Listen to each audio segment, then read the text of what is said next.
sala ia tāsao atu i le manuia e matua silisili o na tele ua saunia mo i tātou le ola e whaavavau. Le ala leo lo tua i pēr matui le pō ma le ao ma le pō. Lua sifuru ma le whai tūrao lo tātou wola. O lo alanga ina pēr e le atua lo na finangalo e ala i ana auauna. I so se fata whaitaulanga. I le aso ma le aso. Ina ia sao i tātou i lona manuia i le ola e whaavavau. Pai mai asu o te tuatu i le pui ma tui atu.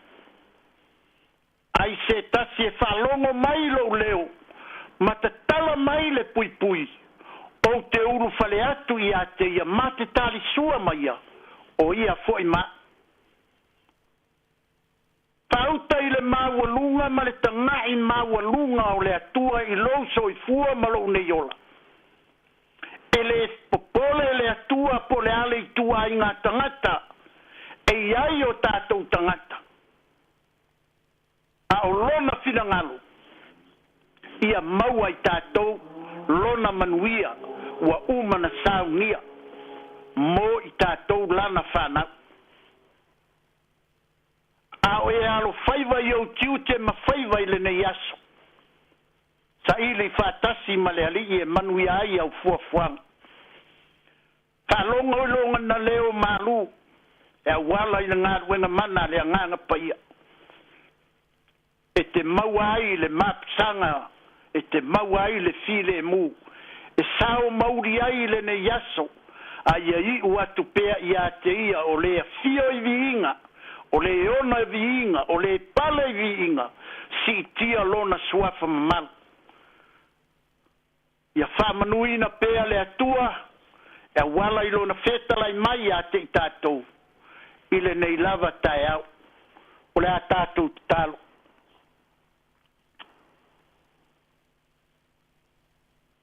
Whaafitai tele lo mātou atua.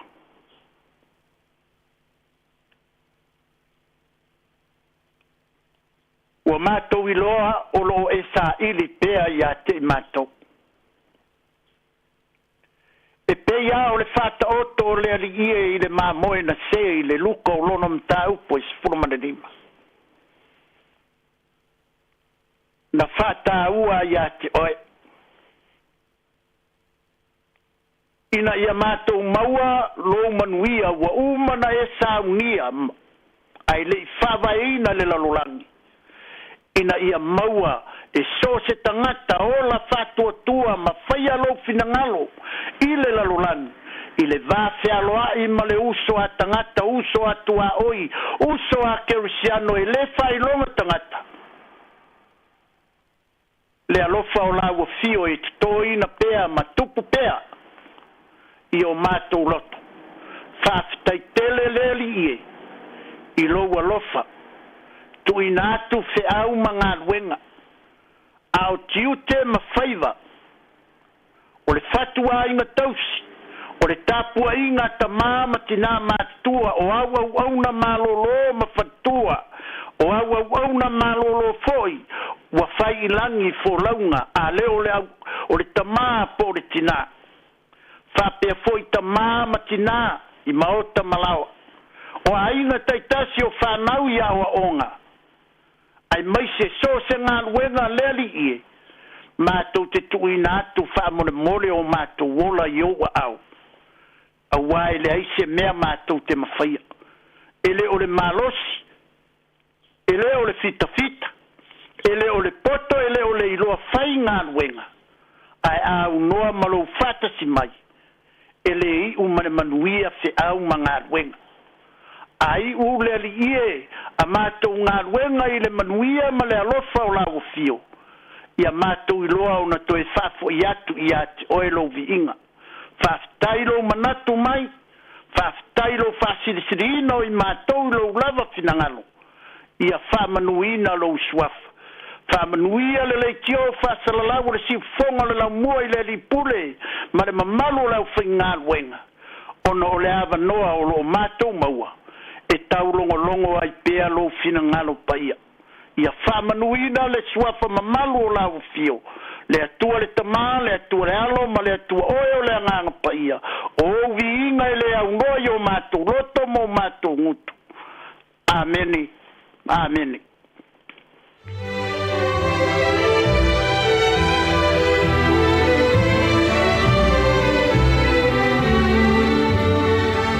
O le nā ua whaafonga le tātou watino oi le sauninga loto le nei tai ao, te ia le sunga i le whaafengainga Pastor Isaac Sister e Kalesia Sāmoa Assembly of God, tau e Wellington, e mo le tuere nganga whaaftai tele, ia i lau sunga le whaafengainga, o le tāpena ino le upu fola le nei tai ao, mo le tātou sauninga loto, e whaamonia tele lava le atua i fuafuanga le awhenga ia i nene yaso malo tāpena vi le li.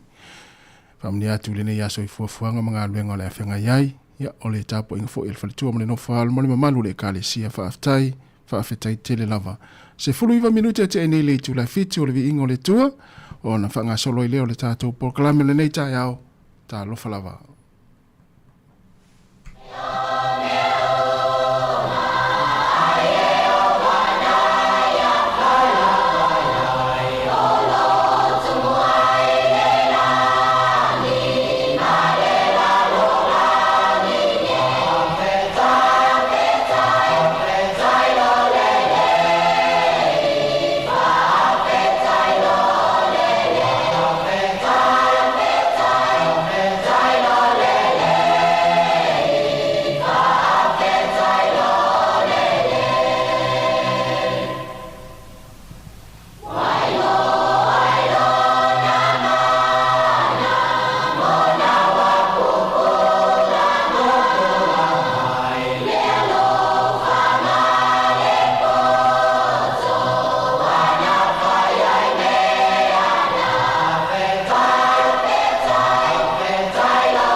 O le tautua le si ufafonga o le laumua o lo iai fo i le langolango a le New Zealand On Air. Yeah.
Antitala here. Instead of Fifi Fallo, ile atau le tayao. Laugh of the morning. Amat semel apple feet to the banveal. Sufong lo mua. Atau le tayao.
Proklame le ato le taiao le sifonga la mua Wellington toi fa atalofa ma toi fa filo ya tu pa mo lunga le tunu ma u fa fonga le taiao fo vi le lofa ma le anga le o le tua o le o tatu toi ma futa foi e ana le tau fa o pea ala wala le o le sifonga le mua I Wellington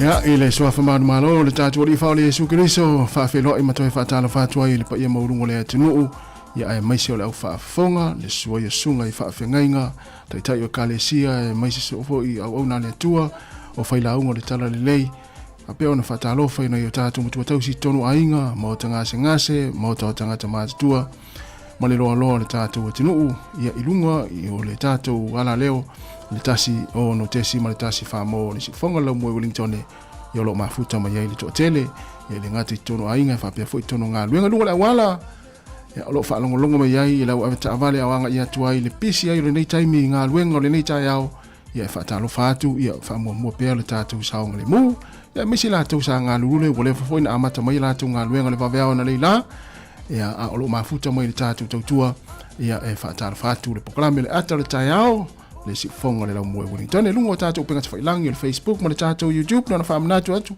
ia o lau so ani fo le na ma lau lango le tatu proklame mo le tua fa so le tato Facebook le nei aso ia mai se subscribe le YouTube le na ia mai mo ia u ainga ia mai se lava na matu tau si tonu ainga ainga na lo fia ma nei Kiri TV fa te lele ata ia ona mata lola ia mai mo ia I le nei aso ia mata po ia fo ile anga ia fo io fa nau inga luenga ma ongo le nei aso ole a fia fo ia nei ainga fo ile nei tai ao ona ua mo tu sia fa fo se fo ia maftanga ono le malanga le malimu le oti fa mafanfana atu proklame le si fonga la mo Wellington ia ma lo le on sai ia ma lo to tele mfa tu pe le tua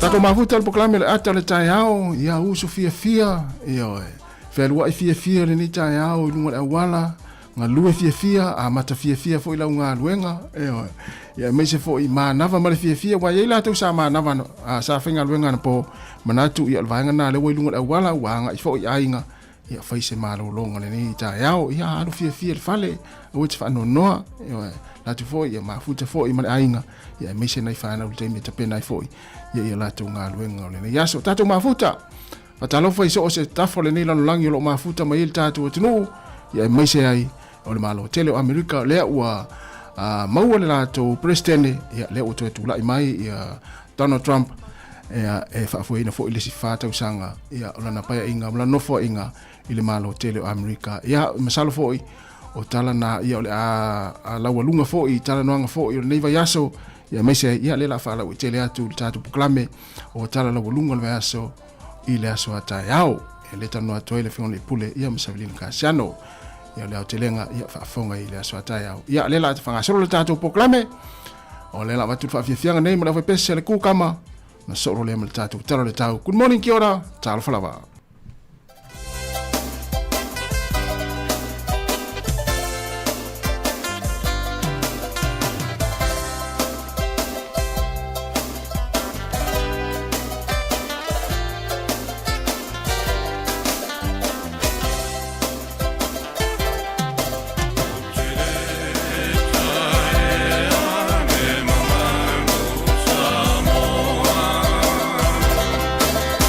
You're not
Toi whatalo whatu le teimu le tai ao le talo le tau mo tātou Wellington pe ona tu ina mai le vai tau o le yaso mo le tai ao.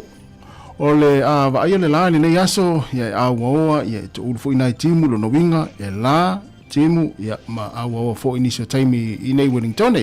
Pa solo tu le so tai ao ia le awa fo ile so tai ao toi fo i mai ia timunga ia ona timunga ia ile aso to nai. Langi le leile sa o le sola vai pe na mai vai tau mo tātou Wellington e vai le la le yaso ia e awa fo inisio taimi e fo inisio taimi mi se la vai le fia o le tau malolosi mai ai le angi no sabili ia mo tātou le lo monei ona fa sol mai le ile motu isaute ia o ne sone langi le sulu le la le sofa pe na fo kala estete ia o danine in Wakako Queenstown ia tutusa le motu isaute rono winga o le motu isaute la vai le yaso e langi le yaso sulila ia awa fo inisio taimi o le malulu le motu isaute o le fa mawina in Wakako se fulu ma le lua kala estete se fulu ma le lua Queenstown se fulu ma le tasi o danine se fulu ma le tolu ia manele sone se fulu ma le fa maulunga le mafana le motu isaute e le va o le se fulu valu le ia ne le sone ia se o atu le lua se fulu ma le lima le ia kala estete ia langi le ne yaso o sa video le angi mai lea i sisifo fa solo atu ai i matu i sae o le malulu le mo tātou Wellington le so po nei tā se fulu ma le fa ma ulunga le mafana se fulu ma le valu o po le lua le tā nei le malulu se fulu ma le fa se fulu ma le valu le mafana le ea lo hat se fulu ma le fa le malulu lua se fulu le mawalunga le mafana le ea le tā nei se fulu ma le fa le malulu i wainu mata lua se fulu le mafana le ea apahat lua se fulu le mafana o le malulu le tā nei e se fulu ma le fa pasolo atu le tulango ile tau le tātou watunu i le nei yaso i Sāmoa e awa lua se fulu ma le lima le mafana o le vevela le whamawina e lua se fulu ma le iwa i le so Rarotonga mo i lato e tawhau i Rarotonga le nei yaso ia Pokuk Island lua se fulu ma le lua le mafana le vevela le whamawina lua se fulu ma le wha ai langi le lei ma nei le nei yaso suwa i fiti ia papa fai tili lua se fulu lua le mafana o le vevela lua se tolu se fulu le whamawina ia mo i lato e anga i fiti le nei yaso o le autelenga tulanga le aile tau mo New Zealand le nei yaso mai lava le motu i matu nei fa solo tu le motu i saute o le fai male vai tau o le tele lava vaenga o le atunu o le asusulu matango fie le lai le so ai ia nai timu e to ulu va solo ai ia o le ngoto i fole la le fia nei mo tātou Wellington se fulu minute te ele tu la valu o so ele la le tai au i le toi tolu minute i le tu la e ono i le tai au toyoso e ile la mo tātou Wellington ia mo le au fangota le yaso mo Wellington ia ma le leitele o tau o lo mai tawatu wa tele lava ina tufa to ia pe atele ia na to famnato to pe ia to tufa fo i pe ato tele le so o le tara le time mo Wellington su le tai le tau nei le tātou no le tu la se fulu ona pele o le tai le fiafia na nei ile te o le afa to luas fulu ma fa minute ile tu la e lima ile fiafia na nei te tau ile lei ia ma le taimi ma na vai le to tele mo la fa ngota i polua ma lo lava polua le tufa ia le tele tātou pe le tai le tau nei ile to luas fulu tasi minute ile tu la valu su le tai ile fiafia na nei mo tātou i polua ile to tolu minute ile tu la lua ia ona to su le tai le pona nei se fulu ma le tolu minute ile tu la valu ole se fulu ma tolu minute te ele tu la valu ole tu langa na ole ai le tano le tau ia ma le tano le tai mo i tātou i Wellington ia ona li liu mai lea mo i lātou lo fia lafo tu pe Sāmoa pe ona iai ma o maui ma te fia lava lafo tu pe Sāmoa ia i telo vai yaso mo la lafo tu pe Sāmoa le yaso ole tano le tupe po le suinga le tupe tala ono se fulu te fasa watu tasi le tala New Zealand maua le tupe Sāmoa tala lima se fulu ma le ono sene o le tupe Amerika lima se fulu ma le valu sene o le tupe Australia ia valu se fulu ma le iva sene o le tupe ia o le tupe fiti tala tolu se fulu ma le tasi sene tala tolu se fulu ma le tasi sene tasi le tala New Zealand maua la tupe Sāmoa e tā la 50 sene ia i le nei aso. Manuia lava la foina lau tupe, ia malo fu leanga leina i ainga i Samoa.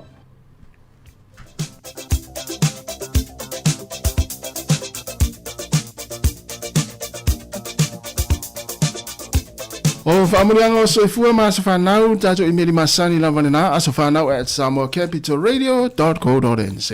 Manuia tere lavo tau a soifua, o tau na soifua mai le nei aso, le aso fitu, o le masina, o novema, whaamanuia tere le atua ia te utou, ia mai atoe whaopopo pea ni stau sanga se tele, ma fo i pea le malosi, ato otoa, ia wale whianga iai whi au mga aluenga. Sui ane loa malau tuspa ia, mo i tātou ia fia la wai whaitau tuspa ia le tāo po. O le tusi pauno le karesi e Filipi, o lona mata upu e wha, a lona whai upu e se fulu ma le lua. Filipi e wha, whai upu e se fulu ma le lua. Tele lava o le tusi leo Filipi, tele nfa maita ngata e fiwe sue. Ia ona whai mai leo maasa e Filipi. Ia o le Filipi e wha, lona whai upu e se fulu ma le lua. Wa owi loa le mativa, wa owi loa fo i le mau oa.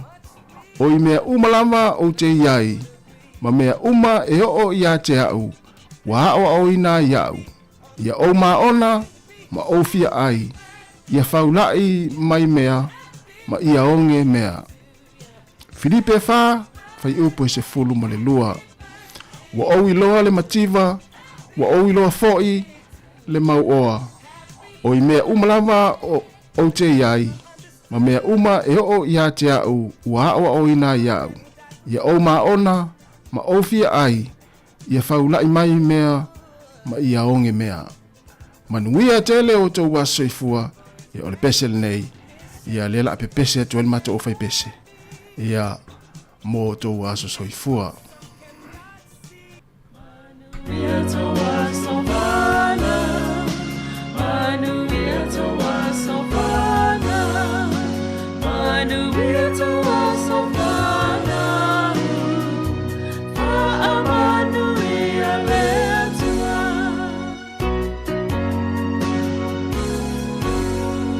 Happy birthday to you, happy birthday to you, happy birthday, happy birthday, happy birthday to you. Manuia toa sofana, manuia toa sofana, manuia toa sofana, manuia letua.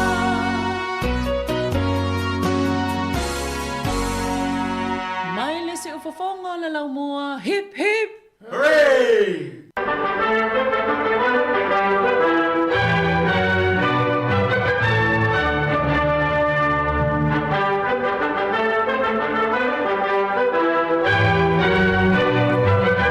Talafa le tino malo so fu smel fa fonga le te pa ile talafa so pito lo langi tau sanga vai ile so fito november le so ile tau sanga e tasi valu ono tasi ia ole tu unga le Melbourne po le Melbourne Cup ole so na urua I fai ai mo le taimi mo mua tau sanga tasi valu ono tasi ia na mua ile so lo fanua aka ia po ia ia na te tangata swafa ia Che Cats ia na toe mua fo sol fo nua le tau sanga tasi valu ono lua o le sol tau sanga tasi valu I valima o le nuu o kanata ia whapea o le so na tatalai no na ala umi o na foafi le neta ua o le Transcontinental Railway e pea ma le whawhi ono se lau kilomita le umi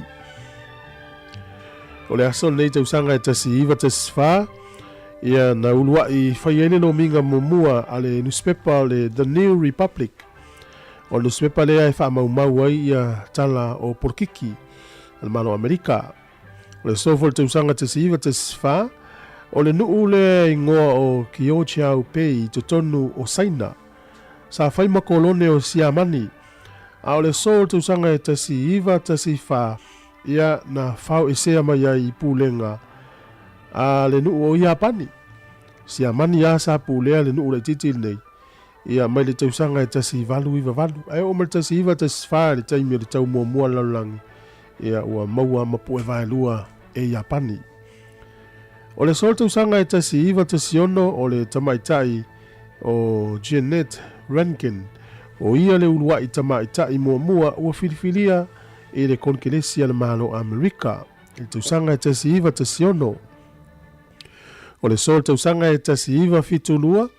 Na toi filifili ai le Palestine o Richard Nixon e fai ma Palestine o le malo Amerika. O le so i le tausanga e tasi iwa valuiva o le urua i tangata Afrika Amerika lea o filifili e fai ma pule nuu. O le ai o New York o ia leo David Tinkins. O le asole nei i ni usila nei le tausanga e tasi iwa tasi ilua na pasi ai le tula fono le Public Service Act ia o le minister de navai tau Alexander Herdman i o ia lea na pasi ina i lona vaitaimi na pasi ai le tula fono lea pe o ia fo ina tusia le tula fono o le sol tausanga e tasi iwa fitus fulu o le maunga lea i la lo i kala i estete o la lo le motu i saute o Mount Cook e whapea o le maunga maununga lava le nei. O le sona tu sia ailo na map po lona whaafanua. E ne li ia e maunga mai kala i estete. O John Glasgow ia Mapita Kauf. O la ui e tō lua na whaia le map po le maunga lea. E tō tele nisi na tau mawhai mua mua e tu sia. Ia ele imanuia tele fo ila tau na afia. Io la tau soifua ele tau mawhainga. O le sol tau sanga e lua afe na toi manu malo ma filifili ai le kovana o tau ese sunia ma le lutena kovana o tongiola tu la fono. I le whainga pālota na ia la mauai pālota e tusa ma le ono afe se lau sfulu tusa lea ma le lima sfulu tes ma le fitu pasene o le au pālota atoa lava na la maua. Whaia ina ai ia le ala i Fua Neva Peter Reed Jr. Ia malana panga o a foa fo vale moenga lutu. Ia e whaafitu tes male iwa pasene o le whainga pālota na la maua. Tusa lea e lima afe fitu se la uno iwa. O le so foi ia na whaia foi whainga pālota tau sanga lua afe. Na toi sili e foi pālota a whale o mawaenga eni whaawaa Hankin. Ia tusa lea male whaalima tes male fitu pasene o le whainga pālota na ia maua. Tūlanga lua ai Cass Henneman. E tolu sifuru tesimale, tolu pasene al whainga pālota na ia maua. Ia se tasi lava whai masui o Amerika Sāmoa, ile korkelesi al malo tele o Amerika. Tato tala nato e maua le whapoponga le taima sani, whaftai lava. Amala waftai le ua toi ona minuti ona tale o le tulai valu tale valu ia ona whaafonga le tato talafou matala mai Sāmoa ia mo le ne yaso. Ia malo lava le soi fumanuia le tato utinu le nei tai au. Ia fifia vale ua ma ngalua tu male sa mari fai valu ia ua fo ili tatu tau tuore ne yaso ia male tatu maftanga mafanfana ia tatu maftanga fifia talo fa mari malo la male usu le tai au malo le sefo manuia to ilu so fa salau tasi ia fa talo fa fo ili tatu tunu le tai au malo sefo manuia malo luat fo ia to uso ia ua misir pasio lima misir pasio lono ia le fatu amo mai le varo le pasio fitu le tata unu mai ia ole tu taua ole saunga le mu ia fa pe tumu wa pasi mua ole matua tumu ai tele tu mai tanga tai wala fo le fa ftai ona na sa le pasi ngau tu sa le pasi lona lua ia fa i le pasi ole va le no tu unu mai ni va vea ia mo mai american o malanga american nafi just ia no va ia tu ana po lo le moele ya mau ele o te pose lilo tatu tunu e mai se la lolangi o le na fa tali ma ia tai ma tunu o la lolangi ile ungo le fainga pa lo tan malo tele Amerika ia le wa mau le unga yo ya le o tu lai mai ia le sunga ia Donald Trump to ina ia fa fo ina le si fa tau sanga yo ma ha ele tu lai mai fo yo o le fo president non fast food fitu le o malo tele Amerika ia o tele lo pesa isi presidente mo Amerika na ye se vainga fa apea o lele na tula i mai lesi tau i lesi pa inga fa ia ina i lesi pa inga to tula i mai lesi pa O te rope se presidente Amerika sai mua pe on Paulu o tangata le o fatoa o tamai tau atu ia o le o ye tu lang fa pe. Ia sa o e na yai. Ia fa ia sina mama o leva so. Ai tu sa o presidente mo le i tau sa la tamai ni.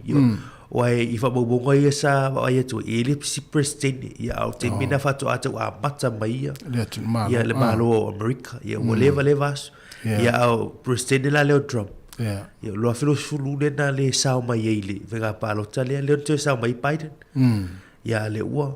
So wa ia tu foi o tu la ngal palo tala to ia ia le tu e sao e mua e foi le tu le manu. O wa ia tu le wo umal au la ngosti te mai ia kamala. Ia ngao le no fuanga na tu e faida na sa no.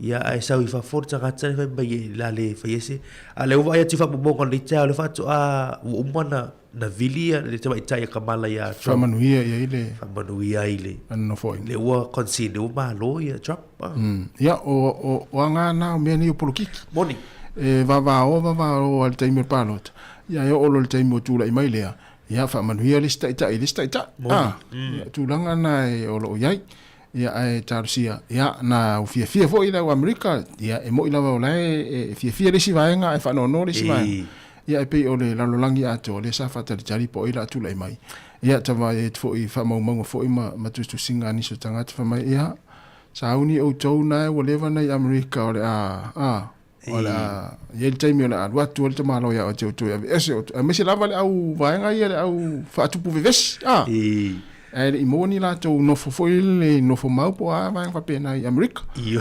Ma pe tasina mai nga ole fo le tu malo sil te malo. Ia. Ave ese tanga ta fo ile le lau te fa tu puina ia soli tu la fono. Mai tono malo Amerika. Ia na o tanga ta Amerika la mai me fa pe. Oi.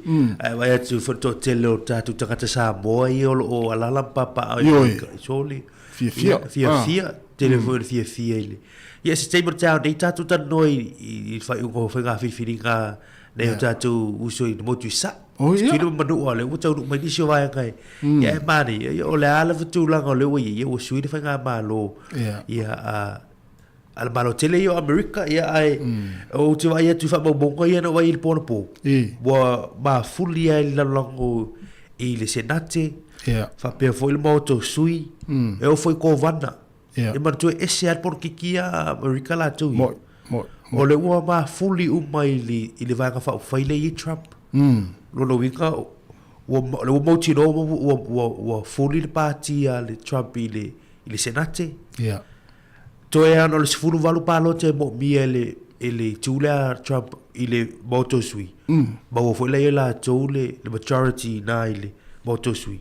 Ya ale o moti no foi o ko vana e si atu ia ko vana al Republican or Democrats. Lo winga o batu palo te ile so. Ia o mu fa so a to me le vai tu ai o le to i se sa o al Democrats la to i to no up fai le mo le sfa tau sa. Ia le na. Ia o winga ia mo mene o malo ma me o palo ta. Ia le taimi le ia le party ia tula mai ia le taimi le party ia fa ino le party ia wa le tupu I le langi ato vanga fa pe no le utale vanu maru ia to o stata le taimi ia le la o se mai fa fonga I tatu tala mai Sāmoa ia le o te pena mai ia ele sunga ia ta se sa lem sem ia o se mai le fa fonga.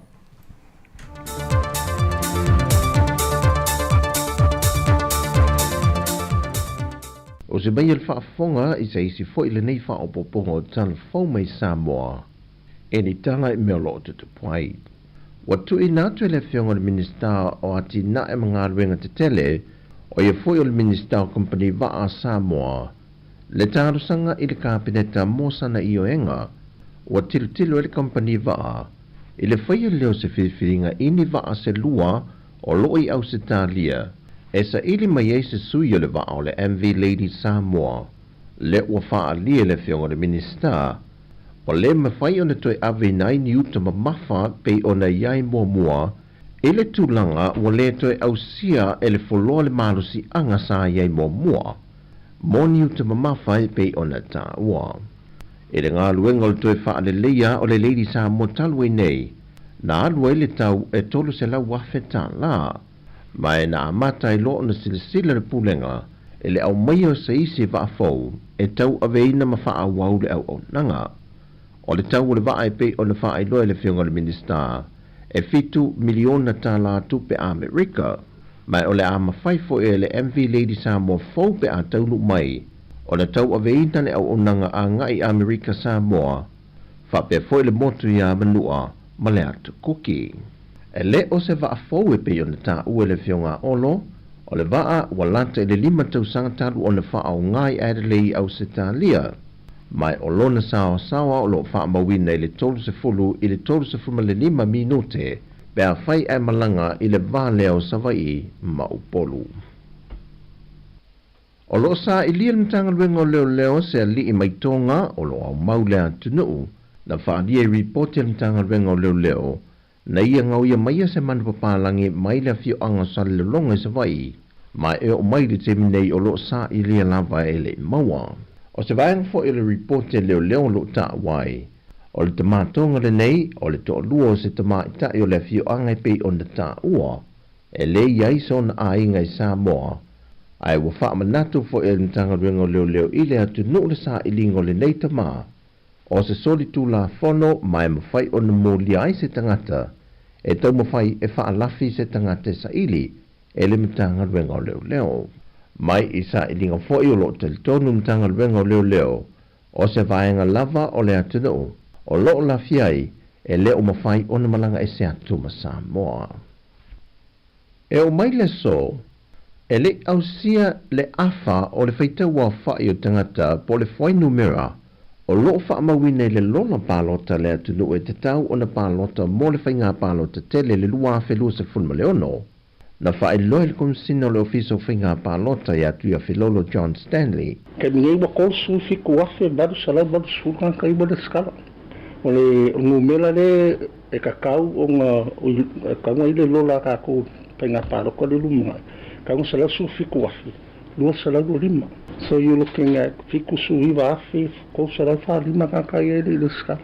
O le whaafita auli na whiangai ma leo whainga luenga na ta amilo i Samoa atoa, e le tawa nau ina le pe tu i pe le atu nuu, e wha o ngā le awa no o wha whaingo fi atu mo i latu e a ngai nei e restala, peitai, e nao nei tangata to ai titi na ngai ane wha atino le fua fuanga le nei, a o le to tele, ai o le loa o a fio anga maitu malo, e le hanga iane.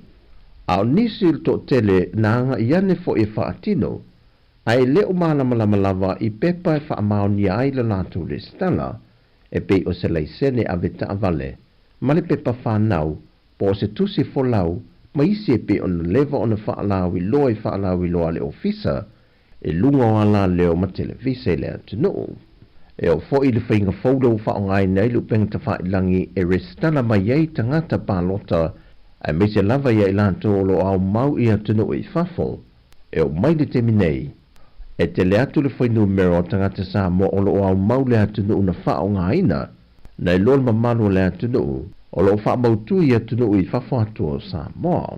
O la whainga o ka ngaka whai mai online, fixa lau wal kas, breakdown na, o la whainga ngaka whai mai online, kuku i Amerika Samoa, ko rua, New Zealand, ko fiku, Australia, wha Amerika kasi so far.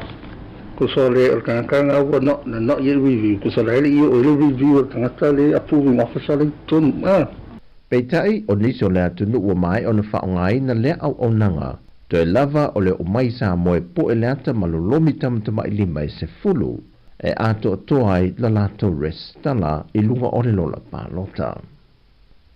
E si lia i le valu se fulu wafe le au whaio i lato na mai moina Sao ninga what a ingol tinaya sua Julia Walwalk. Na whatau tia le man malo le kālesia so fitu tofio mai a pia i le lovaya. Le na silia ma le whase lau le au whael ma malo le atudo. Mai whaulu lungo mtanga ruenga le malo o le au whai pisinisi ma o nanga SS le atudo. E lato te mori ma wina le taltalanga o le soi whanga au ono le neitina. E te tono lo tātou atudo. Ai me se lava le au onanga le Adra Samoa, na mata i na ila lātou tautua, i le tausanga na lia e le tsunami. O se iuli masua Julia Warwick le ua malo lo uma e to tolu nei o la alo e au fiei mal te maitai ua ave nei malo i asilia le malo i a sua Helene o le sa ave foi masuia lo la wa fono ale o unanga Samoa Capital Radio i tausanga ua tea. O le soili tu la se fulu o le a fasa la lautu sa oi foi la o unanga Samoa Capital Radio. Toi sa uninga o le tinai a sua e le maru lava le kalesia so fitul toi fiu mai ia pia ila no mai a. O tana fobia mai Samoa mo le so i fua.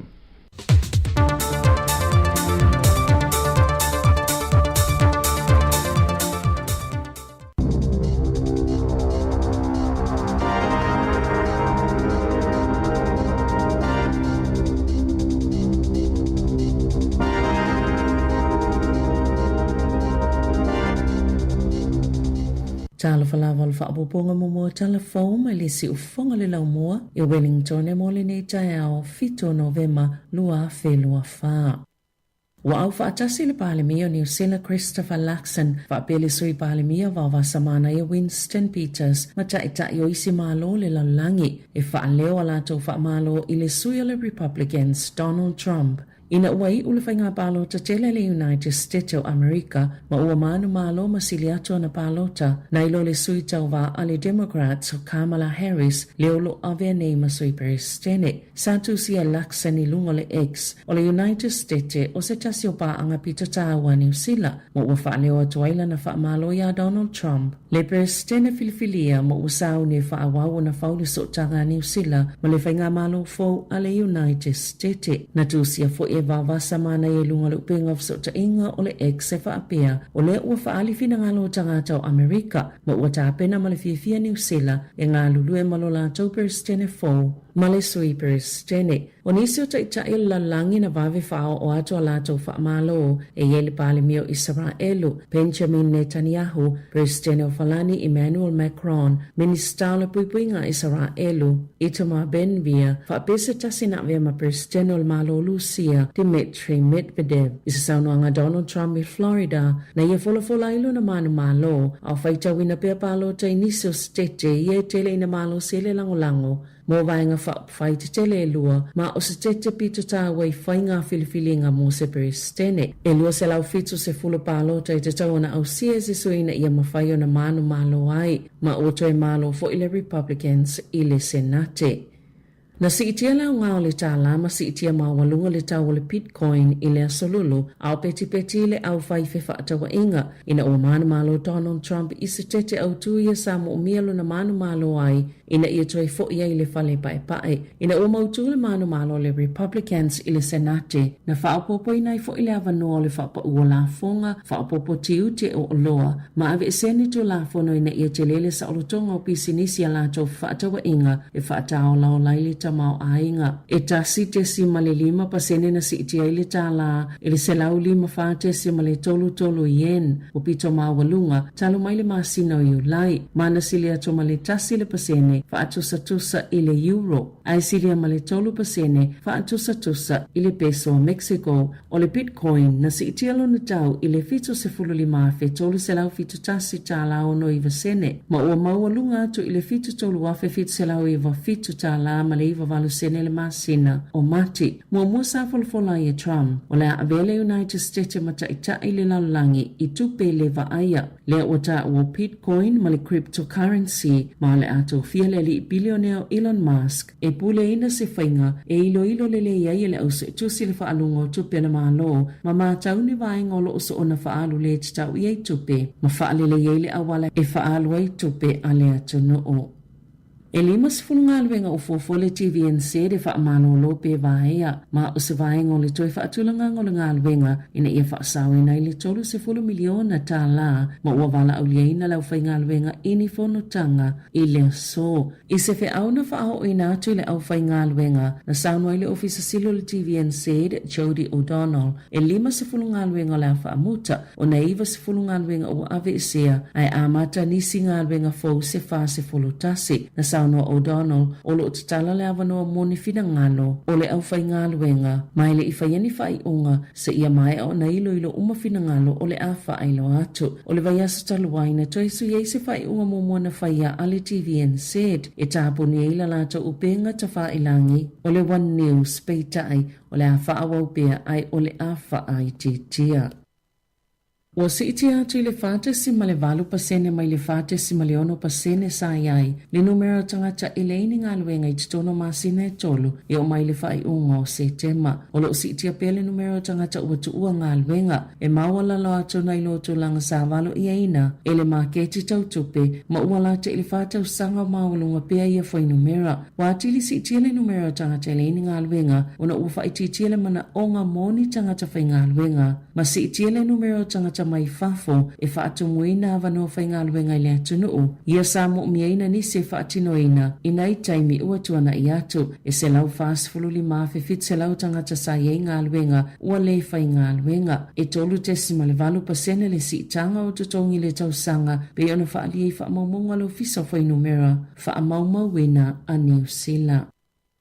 E to otolu ni au tau whaasise sa masalumia lo lato olengia ina ni tangatai whaapea e mawhaiona o lato whaamalolo ina i lato ma o lato ainga pe awhai ua whaamala ina i lato ai tutongi i lato ini tupe po ni mea tō tino tā ua pe ta ina loka ina leo ia tangatana usaina e to otolu o se tamai lima sfultau sanga le matua mani tamai ta isa to olua e lima iwa ma le lima tolu tau sanga le maatutua ile malai wa alele whaavao malo i au kilani le asolua i se pepa o whaamatalaanga na whaalia i leo na taunu uia tangata i tōtolo i New Zealand le masino o ke topa ma amata whaatino loa lea whainga tau whaasise na whaalia le sātini si lea Craig Bolton e to otasi se tangata na ngau ana o loa tautau tino e se fulu whaafe lima se lau tā la le tau ma le isi tangata na ngau waila na tupe e se fulu lima afe tā la na whaalia Bolton e uia to olua le ua mautino ua whaasise ina le whainga tau whaavalea ai geili tali tonunga e ono yei manisi tangatana usaina na whaasise ina i foi. Wa whaamani ele palimia Christopher Luxon o le ale iai le atunu i le taimi le whaitonga momo le pili o le Treaty Principles Bill i le asa tofi le vaya so fau. Na sauno Luxon i le Leitio New Zealand o le whaitonga momo le pili e whaia le vaya so fau peitai o le ale iai le maota fono o na o le amalanga i le fono le APEC i Peru ai o le aiai le taimi o le hikoi po le solo te i le vaya so fau. Na whaia le whaiunga i le asa fau i taimi o whiloa inga le kapeneta. Na sauno le isi taita i le vaya nga whaia Māori, te pinga rewa peka, e te tauna i ele pale mia i le maota fono, i le taimi le whaitonga mo le pili. O le afola sia le pili i le pale mene i le aso, mai vai aso le avave fola sia ina i lo le taimi sa fofoaina, ma whaitau ina i mo le taimi mua i le vai aso eso so oai. Na sauno le taita i o le Act David Sāmoa, o le vave fola sia i o le Treaty Principles Bill, o le whaangaso longa masa ni lava, na whailo ina i le aso lua e whaapea, sa i le fofonga i fola siele nei pili le pale mene i le aso tofi fito te sema e uisa iele manatu mua o le afola sia i le aso se fula male valu o Novema. Peita ina sauno Sāmoa le ministalo nafa male pili e le whaapea ua toi tu o mai i luma o mea lava ia te tupu i taimi uma mai telefo i mafua anga ya laio na fesuia i taimi e fola sia i pili i le pale mene. Sa avele nei pili ma autu o whaafi naunga ma whaitionga ma ua mai ona fofoina se solo tite e tele e malanga mai le vaenga pito i lungo le motu i mātu, whaapea ma bluff i le tu i saute, ma o le ataunu i le palemene Wellingtone. Sa te ena i si motu a ingai whaapea na whaialava ma le loa, le toi sui o le aso e folasia i le pili, ina ia awana i ofa atasi ma le hikoi, po o le solo tite e tele i le palemene. Sailoi se saililinga fo le Consumer New Zealand, ele opa u whaapitoa uma a supermarketi e moni, ma ofo ia ma sani unitu ina mai ile au whaatau e whaapea e mawaini tau i te tele, o lo au mai e mani tau mawalulu ngātu o loa. E valu vai a sona wha soloi se saililinga al Consumer New Zealand, ile whainga o tau o loa supermarketi i Aukilani, Wellington e Makalai Stete. Peita ina whaalia Belinda Castles, le sa whaia le saililinga, o taime whaalawilo ai pa u whaapitoa o le tawoni o loa, e le whaapea o taimi uma o loa nei o lo pito silio na pa uo lato tau. Mo se whaataitainga i le supermarket le Woolworths Lower Hutt e whaafaa pesi le tofoi ni tele o taimi na iaini pa o whaapitoa ini o loa se fulu malilima mai leo whainga e lua se fulu lua o loa sao lātou tuli loa ina ai o le ni World Heart City e se fulu tolu ni o loa e maasani o na pa u ila lātou suenga e tu mau pere pito maula lalo tawal pack and save i Lower Hutt e ui ala ititi fo leo whainga o ni a lātou pa u whaapitoa i le New World Heart City o le tau pa u whaapitoa le whangu waila au fului po le Palm Olive e lua tā la fito i vasene ai o le tau maasani o lea o loa le pack and save e le wao le lua tā la tolu i vasene ma le lua tā la iwa i vasene e au noa mani pa u whaapitoa sa pa u whaapitoa le Woolworths mo le lua tā la 5 sene mo le vaiaso e tasi ma le lua tā la 8 sene mo vaiaso e tolu na whaalia e paudo lang o le University of Massey o se polo fesa o iloilonga i mata uputau fi whaatawa inga o le tele o le whaongango whaalauilonga i pa u whaapitoa wa tili whaingatai mo tangata whaatau o nailoa po o le ale tau maasani o se oloa e tatau o na iai na whaalia le Consumer New Zealand e tatau lava o na matua whaamanino le whainga e supermarketi o tau o a lato o loa. Ita alonga, o filifilia wa samana ia sei lala mapusua, ili vasengo whaia onga ale moana Pasifika, mo le taaminu sango le lakapi supa lua felua 5 male lua felua ono, e whaatau sango whaia onga wa samana ia, ile manu Sāmoa, e au fiole ipo la langi lua felua tolu, e lua sifuluano ta alonga whaitau lia sa ta aloi mapusua, mo le manu Sāmoa, o le afsosani ile moana Pasifika mo le tole ninga o le laina itua, ai maise o le whaia onga moto mai, po skills coach. Tala fawia malisi ufonga le laumoa mo le nei vaenga o le tai ao.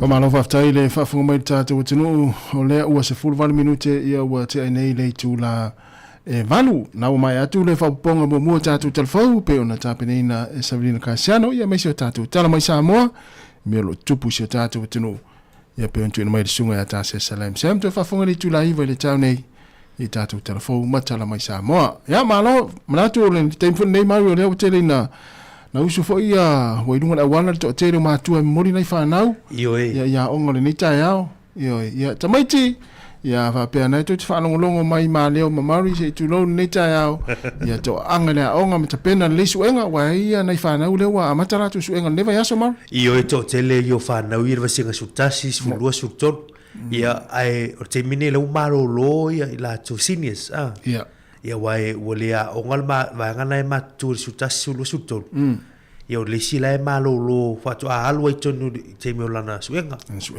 ia wa malo o mila le wa mata tu la to ia le singa sutasi lu suton ia o sai peta to singa iva mas fulu ia o pele a ongai ia e to te mi wai ele singa ta wai le sima tu ele te tonu pe fa ia tu tamait ia o le vasenga ia sutasi na suton o e te le mo me no wa la ongai ia le wa ile malo lo umile le wa study break ai tu sa malo lo ga study ai le se malo lo ga vita fa ai sa ole ia wa ese aso o la vasenga ia la tu fai foi so mai po ani so aso mata apu i pelo ngana Sāmoa ia wa to fu vasenga ia to luma ia ai ta wutet o sa iama ia matino wa ele te ina na umale le ni to saka ai fa man we fo pe on sa ye tu lang o suenga lifa tu saka ia o ta wo na o le no fo nei fa na u ia o malo lo te mine fa la tu studies o le ile fale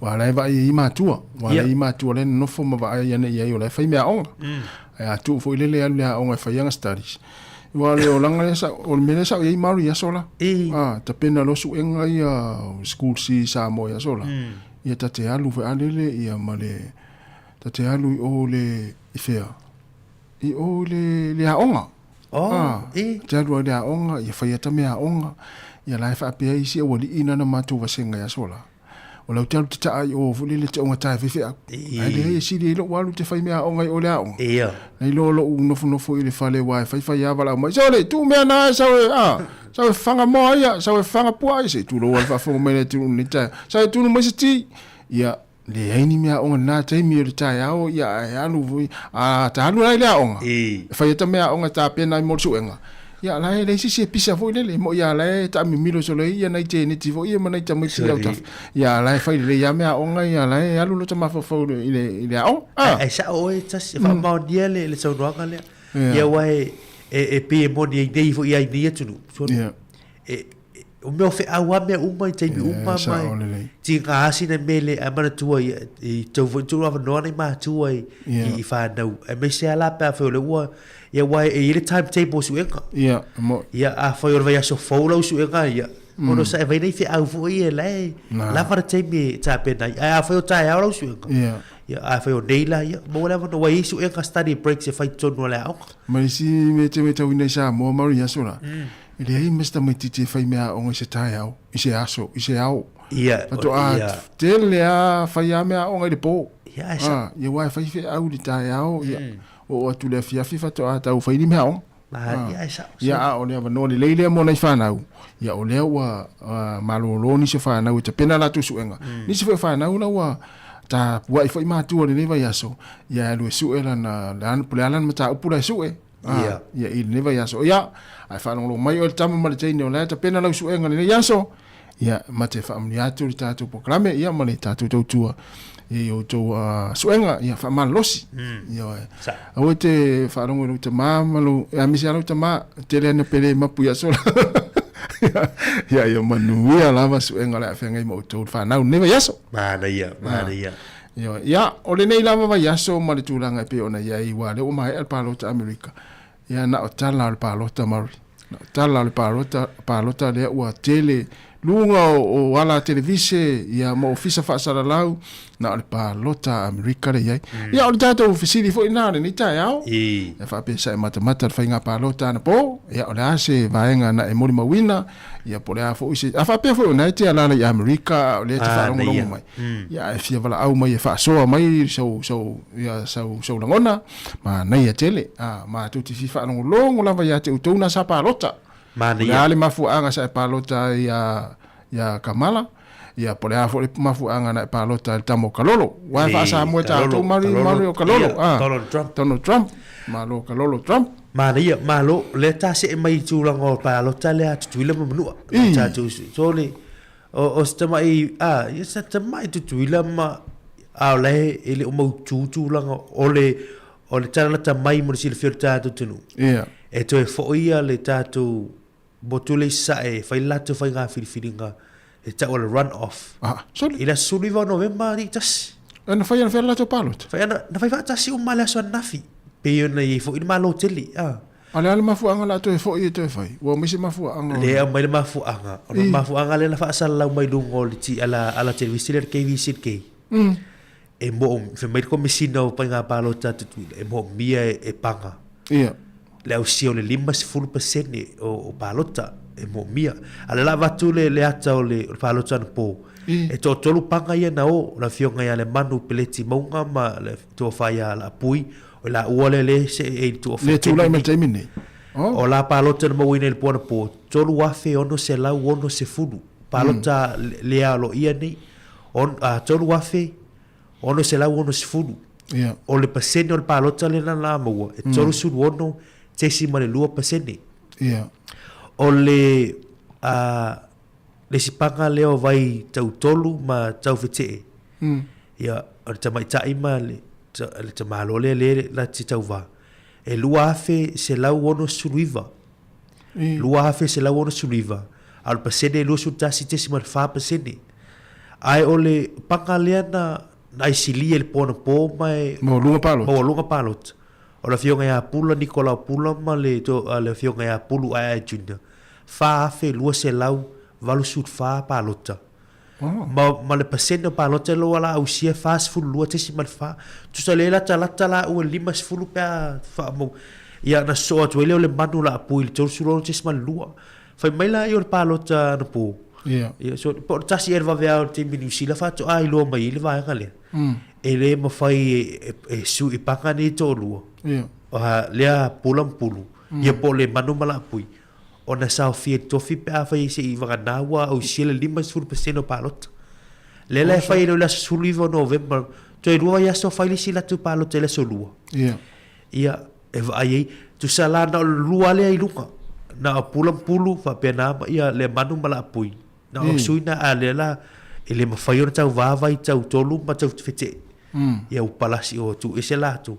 Alo me mali e le pa nga filifininga ia ma ne foi foi ni so tatu ai ngai tu mo ni ko via fa so mai. E fa peo o fa mobonga ni fa tu alo ia le mai e waso fitu o la ia manatu na o ia sa tauna fa ilo se fa tali se alo ia fa mobonga ni da in mai waso fitu fa tu fa sila mai lo si spalo to no tu sei bo fa sila mai palo to no lu la se sulu vo November ai le fa no mai tu na o fa mobonga po ia na fa malulu me na festivia na pole ia o mali lili ana tanga te fa malulu ole ile ia o mai pe o ta funa pango ia isi tu malo ia li o mai an pola pu te tu la suma lu te meta to sole ia fai atu winti ese Amerika Samoa vai le lato fe lato palo ta ia ma tu langa fo ile ese ka malo tele le wa mo tua ia telo stete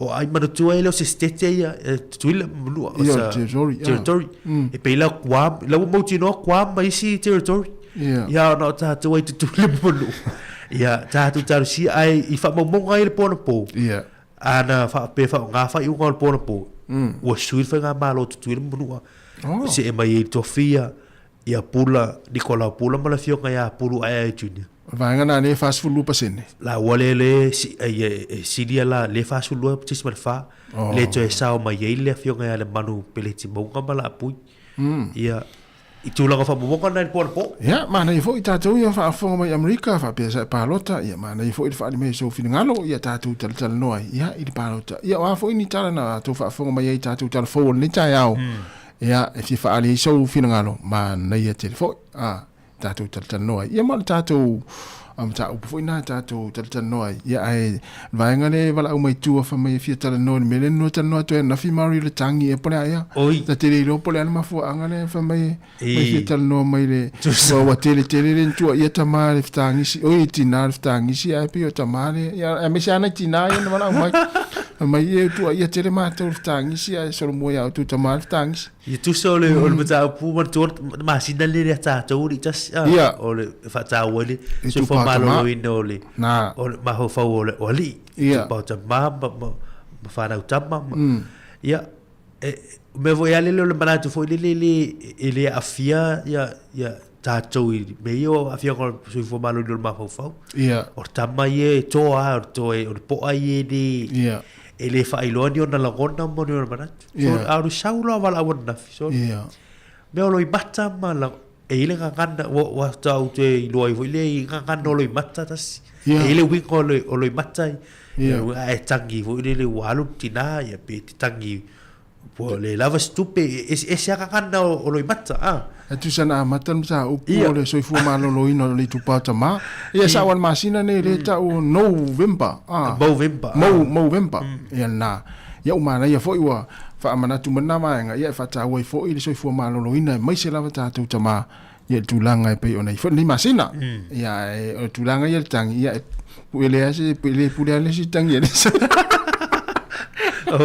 ore bea o te lo fa so na fi o ta mai ele fa lia mai ona lo mata fu e tangi ton e pe alo vo ile si me tangi ia ai e tangi vo tama ia na ole utama ia le mai mo mal te mine ma tele aliva ma ia tele aliva ma hansi le mai ia tama ia fa pe na fa nis ole ai ana ni loi mata we fa mata tala mai fa mai sale si mo to tangi vale tele o ia ole wa fa va ia si fa talo fa mo tatu pa ai ona tau tele fa talo fa ana le la mani ma ia talo fa tu ina yo tatu pa anga yo ma futa me le taimi ia mai se fo tonu ainga ia i le tasi ono tesi ma le tasi whaamoi ma tua tausi ia mai nātou umalawa o whaanga mai le tātou wala leo ia lunga tātou pingat whailangi whatalo whātu le whtarenga sile la simona Samoan tafa ta sila lea tāma se le matangitangi e whabefo i le sunga ia a inga sione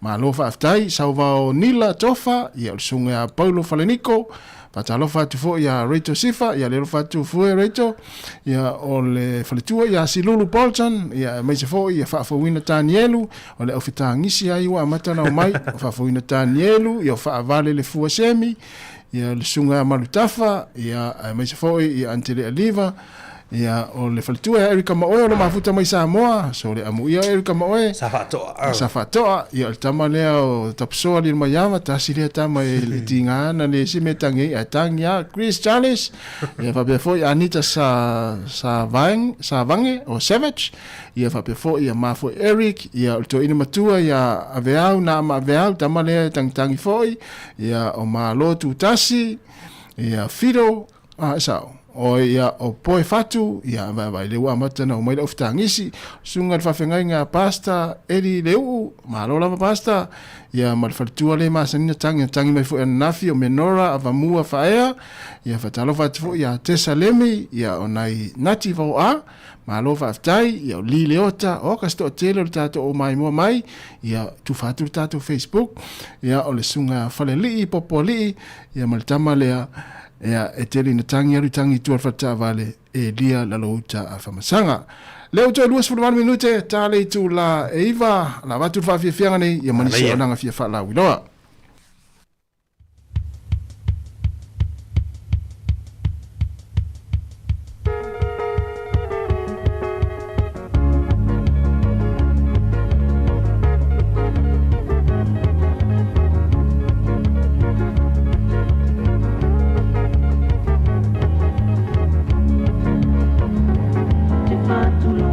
Samoa, ia pa ia mau whainata, malua me i whai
e tolu se fulu afe tāra le tino tupe wa tapena le titi se almola na promotion e fiso soni ai ile tango tā le soifuanga le nei vai taimi e tolu fa ilonga tupe ta ilima se lau tāra cash o le ase ina ya se whareila ta itasi moni usila ma au se tālia na le whaatau lava o sau top up luas fulu tāra pe siri atu mai fale o roma sani pe lafo foi online le titi se Pacific o na maua leo lo avano le sei e te avano foi a lafo sau se eleni le mai cash le titi se Samoa fa o ngai le tautua le ClickX Pacific lafo le loa sau top up luas fulu tāra pe siri atu foi pe fa o ngai le ClickX mo tupe lafo le mai cash alo ainga i Samoa mai si atu o le Pasifika mo so avanoa e te manu ai i fa ilonga tupe e tolu ta i lima se lau tāra cash i a sofa rele ta itasi mo nisi fa amatala fa so ta i le telefoni le o valu se lau tolu fa lua tolu o valu se lau tolu fa lua tolu seki ale digicel o e sila fia e mawhai e au whainga luenga whale talawai o na whasosani ate o e malau ainga e tonga fitini ngā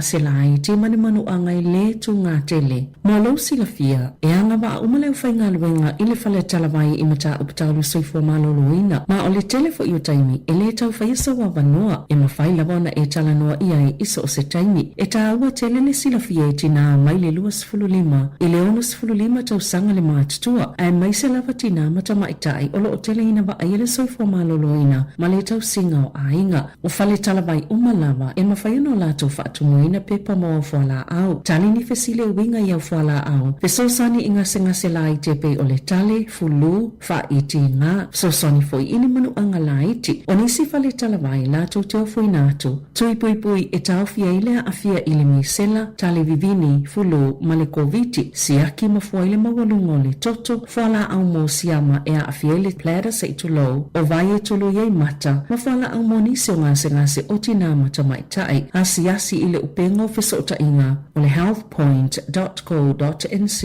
pe afia iloa se whale talawai o la talatane. Whaasila si langa ta ua e tusa maro mātou tu langa e vea ai ma ofisa whaasara lau mātou te tausisia tu la fono o sau nia e le Broadcasting Standards Authority a whai e fia whaia sau whaasea i se mata upu na e whaafonga iai i le Samoa Capital Radio e re tau na lafo mailau whaasea tusia i le tuatusi limatasi Gavin Avenue Porirua Wellingtone pe ole i meli mai te alu.moresi@samoacapitalradio.co.nz e re tau na whaia i le tonu le luas furuaso whai ngā ruenga talu na whaia le whaasela launga a whai e le o whaamalia ina oe i se whaai unga o tu inatu e ma whai o na tu ina sao lau whaasea i le te mana whanonga kai paho po o le Broadcasting Standards Authority e maua nisi whaamtalanga i le wha ngā solonga e whaiaialo ia lau whaasea i le upenga te whailangi bsa.govt.nz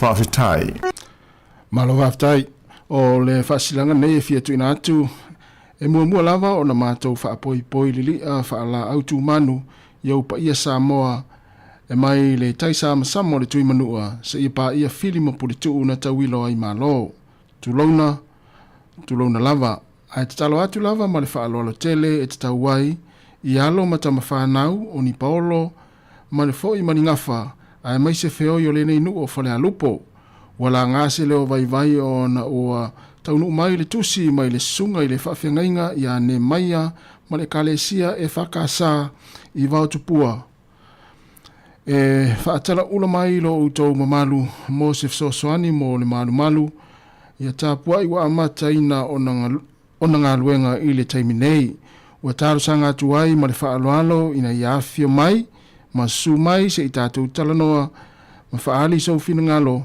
a wale tāru sanga mai a si o tātou ta mawhai au o le a whaia le tātou maftanga i le tuatusi se lau se fulmaritasi Casta Crescent i Porirua i le hola le whakasa Canis Creek i Porirua i le aso lulu se fulmaritolu o Novema i le tūlai fitu i le fiafi wha mole wha whanua mai sau taimi i le aso a wale nei mata uputa ua whaaftai o lo sainia e li i mawhai pule o whale alupo i a monis whaamtaranga o na wala auleon numera le luas futwhai tūla o lua tasi o waruwha lua wha lua fitu wha fitu o lua tasi o waruwha lua fitu fa fitu sili mo ftarenga ia sili la simona se mantafa telefoni na lua sfulfa itu la to lua sfulu minuta na tale o le tula iva ia o programa le atal tayao le sifonga la mo Wellington ia o lo tatou ia ile ni taimi ia ai to fa malo atu le taimi malo fo ile mafta mai tatou tunu ile ngata i lunga le ala leo o le tasi ona tesi ma le tasi fa mo ia fa pe fo ia lungo tatou penga fa ilangi ia tele lawa mata upo pe ona o mai fo tatou talo le ni tayao ia pe no tape nei na Sabrina Casiano ele ngata i fa malo ia a tai o atunu ia pe ona ia le tula i mai o Donald Trump le nei fo le palo tana po Amerika ia ai tele lava tai ia manisi o tunu le wa mave la tuna na tula i mai al tamalo Donald Trump alu fa manianga ia nisi o tai o isi tunu pe o nei tai o farani le na mai tatu telefo ia ole pale mio Israelu ia wa pe ia alu atunu pe o Israelu ale atunu e fai mia po ai ale tai ma le presidente o Amerika tu la mai le pa inga ma le pa inga moni e fai mia ma Israel o le tu la ngale o levana na ye fai nga pa nga malo le o Israelu malo Amerika mai ele si wo sili atu le mai ole mafutanga Israel ele Amerika e vai o se me tu pe Israel e tu ia Amerika ele ma faina na tu ese ia el malo tu Amerika male tu unio Israel o tu lai mai foi o Trump ile vai atu ai ma tu afia fiel pale mio Israel le te mini o Benjamin Netanyahu ia wai pe ola o te mu lo sulono ia wai e pe foi ia Netanyahu Trump na Samoa ba te vai te mia Trump ia tu pa o ilis palot ia le tu sa mai foi ia Netanyahu te mini pe le o panga tu sa ni vai tau ia mai ile lango e pe malo se tu lango Trump isi birthday te ilo ye pe se la utala le ila va ile ye o le bea na fai Trump ila no foi ngalo afsulonu si fi mai le office o America le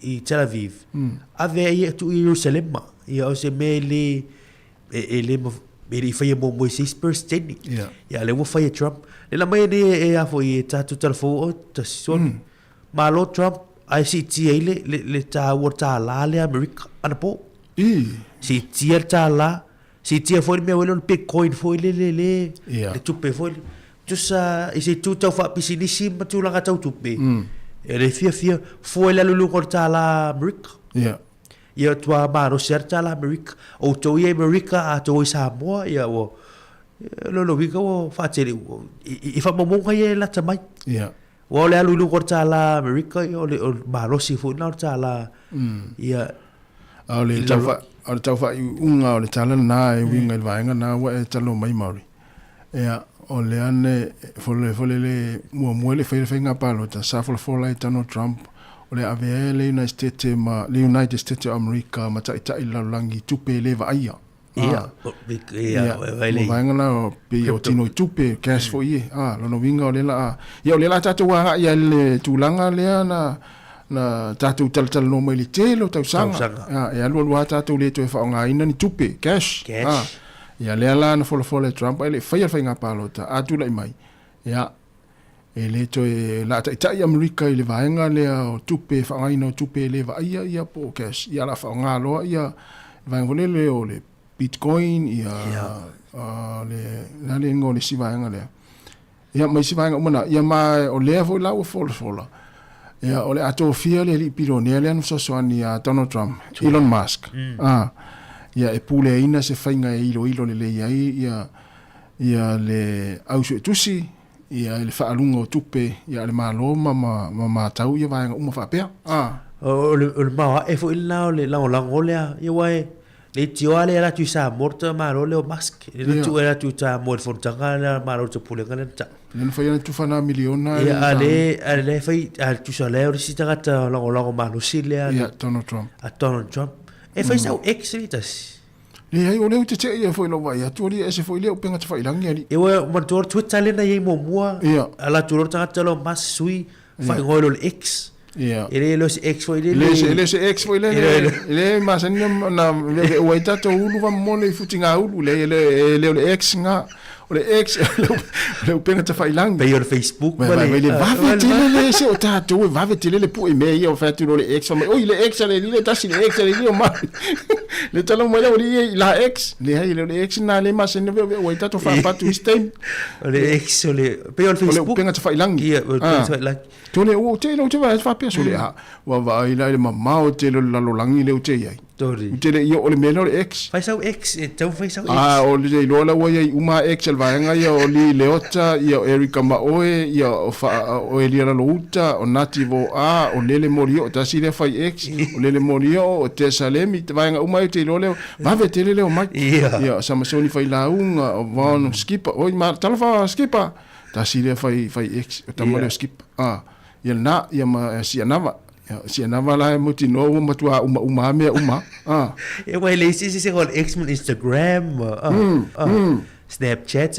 o le si upe a pe o le pe fai langi le wa o le pule tanga le o mask wa so ma o mai me ya le o sawa le tu ai to finga tanga le mo tu le ale etalai e fi so swani tanga le maski i fanga malo o me mali ma tu Trump elo se por elo tanga por kiki Trump me tanga fai business o lo te vai atu mele wala o yo ela pe taita ia tanga fai business o millionaire tanga fai business tu sai o ile subinga foi elo tanga na o la tuaia nga luenga na o ngai e o tonu pe ko kiki e ma o mele o ia esa ia le o mai lunga la fai ex ia te lo marino o tata no va te le o mai lunga la fai ex o Larry Page o Naomi Matoka o fa vale le fuasemi ma fo Eric o kalangola o le akarta malo o kalangola ia si ba le berda na mana ia foi o fa mana tu mele va nga le mario penga te fai langi le ex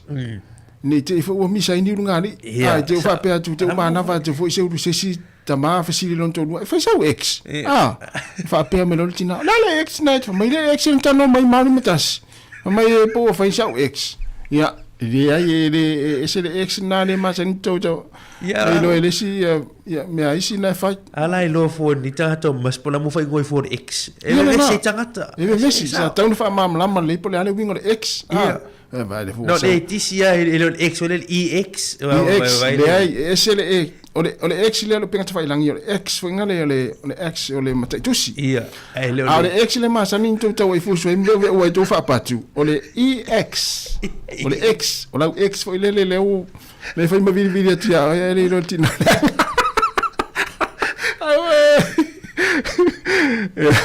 ale ala tata do pese vai le o mai so le tama ya tato so le ale la tata do pese ya se so ya tu le fianga la pepe ya tato tal no le tala tu o tala pel tato leina ya va pet fital no el palo ta America ya mal palo ta le la to fai el vai ngale America Samoa mana ya po ni si fai vai ngata o ya na va tu tato telefo vidi mai tato we vai vam tato tel no a o te vidi mai fa amla matu ex na tu na se uma dua misa martina ai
le vafo pele tau tua si fonga la mua le uto iva minuta na tale o le tula. Iva ia le ua maua le fsota inga male finga la pepe. Ia o le fatau no tatu. Kompani te fone titi sal. Fatala fatu le pepe le tai au. Ma lo se fula le. Lori le usule. Ngā luenga foi matiuta le nei aso. Alo fatu foi pa ngā le tatu puk ngami. Faisifa malu meo le aso ia matou lunga nei au kilani. Ai olo suru mana ia le lai. Ia. Aton le do pete walu timul nei aso ia o amel tau tono lo mo Wellington. Ia o fasini fo lo fiona pepe. Ia o tulanga e tau pe ona mai le vai tau le nei tai au matou ia e la staimi la ia e fa malu ni so taimi ia e tu fo ina timu ni so taimi ia mesele anga ia tu fa ile afia na nei pe le tau malo si mai sa vili pe ona mai le vai tau ia masalo pe tai tu sala tatu tau le nei aso. Ia fa tai na o mo le so fo la le lo fiona ia mesele fa nga luenga wa fo le tau ino tatu tino. O la vale. Malo se fo venga fo i pen fianga e fo tau long pu ali le malo se tatu tino ai o nai fa manatu mol nei aso e do sei mun muli la so tai au da fa pe ona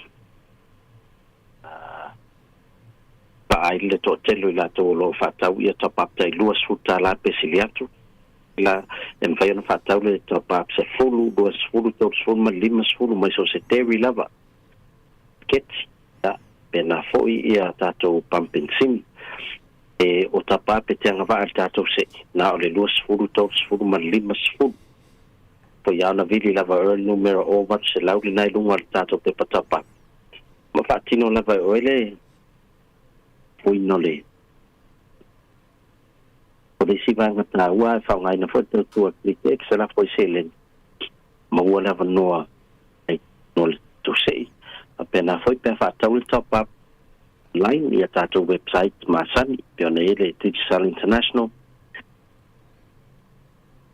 South Pacific fa pena foi ia le site click x na foi fa ia na tongi ele ai le te tau la na luas futa la la tapa ai fata mala foi lo ai ngai Samoa sulu bona nei fa ngata ia tatu entries ai so ta ha fatino le tatu sei ya la tam fai fo ia mo watu se update to la do famina to pokala me la so fu tatu wo dia le lo famana ngale lei to mutai sili si fa na fo mo la to lo sa ni malanga Samoa lom fen mo watu tatu sim card tatu office e kilani mo se avano e a fe mai ai il tatu office le sa ni te malanga Samoa o le tatu address ia o il nei lava le pay to drive fata si pay to drive ai le merto lava le lo iai ia le moto Samoa official consul lai mangele e mamau mai lava mal tatu malava lele salo pena se sfulu minuti te ai mai ai tatu officer so sani file sim card iam fasino fo ia tatu plans ma vai nga malava e mana mi fo ilo fainga malanga o nai vai nga ta wana fi fa na tu ta pokala me mai ma lo va tai to e fila tatu se i mo nei a vai nga fa mo a lo pepe uma la sotae o tato se muli la sotae ia on tato marolo ele mon nai veaso ia se tapena mai tato mole Christmas ia pe vanga ta wala ia masalo tato Christmas pe ono nai veaso la fanga solo tato promotion ia ala longo to level temi foi mautu mai ia te lo tato tapena malo vai manino le vaenga le vai fo ile unanga tatu community fo ni malo fianga no bep ya si vaenga na fa mai le tatu no o ia te fsilia te fa nga ina le penga te fa ilangi le fa nga le o fa nga Donald Trump o le X o te le o ia lungo le o tatu platform le na ai te vai to tele lava pe folding me to tele lava America ia mai sia tunu e sa to vai ko inisi fo yo wo ni la to te fa nga ina le X ala le te to langa mo mai se update le o fa nga palo te America ia wa altulanga na pe on mon mawin fo ilunga wa Davis ia le ua pe o le tasina upenga o le fa nga le president of America fo le faia na tu singa pe ona fo mai ai fo le palo tan po ia le wa te fo le tu fa ia tu e fo le upenga fa pe o le ex ia le no ofisiale le sunga mari ia le fa mai mari o e fa fo langa ex e na te fa nga ina fo le ex fa pe la si ofisiale tu ia o po e fa nga ina le upenga tu fa ilang matou pe matou fa sana na o lungo o le ex io salo ina o na lai Wellington yo le nae fa yo na fa nga ai tamale a tau lo pe al ta platform le sa fa go mo Twitter ya la wa a fa yo le ex ya mal ta fo ina ta wa ma la wo na ina company le ya elang ma lo sila va ya Trump ya mo a paila o le na matua i nga ile final campaign a Trump ilunga le o le data platform le telu tangata miko le ye ilunga platform le la na upe malo si me toina mo ile sa no nga lo fingo pep o le si tu be o le na tal no atu fo ile fo na mai telephone le Evelina o le ua to fia ia le tangata le o Elon Musk ia e pule ina ia vaenga ia le va ia le fainga o tu ainga tu langa fo le wale o le ale to fa nga ina le la ata la mu America le fa nga ina tu pe fo ye le va ia po tino tu pe fo ye cash ia pe o fo langa na Donald Trump ia le la o pale mai le la le na me nei telefo e le to fa nga ina ia tu pe cash ia le la nga i va nga le o le Bitcoin ma va nga fa pena ia AFP la o le tangata le o Elon Musk le o tofia na te pule ina ma faia ni swinga fo ile le ilo le ia vai nga fa pe i le au e tusi ma vai nga fa pena mole a wo fo ye o America ile tiro na tu te mau ainga meio digital currency ai tangola interview tangata ni New Zealand tangata fo i folan fa longo ia le fo i toinga fa nga ino o tupe ia e le tatong vuile wa ta tu ma san ia de va ia tino tupe mal fa nga ino ka e pe yo pa no na va ia ai o nego alo ai ole o nai va nga ia mo le nga i luma a fa yo la fa no pien fa tino i pesimisima tengo fetau fa wengo tupe ia e atono o se me mana ia ai o te do sei longa e a widi lu mo mai tu langa nam tato titilo ye vai le pola le a mo tato New Zealand mi sei al Pacific sa ole le ia si tato tari no le fa to a tu la i mai to malo ia pola tu langa le anga ia manuia lava ia langa ia tu fa ingolo vai so lo fengo pepe ia mo fa inga luenga fo fanga la fenga ia tava mo mato ava no ni teo ia mo foi fa un tu ne yaso ia fa se foi ia ole wa to tasi minuti o Natale o le tula iva ia talia tatu telefou ia matala mai Samoa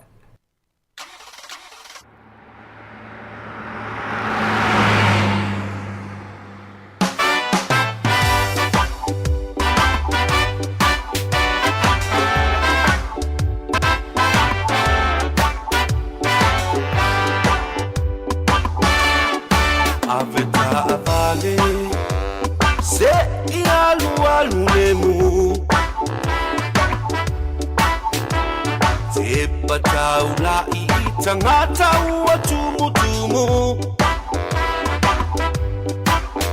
afai e telefai tete itai mi umala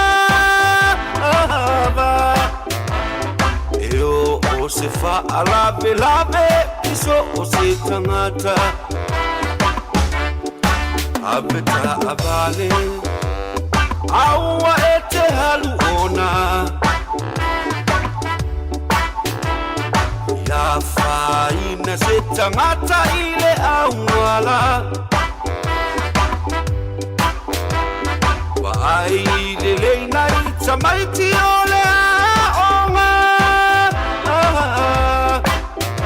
maua o ele o sia kisa o ile sela aveta avale awale so na fiti vale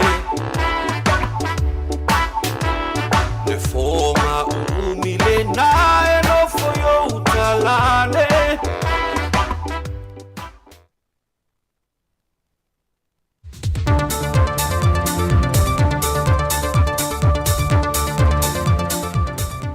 O se mai al whaafonga i se isi fo ile nei whaopoponga o telefon mai Samoa. E ni tala i mea loo tutu puai. Watu i nātu e le whionga le minister o ati na e mga ruenga te tele o ia foi o le minister o company Vaa Samoa. Le tārusanga i le kāpineta mōsana i o enga o tilu e le company Vaa. I le whaia leo se whiwhiringa ini Vaa se lua o loi au se tālia. E sa ili mai e se sui o le Vaa o le MV Lady Samoa. Le ua wha lia le whionga le minister. O le mawhai o na toi ave nai ni uta mamafa pe o na iai mua e le tūlanga o le toi au sia e le foloa le malusi anga sa iai mua. Mo ni uta mamafa pe o na ta ua. E le ngā luenga o le toi wha le leia o le Lady Samoa talwe nei. Na alua e le tau e tolu se lau wafe ta la. Mai na amata i loo na silasila le pulenga e le au mai o sa isi va fau e tau ave ina ma wha wau le au nanga. O le tau o le vaa e pe o na wha i loa le whionga le minister e fitu miliona tā la tupe Amerika. Mai o le ama whaifo e le MV Lady Samoa fau pe a taunu mai o le tau ave ina le au nanga a ngai Amerika Samoa wha pe fo le motu i a manua ma le atu kuki. E le o se vaa fau e pe o na tā ue le whionga olo o le vaa walata e le 5 tausanga talu o na wha au ngai Adelaide au se tālia.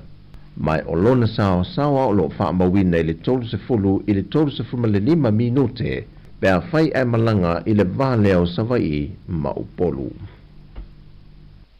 O lo sa i lia mtanga luenga o leo se a li i maitonga o lo au maulea tunuu na wha adia i reporti mtanga luenga o leo na ia ngau ia maia se manu papalangi mai le fio anga sa le longa i Savai mai e o mai le te minei o lo sa i lia lava e le maua. O se vaenga fo i le reporte leo lo ta wai. O le tamatonga le nei, o le toa lua o se tamaita i o le fio angai pei o na ta ua.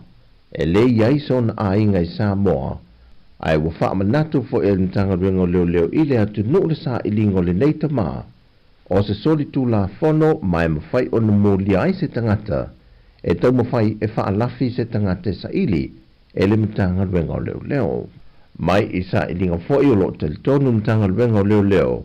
O se vaenga lava o le atu no. O lo la fiai e le o mawhai o na malanga e se atu ma Samoa.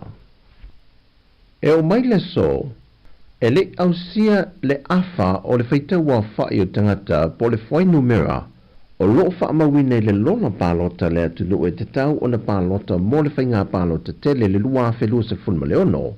Na whae loe le kumsino le ofiso whainga palota i atu ia Filolo John Stanley. Ke ngei wa kolsu fiku wafe badu salau badu sulkan kaiba de skala.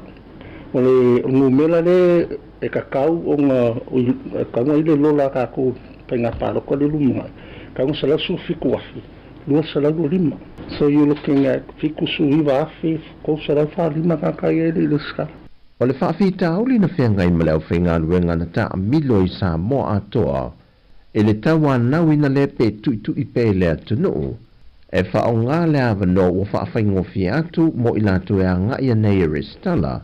Peitai, e nao nei tangata to ai titi na ngai ane wha atino le fua fuanga le nei. A ole to tele, ai ole loa o a fio anga maitu malo e le hanga iane. A o nisi to tele na ngai ane fo e wha atino. Ai leo malama i pepa e whaamao ni ai le latu le stala, e pei o se leisene a veta avale, ma le pepa whanau, po se tusi folau, ma isi e pe o na lewa o na whaalawi loa le ofisa, e lunga o ala leo ma televise le atu no. E o fo i le whainga faudo o whao ngai nei lupeng ta whailangi e restala mai ei tangata pālota, ai me se lava ia i latu o lo au mau i atu no i whafo, e o mai de teminei, e te le atu le whainu mero o tangata Samoa o lo au mau le atu nuu na whao ngā ina, na i lona mamano le atu nuu, o lo wha mautu i atu nuu i whafo atu o Samoa. O la whainga o ka ngaka mwhai mea online, fixa lau wal kas, breakdown, ia o le whainga na whai mai online kuku i Amerika Samoa ko rua New Zealand ko fiku Australia fa Amerika kasi sofa ko so le o kanga o no ye review ko so le o review o tangata le approving officer le tun Peitai o nisi o le atunu ua mai o na whaongai na lea au o nanga to e lava o le o mai Samoa po e leata malolomi tamatama i lima e se fulu e ato toa ai la lato restala i lunga o le lola palota. E si lia i le valu se fulu wafe lea whaayo i lato na mai moina sao ninga whad a ingol tinaya sua Julia Warwick na whatautia le man malo le kalesia so fitu to fiu mai e pia i lalovaya le na se lia ma le fase lau lea whael ma malo lea tudo mai whaoru lunga mtanga wenga le malo o le au fai pisinisi ma o nanga SS lea tudo e lato te mo talanga o le soifonga au ona o le neitina e te tono le tato o tudo ai me se lava le au onanga le Adra Sāmoa na mata ina ila lato tautua i le tausanga na lia e ai le tsunami. O se iuli masua Julia Warwick le ua malo lo uma e to tolu nei o la alo e au fieimal te maitai ua ave nei malo i asili le malo i a sua Helene o le sa ave foi masui lo la wa fono ale o unanga Samoa Capital Radio i tausanga ua tea. O le soili tu lai se fulu o le afasa le lautu sa oi fo e lau o unanga Samoa Capital Radio toi sau ninga o le tinaya sua e le maru lava le kalesia so fitul toi fiu mai ia pia i lanu maia o le tana fowia mai Samoa mo le so i fua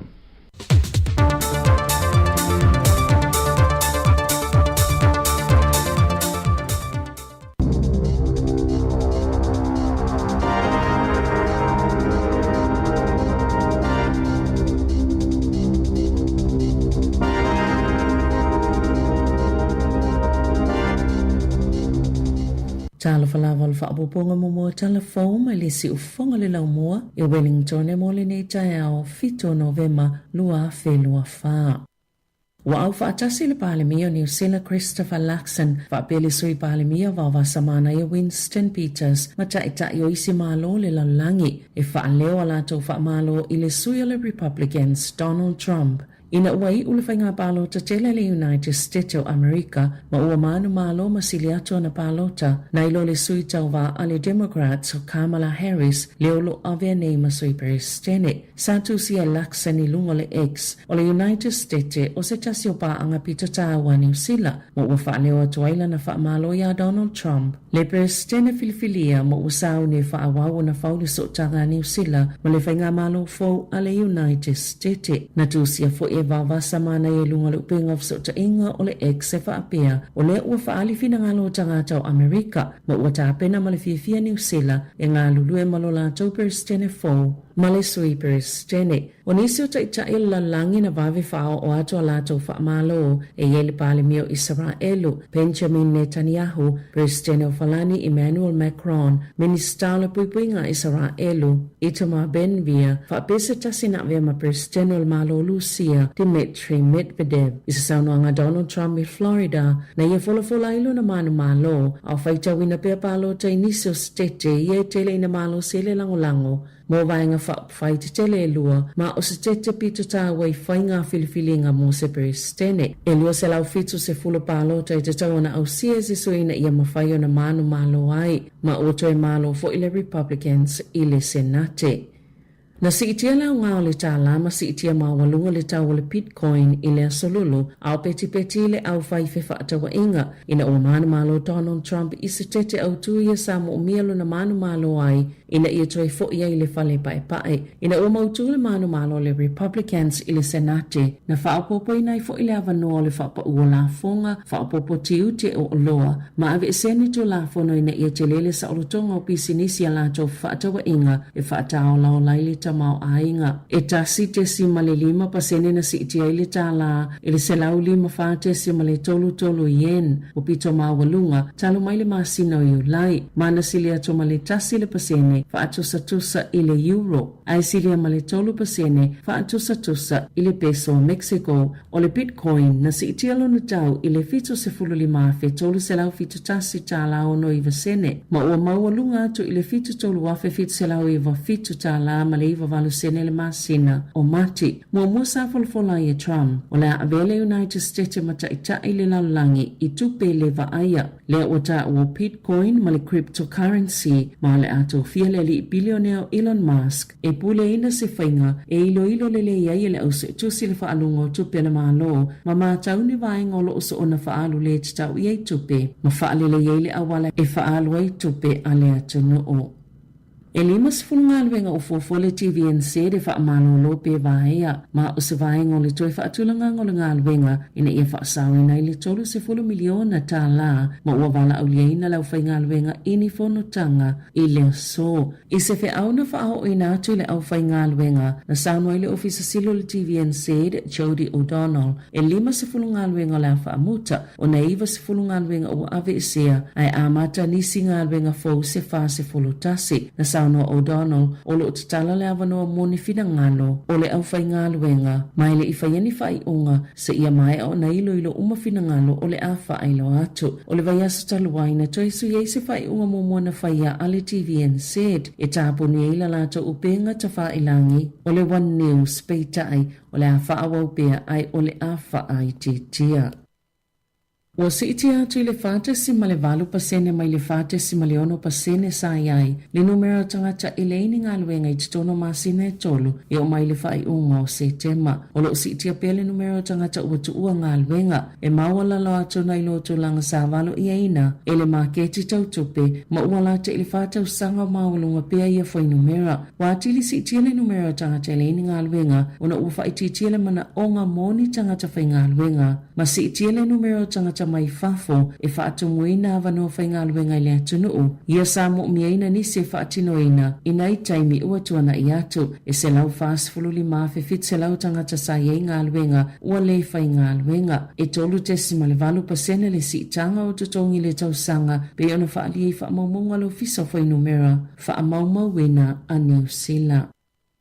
E to otolo ni au tau whaasise sa masalumia lo lātou olengi e ina o ni tangatai whaapea e mawhaiona o lātou whaamalolo ina i lātou ma o lātou ainga pe awhai ua whaamala e ina i lātou ai tatongi i lātou ini tupe po ni mea tau tino tā ua pe ta ina loka ina leo ia tangatai na usaina e to otolo o se tamai 5 tau sanga le matua mani tamai ta isa to alua e 5 iwa ma le 5 tolu tau sanga le mātutua i le malai wa alele whaavao malo i aukelani le asolua i se po fa amatalanga na fa alia ye leo na taunu uia tangata e tolo New Zealand le masino o ketopa ma amata fa atino lo lea fainga tau fa asise na fa alia le satini sinia Craig Bolton e to otasi se tangata na ngau ana oloa tau tino e se fulu fa fe 5 se lau tala le tau ma le isi tangata na ngau waila na tupe e se fulu 5 fe tala na fa alia Bolton e uia to olua le ua mautino ua fa asise ina le fainga tau fa avalea ai yeili tali tonunga e ono yei manisi tangata na usaina na whaasise na i foi.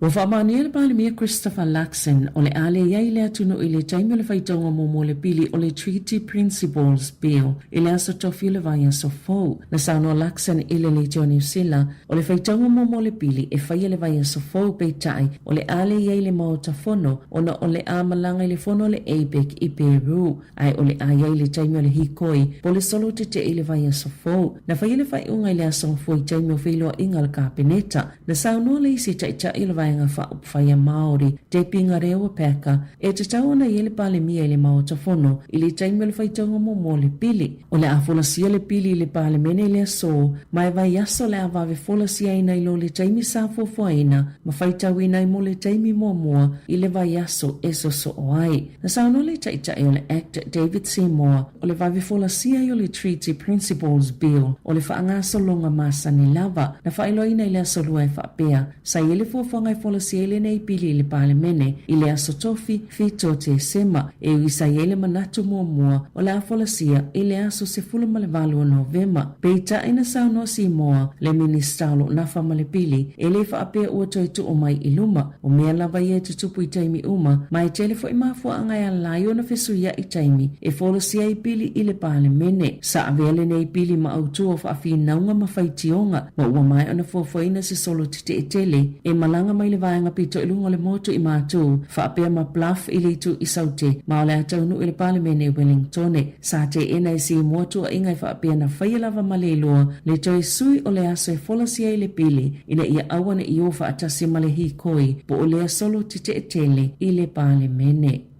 Sailoi se saililinga fo le Consumer New Zealand ele opa u faapitoa uma a supermarketi e moni ma ofo ye ma sani tu ina mai ile au faatau e faapea e mawaini tau i te tele o lo au mai e mani tau mau lulunga to o loa e valu vai a sona fa ngā solo se saililinga le Consumer New Zealand ile whainga o tau o loa supermarketi i Aukilani, Wellington e Makalais tete peita ina faalia Belinda Castles le sa whaile saililinga o taime faalau iloa i pa u faapitoa o le tau ni oloa e le faapea o taimi uma o oloa nei o lo pito sile na pa u o lato tau. Mo se whaataita inga i le supermarket le Woolworths Lower Hutt e whaafaa pe sile tofoi ni tele o taimi na iaini pa u whaapitoa ini o loa se sefulu malilima mai leo whainga e lua sefulu lua o loa sao lato tuli tuli loa ina ai o le New World Hutt City e sefulu tolu ni o loa e maasani o na pa u ila lato suenga e tu maupele pito maula lalo tau al pack and save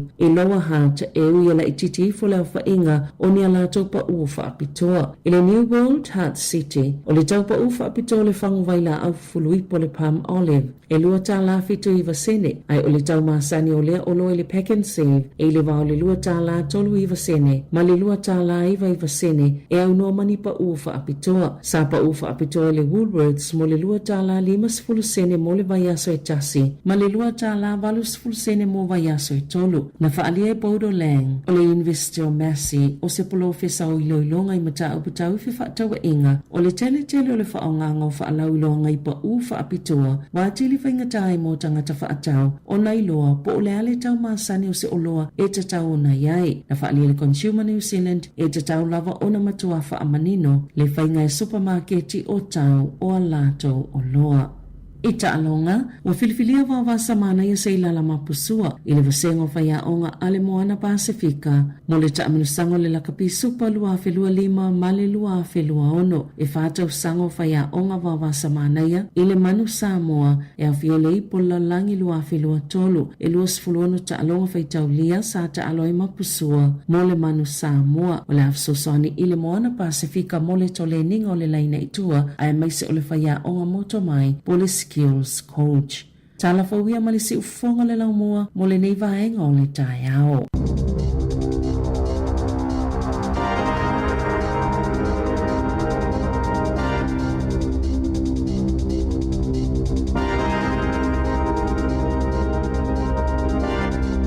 Malo waftai le whaafonga mai te whaafonga le tūna sifuru male lua i tātou whaaponga tātou telefonu matala mai Sāmoa le ua sifuru iwa minute wa te ainei le tula iwa. Malo lava le mawhita mai ma le whaafonga mai tātou atinu le taimi le tātou poklame ya mai tawatu la fo i whafatu le tātou ofisa mari malu mai nei tai au ya msalo fo i staimi va i le la ya ai pe ona lipoti mai fo i nunga i Aukilani whenga pepe i e whapena fo i tau i ala tau.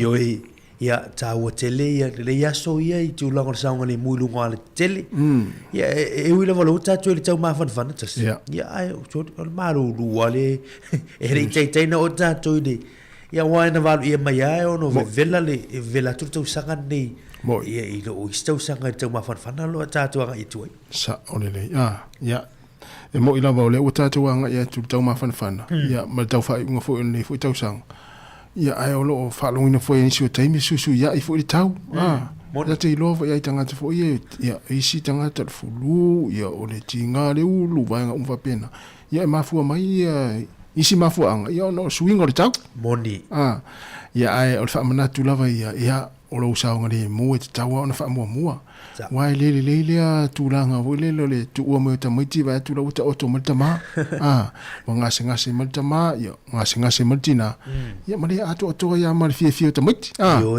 me vo le ta ona fa mo sa ngari mo pe fa pe yini apo me le ya so mari ta lava ona mata wole o vai apo me na ma tu ana ye ona mata no foi ma na le lo ava foi tato pasi silanga ia watu au nanga ia al fatal vai ia le fatu ai lo atu ai so ele fo inisio manu anga fo inisi me ele te tawalu fo it farma te alu fatal vai la ia fo pepa o mo fo iona o vai fo ia ila tu langa o fala au foi na mai o tinga lulu ani si vai pengo fi a fa mo mit fiso swani na inu meronal half line ia foi na evilei vesili mo se tangata Samoa ila lo tal lo ala ilo tatu lava kanda ya mfeso swani ya ya wani ngalo ya wala so na fina na fai fo tanga na itanga tau sifu taro si umala tu fo tanga ya le utu fo ngalo malo mana ya na fa manatu na wa tau on tatu si le fir tatu tu no mai lo pe fa pe wa te minne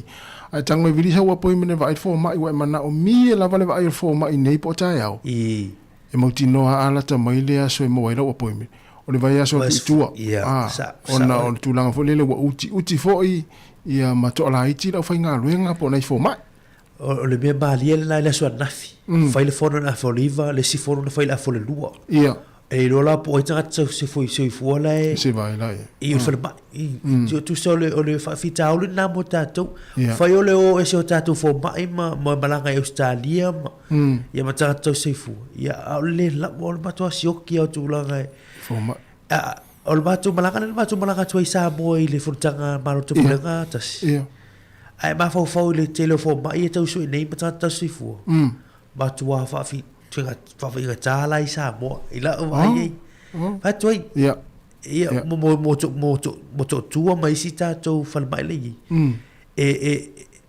o se fa fi tau le nga tu la mo tatu tu no Pacific le peila New Zealand mo ia ele pei me le Pacific lo me tu pia New Zealand ia na ele fula o mai le so ani mai le vainga le faltala vai ia nga ia ai se vainga fu le wa ela tu fo mai o fi wa mo mai o po mi le va so tu ia asi pe faltala vai na ma sai na va tu fa salão ia mai fesili ia pe la ve ai o ia ro ton fitinga i vainga fa pe mana ia vai fa pena ia ma vai tatu tala vai la fa la i o la na pasi tu amo pasi mai o pasi atu pasi mai mai se lisio wala te oi ia se uma fa no le fioni pule pe fa la wole lisi ai sa ta mai lo fatana nga yo tangolo la tu le lisi i lu tatu li tio ia tele ia nai fala au matala vai le te vai la tau o fa tala vai ia nan fa manato tu pe piki ne ya so pe afa pe ese no ala ia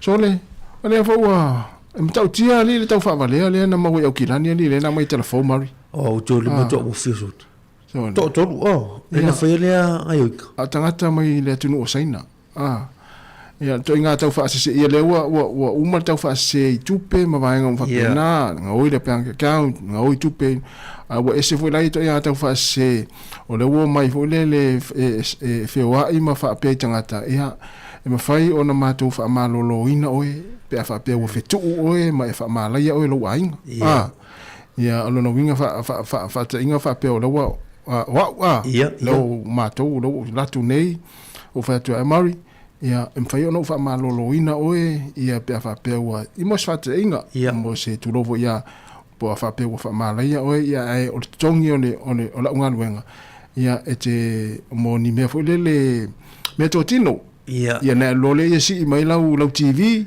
mai tas ia va tu lau TV le ai fa ma lo mai ia fa penga man tau fa se va nga le o le ma o le fo itala tas tu se le wo o itu blanga fo i o fia tu ta kata o te ofo fo ta kata tu ia le wanga wa ia si ia tu microwave ia ma va tu man ato si tina ainga wani beto talinga ma si me si tu mal pusa aisam so ia tu sei o le o fa valia mo tata fo i si va na stata ma tu apolo ma tu ta ton wa fa ma le ina ia mo mana mi so mo mi so ni matua ia ia ai pole ha foi altu langa e ile to inga mai nga fa pena so fuanga o fa mala e se tu lo ai ata vai me o tu tanga fa pe ata te le tai yo te tali tonu wala ki ala o le mo e nunga o kilani ai na utalo talo se yo me nei Wellington se ma to fitau ile shopping center ia no fai lola o mai le lo puno lalo le lo puno lalo ai o mai e fole le tu mai tu au nunga ia mfai sto plasto nga yo inga ta te fa longa tu lola i nunga lo tau lu vole le la u fitango fia fa mai dang yo ya o ia ta tu ne no lunga ta tu ne no lunga ai se me foi le ta te fa manu ia sere we fa manu ia we fa manu ia le tu ne foi nunga fa ti mai puno no mai la lo ne fa manu ia tu mo to o le foi la wa le wa mai ta wa e tangata le wa mai maua ia na vai voliro o mea teu tino ia o leisi teu tino ia mea teu tino le na mai ni telefo sa ni tong ni i tupe po ni mea teu tino ia ai o le tangata le na nga wela na sfuli mafe tala se vai tu sai e tau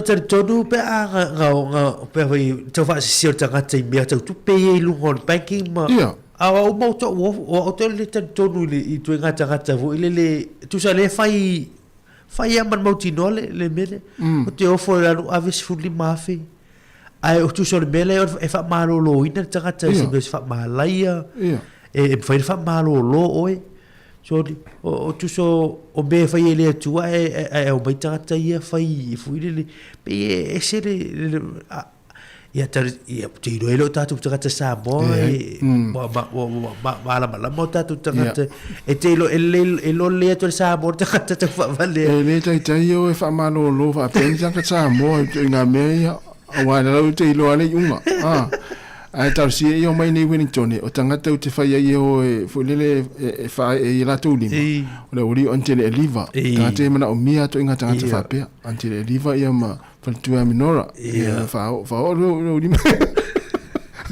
o lo ingo lo e la turtina la fe se fi pule nei se walo tu se fi puma ma si tanga mea o non mana o ngai fa malo tu sa e le o tu au de tani ina le ia no vinga tenga me foi le o la tau nu ia me se la tau nu tu le fare na to ina la ia ala al pole al tina fa tau no vinga e una na umar fa malo longa foi le tau nu malo matua masalo fa tau la tau si tu fa foto ina TV ela visi malo matua fa no TV foi se ma si va ngale no me fa malo lo ya taituana wale loa se tulanga le lalolangi wa ngai mai ai lau tau fa se ma lau tau fa vale ya ai ya mai ya o tato lo foi misil fiel tato tu no tulanga tau ona tali ai yo le bali yo le tulanga le o tato yo matala e te lo e o lo tau longo tu tato o nanga ile ngate me tau fa vale lungo o pega fa ilangi a te o mia foni link i fu tu la ta longa ia o ye te mine e te ta alo ia na o mala ia e va tu ta lai te malo mo tu peno tu la kana ia ta tu mata lai ai ta sire na me fu ta telefone le ta o le wa ala o le so e le fa ta le pili le ta fa o file ve se ya ta ma orima a David Sāmoa a te ta io le va fa le act ia le la fai tau le fai tau bua le so ele pe ele i tato pa mia laksen leva pe le la malanga i fono le al APEC ai ele table hi koile po le savali le ai mai ia mai motino le woman fai mai le ia fai le national ma le New Zealand first la tu te la con la coina na al fai tau bua ia ele la con la coina tu la fa tu la fono ina le pili le sto ino Sāmoa ia le a fitu lang o fa vai o New Zealand la tau ia le na o si el fenga ngar va Maori per tani tasi valu fa o le fai te saka tasi la so fa o February na so fa ia na ia le o 2 minutos te nei le tu la iva ia se i tatu pese le vai foi ia te mai ia na fa winning no tatu proclame ia ai O le ase malu le tai au o na te whaafonga mai le te mo le tai au. Ia wa iane le mon meo le alingo le polisi. So le selo fia mari ai le polisi tu lo whaafonga mai le tinu. O tele masani me le polisi. Sorry. O mele o i ma to fo ile na sau ana mahira na el polisi na sau si to fil ya ana mai ma ro ta le sta no litio. So ese fo e fa moela al fe con polisi na il po fa no susu ya ti pela al o la fa o fa i pula. So ese fo ya le ya o te ro e fa vela. Ia o anga te fa vela. Ele e ta. Tu malé na le susu wa. Ja, maar vela. Polisi ele so vela. Oi, il outla. Ja, esa. Ai ta wa fa. To tamalana esa. Ya alu lola male na fa pula mane. Ya tamalana na fa ile mal mal. Tu le fato a fia ile. Oi. Ele mas ele. Yo, tele foi le tu le fato a po lua ni ma a to ni ma sina ta no fia le polisi. Sorry. Polisi ele sukana venena. Au tele no pala na winga tala tanga Sāmoa le masani ngana I fo le tero time. La te fa tu lo sa tala fa mai. Wai ai polisi. Wai fia ai polisi. Tu sa la fu o le winga tala. La fa mai fo le. Oi a fa pene la fa ni ulanga fo le e ta no le fa mai. Wai te ai polisi. Sorry. Ya, nga ta mai na. Fo le e me tupu o loa pe ava pe na ya malo talof te rini talof te tu le uni o loa na fa mai te wa le ai po te wa fi ice polish ya na talof fo ya tu mo ma fo right malo lava le ma futa mai nita yao ya ai mai fo ma fo Eric ya fa tu ya Petty Nansen ya sunga Paul fa Nico ya o utu tala le ulu Shane Ellie ya le wanga I mena auto tele la oi polisi ya me se foi ya menora avamua faea ya el tamale antile lia po fera ingana ai Shane Ellie fish malo fish ya fatu ya pu marriage ya married tate o kasto tele tato ya sunga ya fenga falasita ya ma oilis ya na se tabu mo le tato pese ya na toi lawa toi le tato wo tinu malo lava le mafuta mai malo fo tele no mai.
ia o le o ile tatu wala au leo tau fai mai ni taimi ia ma no se fua le fa mo le sere fieta no atu le lai lunga fa mo mole o ia on sai mai la fa mo mole tai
le valfianga mo le pese le tu alofa ia au fai pese ia so ese ia o le la atars fulu e fa malu atu tato wala au le tau fai mai mari ia pem faina to wala au mai pe atars fulu ono le fanga sero le tato por clame ma le fanga fa lolo lava ia o le tulanga le au te va le si vainga le na mai tato telefo mari ia o lo fa wow pea ia le vahaya o ngā luenga. Limas furu ngā luenga le ufofua le TV New Zealand.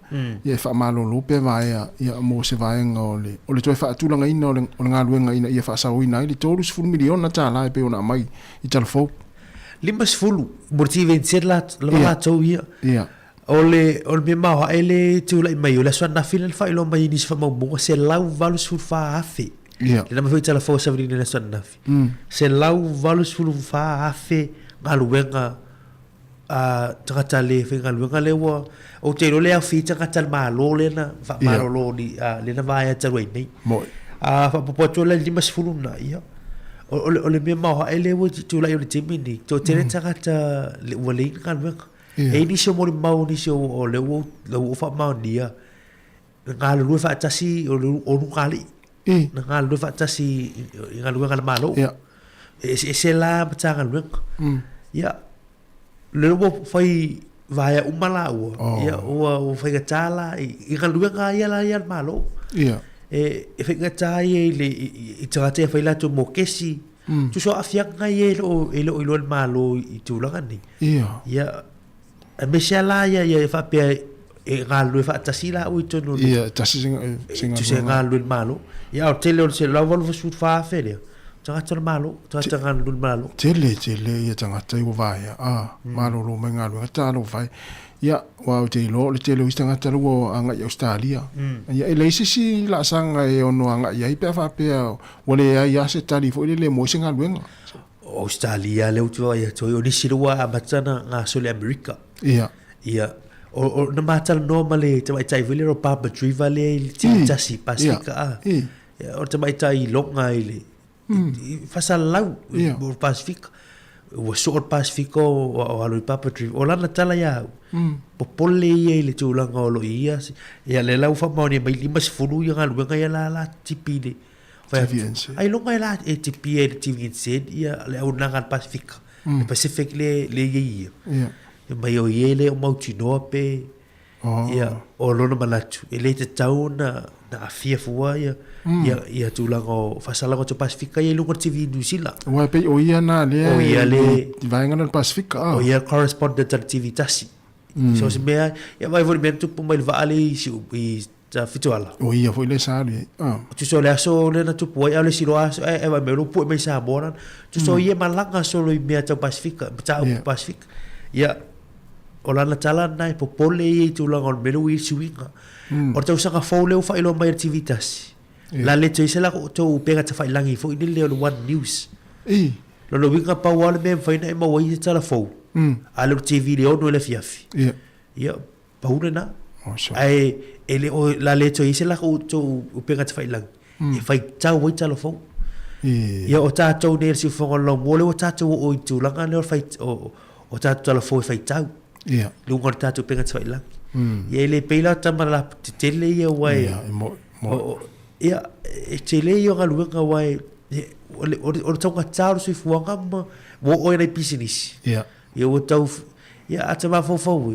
ne ia me no o telefon no o penga te fai lang ia ai tele tu pere ia lo i motivi nu si la tau ia Mari si tu voilà telefon lá Malo tu ua. Ia, fai asi leo telo lau ni te ofa mo le lava pe fai na ki la. Ia, malo tu ua sua. Oi, tala vat pai. Malo uso. Malo sei fua. Election na o giri do polando por calame. Ale polile o que no fa polile pia ba pisa u angangol pastai tu sai mercado por calame Ia. Este mai ka kure kio ile kio mai le palo longo ia. O se tatu pe aule fai ni o ko malo ale tau. Ia. O le tau mo longo. O tele yo me o matu mo bolele il fe aule mai il tatu le kio. O le ka pe o si le kio. Interview mai ka mai lo ka uninga le anga me papenga kinga pa lo mo kuya ka interview o la de desi mo sa wai po le kaltenga ai faia la ki lo ka ko le ki o man turanga o lo tunga gui se ta malo o ka la ko po a ke o ka kamilo ke po gi la su kasi ki ra ku e mai o te kamia asa mai nga ka malo mo pidika tama ia olela ko kia fu lo application la bolelo o lo le so le fai pa oia ala ki na unu male il Facebook o te karia le sa oina so ko mo ko ia ai ke va ko o para o pali Kena na o kena pa o kune ia ala me bango o ke loa o vai usar primeiro a bonia e fai que ia ni do poroka que na o que a fazer a pinça o poroka bem ia o que não quer o que mau o que põe mata na bim mai ia se o le ia marquele ia sa pero ia o meile tu pautua mai sa o le leia o ko ya bueno lo tunga venga wan se le tineia e ma ko kile ko kelo ka ko atu duele mala mala mai ma ko o le tu fa tai lo taringa tu pai o le au na o mo wane va nga ma e lo ane va nga ale o le va na e lo atu I ma e o ina tu I tatu proclame fo le mo le au tau fa se ia le me fo na e mo e lo o mi solo isi me ana I lunga ina le Facebook na e o mai me va pena pai ia wa e sa o le ia o me fo nga ka ba le na o ia aqui o mulai o ese ka kana e ka bala o mai ia sa ole me volana e moniala ele foi que foi ia ai anga lo mi ia tau fu le lo mi chupa yo ti la fievo yo dei ia ola nga tu pulanga le ia ma tu le ia ele kai o dengi ba ala nga pulanga le bai kai le vai ai kai le la o ko la pasta inga no mai o meu fala au o vai o fo mai o kai o kama kanga kama kua o lo ko na nga ku mai ele me ali ke o que fie para o longo voi si pero fai la ai ki ngai na no kama po ka e ki la kwa o la inga bi mai ka fa no ku le o mai o so de e grupo o le pu fa desi o ko la e ki na ba no ko ga ke de biga o la sa un be preciso be vale ko e faia a o da que le be o voi le voi qua voi le ha fa la be ia mo pia mo pa no o sa o ia wa o ko ia ia ai se a foi le sa o se o que mo te fo ia o que para o ko pe ma fa nga fa ilo agi se o que fa ia le nga a capela na su le si mai ka foi na su esa o fo ia ke kuloa o le ko ala ia ia mo vida ko ia pa la ka pa no ku do mai nga ke ko ke le la fo ka ku de ia ana ana le vida te pa kai ke le la pa tai lava ya o ka ko wa ke o la ko ia ke yo le el ga le e til e do ka o tu sa un fai loa so ale ke me polele e fa ku public ia e ai a me ke ta si la ko por kalande mai te vai aso ato o te palo mai sto por kalande ia e stara fia ngai ba tatu to ngate nei to anga fe por esse o tai ao ma pa ia no ko mo por esse que vai o sua pa ia no sua pa ia vale ma no tai ao pa o villa vai tai oye ele se vele o nasa tu e foi kamiki o le si o le nis o que o que o sa o que ngaka la mai ngata ui le mele ngo foi kamera ka ia fa mai o que ia o kurka ba kamiki le dire usa suva kausa que é só como é que cocô maca pule pule vai como o cavalo e peco o matua mama o la meu tino foi isso pai isso e ora tu ai mai foi lá mama au tino o ca estava le como no casi le pego foi casi a no pure Fernando fai o solo come chi vuole le cacuie con il cavallo. Ma una con le voci cupe la marca fo, per bella o su era un kinga. Hanno wa erker fo, e bogo mai hata itale la erker fo. Hanno mai i na durban co su agora voi in marca fo. Lele o la tapa o ai lo wa finele la o la quantore le ele ba ko ku te li mi ku ke ba me ge lo pa la wa po o pa ta sa esa a o lo wa fia ki po sa ku sa pe ka ba la ka to e ma bo le ta ba ni mai sa mai ya o ka ba de wa ka si de le ke le ka ba ya lo ko mai o me la me le mo o ka mai ki mai ga i go ko eu mas vai ver e por ja mas tai tu ani pe ani fa na pa tem la tai voi ia ma no fa tai mana ia me le já no mai tamai te toi fa ia wa mi ya sura pa yo e tano ia va fai ia lo fa toi manu ia fone ya so pai ia la va ia fa so ia Maria, ta sile vanga ta o sa no mai pai. So o tu tele mele ali tas. Ia. Me se ala tu pulanga ia mai o isi pito no mai ia wai ne ai por role o fai pulenga no por role ta por kala me foi le ile the transition ia po ile mele fa talino fo afi. E fa le ia ila tole o to fo ba rotolu tolu ila tole o tala vo fo. Ia. O la tu galuenga taiao ma le fiafi tu watu a onga ma la tu va ia ma tai tu uma ia tata ia mai me seta mit aba tu le ofua onga mai se le melea onga ia le wo mai nei porua e fisilingia pola me wo mai i poa ele la wata fai ti tu la ngo me fo ia ve se fa na i fatet pasiri porua mo la tu le ia tu wai kanai mo la tu ia tu tai Wellington ia o vai ngana ia sa o le ia o te minei man tu ile veni le na matu foi ta tu telefon le fe na fa ro nei i tu lango mata i tu mo tu lango te mai ta e man le fo tu anga a whatsapp vali fo de sa vali to tele a whatsapp na oi Misi at temi na fia pe ser tu palo Ya, le win malau. Mal. Talo fa malau fa tailo sai mai. Talo fa Mari. Malo se fua. Oi, tala fa Lupe. Talo fa oi. Malo se fua.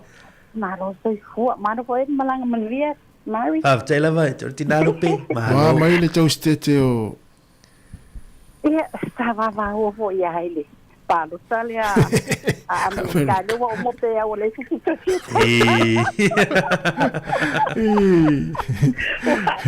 Mana va mai sanga salu no potele. Ya pa mai ila mak in male Bitcoin de wa dengan le fu no ma wo ye ma wa potele do ye. No lama Mari. E matau le po e tanga te tauna complain. Tauna faisio. Ele te faisio po ilale le anga la faisio le so fa ya. Wa o se fa no to ditio e mawaile ata mawaile tangi mawaile fia.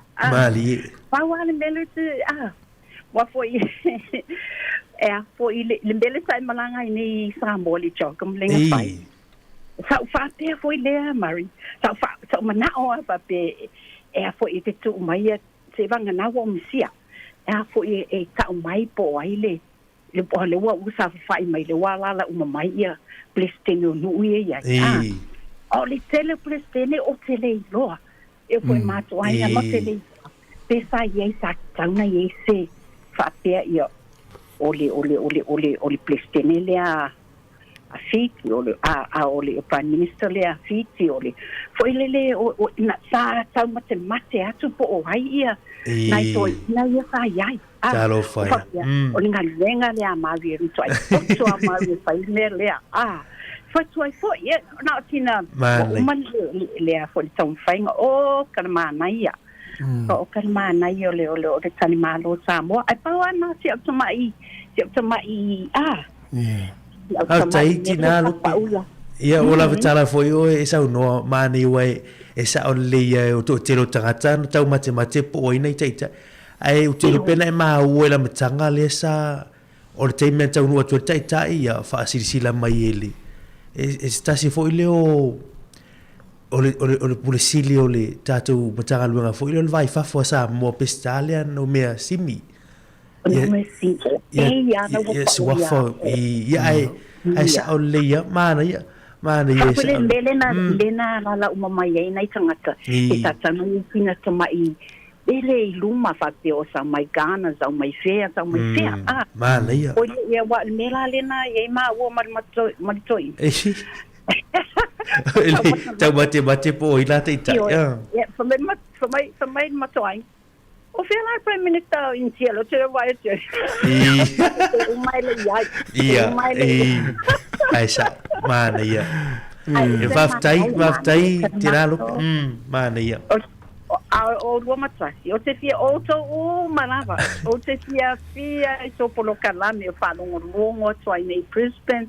Ia nai me foi o te fia ata nei pe o foi o faso mai to ina ia masa ni foi ia se ata va mai mato ai un poler me maria e mai ma forza mi sa che la ma forza mi sa ia wai de madi e translate papa lang bali e madia i sa so wanga ngana vole ai la te sa ia no to wala i to polo kala me vole me sa super ile asota ya tai malo tai lava ia manuia lava le a fo ile na foi ne ya so ya lo fa ya o lo tasi te le Lupe la vatina Lupe volve le yaso ya va se fo Tatu wala au mai oi Brisbane Australia state of Queensland sa ayo misi le fatu ya Lupe ma masto ina ia le terminal na lau mai ia le ia o te me tau no atu tai ia rapuka fiti sa vale mai ton ia na lau fa pena ia be o lau fa te ingo ia leo o tasi o yama ia o le pandemia o le malo New Zealand ai America President America ia President ia na lau mai fa pena ia sa vale mai fa ula fala ai sa ma sa le wa te le sta ina ile fontanga la maro to pule la so ta o le mate to lo tu ma fionga li pule il programa tala lungo va yes ya la fai ona mole tu foi sa te le ngol fontanga manua le ili mau te isola tu toka na tu ya la fai na fa fonga ta tu lu sa te le ngo wa ila mo ni mau fai ta ya u te la mo pule men tu pule te mile la talanga e se me no ye la te tala le la fai fontanga ale wa ya tu ma tu ta pe fa ta di mai di si tu di mai ya urisi men tu so le wa tu te kaval men le woman ya tu o se luma fa mama tangata le men fai o fono ya la fa patara tai hau fa patara tai pulele ya ona te lenga na tu la le ya lenga telefon le na fatenu ina lu vesta loi ya tu la fo palota le la fa la wete le tu datu programa o tala la ngol me so tai hau ya ai o le tūlanga oi ya o nei se fulu le na mai foi tatu tala mai Sāmoa e sunga tase sa le fa sala tu sa fo tatu tua ya le falo singa ya o le faletua po le sunga po le fionga ya sua Julia Woolworth ya lunga tatu Facebook lunga Facebook al si fonga la mua to tele na mai bo mel po ya le foi na mo ni mawina po to tele tatu pa anga mai la tu na mai mo yai ya o le si vaenga le mana ia foi wa o le wata i vaenga le tatu tautua le mari ya o le foi wa ia i tatu tautua fa pe Sāmoa na fa mana to pem fa ilo atu ia inga o malava o ila to le amalanga Sāmoa i fa ngol ni tau sanga ia po ani fuanga le ainga o ni e kalesia o musanga ia o malu tapuai ia o sao fai o asofa nau ia o fai poiponga ia o le fo fai ona tatu tautua le tautua na ia i Sāmoa ia ai fa so tai me dan tatu ofisa ia ona fa pe ini e tuti mana o le fa sala tu sa tatu tautua ia ni fofuanga ai ngal fa ingo sanga me se ama ngai o musanga ma fai ma fai ponga ia o fai on tatu fa sala ni tu sa ia ai tuti vala au me dan tatu ofisa ia ona fu tanga i fo ile ia ma fa mo tu vang fa pena mar ba le ia o la wo na ngal na sti fo ngolo wo le wo ye ia tau tu fo le tatu tu ia mai fa tai fo il to il sunga ia tu pa le tai au la so mai ia o le ngal na fa tai tatu atu no fo il la be tatu tu ia o pokala mea mo so fo la leo tatu takat ia e vo se mea la tatu ve se fuama ma tatu tal no foi mele ai sa nga ia tatu no me nga ya tia ia tatu ai nga mo tatu takat e me se le tu no lo tatu no fo ma tatu mo wo ia ni na tonua na mo war fie pe ia o tatu tatu ile aso mo le aso mo war fie mo tatu tal no fie ia la ali si me pito silin tau ya me la le o talu lunga fo le mata isi programa mai si ata fo ye lunga ma o ta ita tu ya mo ta fia fujo tu ya ya fa ele umalo waso e fa no ina vaenga ya ai mai mo pe ma futa tu si fonga lo mua ya o le nei fo yaso alu atu nei ole swinga tatu programa nei mari ya ole hala fa tau tai atu pe nei tatu ofisa fa sala la uri tatu unanga nei yaso si pa ia lava tolu le fia na nei no ole tu ni mai ya le sunga ta sesa ia le fa sala wina ole fa lo singa ya ole fionga sua ia mai Sāmoa le tu lai se fulu ia la tatu tu atu pe si pa ia le tu lai tolu le fia na nei ia ele tu fa ilo fo ia le fo ia mo ile ia le fionga sua Julia Woolworth so da una ngala le etra ya i Sāmoa so o temi o vai tau mi tonu ale na amata me tu lango o le tsunami ele tu ano tu ina amata ile tu le etra ya o ele sa fa tonu sili le etra mo tilo tu sak ya o le na vai tau talo fo ya o lo nalo ya o la tama tini ia le fionga ia sua Helene Woolworth ia le sai tonu fo komit fa fersi fo lo telo to sak ale wa me malo ia siri le wolo ia siri el malo o so tanga na tatu o na kamale ma le fionga ia su ia na malo fa tai ia ole wa to tasil minuti na tale o le tu lai se fulu ia manatu le lava vai foi ia ua mai atu foi mal tatu proklame atu tai au mule atu nga fa tai tele lava ila fa so fa tamani ia malau tala no mai ia mai foi o le tatu mafuta ia ala tau tuar si fonga la mua ia ala tatu mafuta pe ia le la fa nga solo tu tatu fa fianga ia manisio proklame ia matatu watu ai lava ia si pa ia le fia na nei le tula tau si fonga la mua Wellington ia si fa talo fa tsvaenga le fa tua ia Teresia Agustino lo mafuta mai Samoa ia manuia fo le nei yaso ia tama leo Jeremia tapu manaia Maoteri ia tatu fero istaimi la tamai po nei ia meze fo ile sunga ia fatu tala le ulu malo fa aftai mafuta mai antelea liva ia o sina leo ia mese foi o suli vai timu ia se fale ia va pe foi ia Lucy ala tipi sa ulionge Olive ia Mary Tateo ia malfatua ia Lupe Malinowski mai o i Brisbane Australia mole inga fa taitele lava ia lela tatu mafuta pe fa fianga si fonga la mua i Wellington ona evala au ile health line a faile ai Whaamasani ma whaataitai ona e vili ile o walu se lau ono tasi ono pe a e mo mia le fesosoani mani fautuanga i lo ngase ma le vainga o lo soifo ma loloina. E whaailoa atu fo e ate oi le isi la asanga e tatau ona e whaia e tusai ma lau mata upu. E le aise totongi e te tala fasolo a atoa i le au ma le po i aso e fitu o le vai aso. Fai iai e te fiatala noa i se Sāmoa pe amo o mia se whaamatala upu. E le totongi a sautupe. E te sila fia e tau le maasani tangata Pasifika i le Health Line. Ai olo o whaamauina le matua langolangoina i tangata i e whaongaina le Health Line. Le tāua o lea au nanga. Tautua nā, awa e te whaatali se ia e matua ngase lava ona whaatoa e wala au lea. Whaamasani le Health Line o walu se lau ono tasi ono pe amo o mia le fesosoani.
tonu lava toma ina ua tamo a whai e te sau ia mai na sau ato e te whiunga lau leo mo tamato mai masalu sano malanga mai se aso tali tonu lava toma ina ua tamo a whai e te sau ia mai masau ato e te whiunga lau leo mo tamato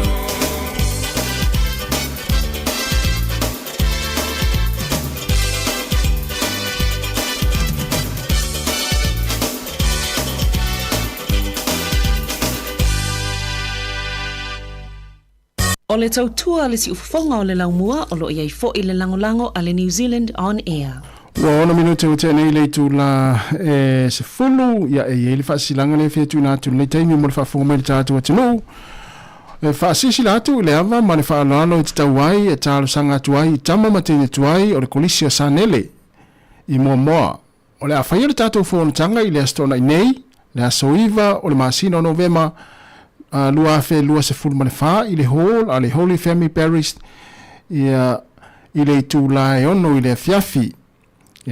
Amata le misa, amata le tātou whonatanga ia i le ono whalima ia politoe se fulu lima minute i le tu la fitu i le fiafi o le stona i nei a fio mai matala mai ao a le tātou wha moe le masina fau le tātou Christmas ball sainia ia e la fai Calvin Swalker o le telefoni te wala au iai o le olua fitu fa o fitu lima tolu valu.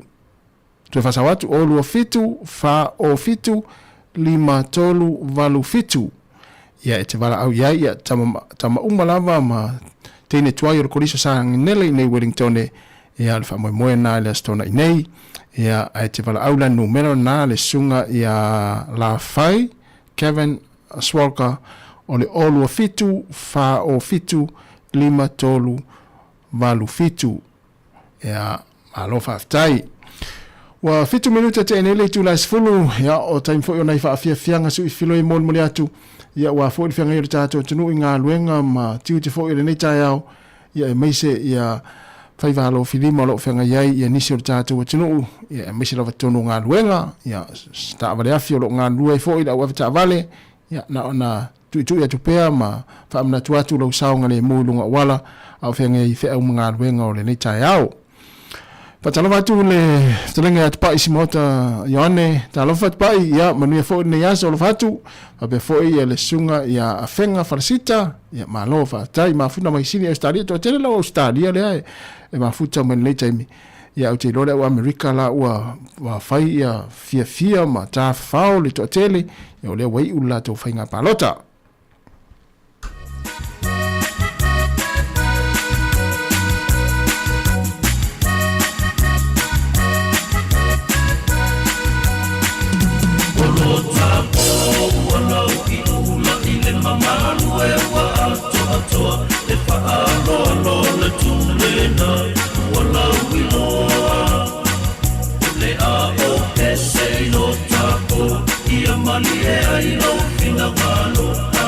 Salamana ia la toia ai manolo Sauia ta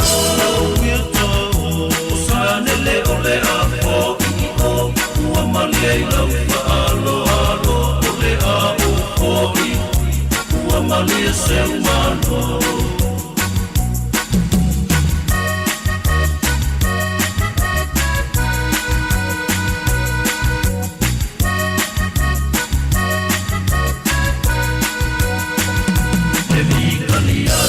Sāmoa, le mualua le mai moa moa, o le nā ua e sila i tau makainga. Ine i e mai tau mai ita, e te toi tau.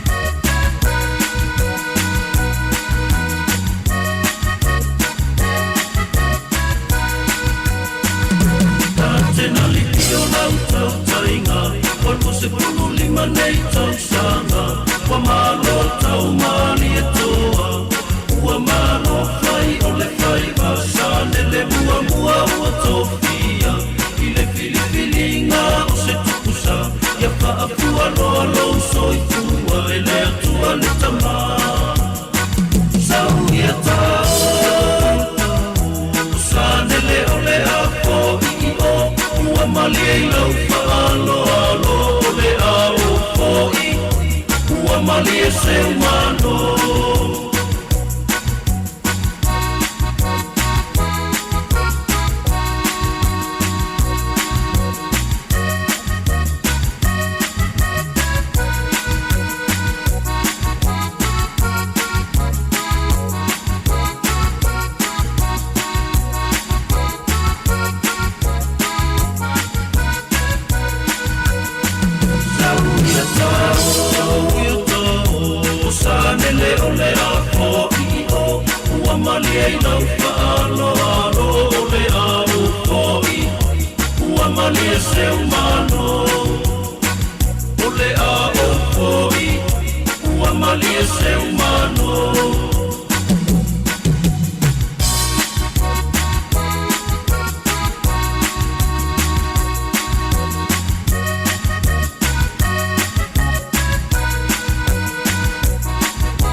Baby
Ma fianga le tai mele tai au ina ulus fitolo minuto te nei le tu lai se fulu su filoi moli atu ele tau tua fa o pea la wana leo le si fonga le la mua i Wellington ya o ina to fo i wa fe fo i le tai au na o fe fo ona o ma o fiang fo i le soifua ya wa fe fo i ma i le tino le tai au ya Pamalo atu I le on sai foi ia iti ngā o lo whianga I mautou umalawa e mai se ne mitua tausi tonu ainga ia o lo o faa fonga mai le nei taimi ia o le tātou programe ia I le whāta otori e foi I le apulo to whanga ia awa foi ia mai o le tino ia pa mawhanwhana atu le nganga o le atua ia fiang foi o lo a fiai o tau le nei taimi le ngā te tonu ainga ia mai se foi nei matua o lo fa fonga mai tonu mo ngase o mo to tangata matua fa pa foi nei fa nau mai inga umalawa ia mai se foi o le tatu o tunu ia iso se mo ngase bese nei o lo fa toi mo tau luas for 5 minute o te nei le tu la se fulu mele sunga ia tau fi fa o Sofia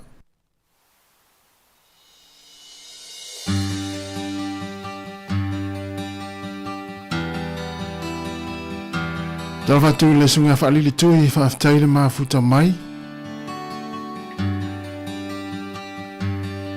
Oi lo wali wa o same wa o falongo ilo lele o ele fomai le tua fai va venga Wana o oe Yesu e o lai Ta fie popola ai leva ai Ta fie savali ai le mafai Ta fie fa alongo ai le langona Lo wali Yesu halo famai Wa o ilo o le tua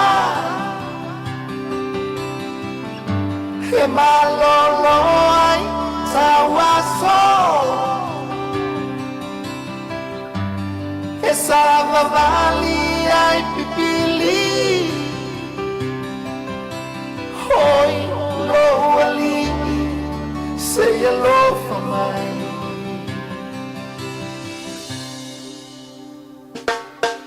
Samoa, Safieva ayatu, le lalo langi, mameo tu muai, Safia o atu. Fianga Hai pangale ua o le mafai Toto manatu Sasia Peana o le fana mai Ai wi ilea Wa o matinoa Wana o oe Yesu e o lai Wa o iloa oe le atua He malolo ai sawaso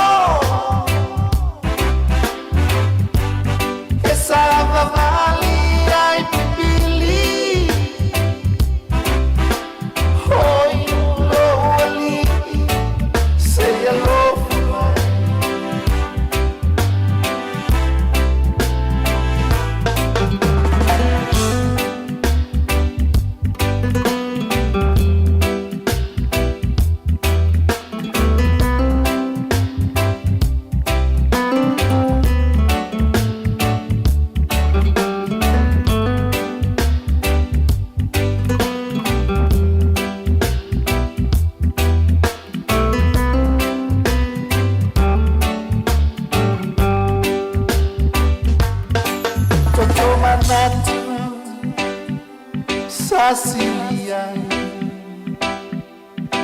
Peana o Lefana umai Ai ilea Wa o matinoa Wana o oe Yesu Eolai Wa o iloa Oe letua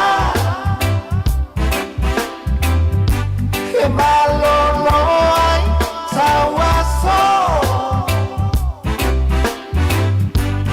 Ke savavali Ai pipili Hoi lo ali Say hello for mine Ua o iloa oe letua He malolo ai tawaso He savavali ai pipili Hoi lo ali Say hello for mine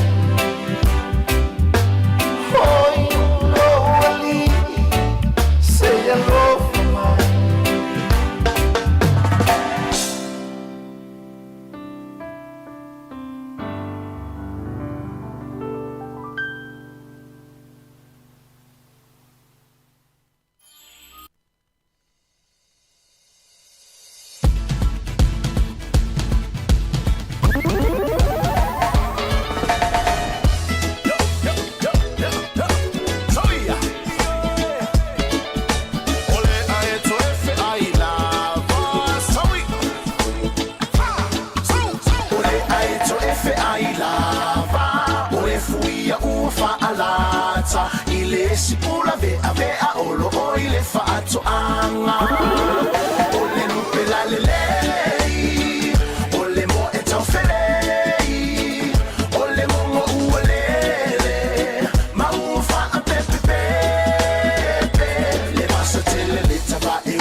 O le tautua le si ufonga o le laumua o lo iai fo i le langolango a le New Zealand On Air.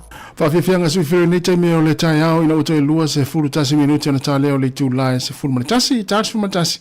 Ia o le pokalame tu e tu nātu pokalame o le whamalo mo whātunga le asa talanoa atu ai le sunga tu fuifiso ia ma le whionga ia ai ono niusa le lea. Ia stasi fui o tamani ilonga le tātu atunuu. Ia ua whailangi fōlaunga ia o manatua pēr ia na whātunga fōi. Ia meise o ia fōi lea sa whatuina le avi o le sifonga lau mua. Ia whaafonga iai ia le tūlai sifumatasi tu whaasalongina le whaatanoanga na ia le sunga tu fuifiso. Ia meise fōi ia le whionga ia ai ono ni usale lea. Ia o le pokalame masani ia ili tātou tautua iaso o mawai. Ia o le whamalo mo whātunga mo le whamalo ia i tamani i fōi o le atunuu i lātou fōi. Ia i ile tali ni pese ia i tausanga o tele o mawai le la fa so solo fa fianga si filo si fonga la mua le taimi ia matato ta tala no atu ai foi matato we vai va tu le taimi le man nei o le malu ia o le angi mali mai foi o le savili fa fa atu le tato fisa fa sala lau le o susulu le la ia o lo fa malu mai le taimi manu ia foi fa nga malanga o la tau le asau ni malanga le yaso fe lava se atunu o le langi po le tatu atunu fo i Sāmoa leo le a e malanga iai manuia lava fai ngā malanga o le a whianga i mautou ia e manatua ia i tau fo i una lava tā pena ia le swinga o lo iai fo i le tau i sio tatu atunu ia vela ti munga ia meisi fo ia e fo i teimi e pe tau malu lua i sio tatu atunu ia meisi lava na i matua tau si ia o le a sa tā pena fo i le a malanga i Sāmoa ia tau lava foi ona iai ni fuala au mani vaing fa pena ia ta pena i masau ni uni mo ila tau le amalanga manu ia fai nga malanga ia ta tau ia len tupe no nofo ia manu ia fo no nofo manu ia fo no nofo ia mamalolo ia mauso fai nga luenga ele o toe mama foi ia ta tau fa filo i lopo i pole amatanga le masina fo ia pole tau fa i unga fo i le masina nei ia ona tātou pa o lolea ia i musika o le Krismasi ma le ua lata mai fo i Krismasi la tau le lopo le amatanga le masina fau tātou pa o lo i musika o le Krismasi ia la tātou talatala noa atu fo i ma whaasorosoro tu whaafiafianga le nei taimi ia e moli atu ia ta ito olua i fo ia unga luenga ia meise la tau ia olo o whaafonga mai ia i tono ainga ia ma so se mota lava olo e whaafonga mai ai ma mai moma mai ai le tautua se fonga lau mo i so stafa le nela langi ia e whaatalo whātu nei taimi ma lo lava le mafuta mai toi se fulu tasi mi toi se fulu iwa minute o na tālea o le tūlai se fulu maritasi whaafia fianga se wifilo i le si whonga le lau mua i Wellingtone i le tātou o fisa au tū o le tu ina sao atu e tātou whaasalaunga nei taimi o le tai au 5 se fulu maritasi man Kevin i Porirua.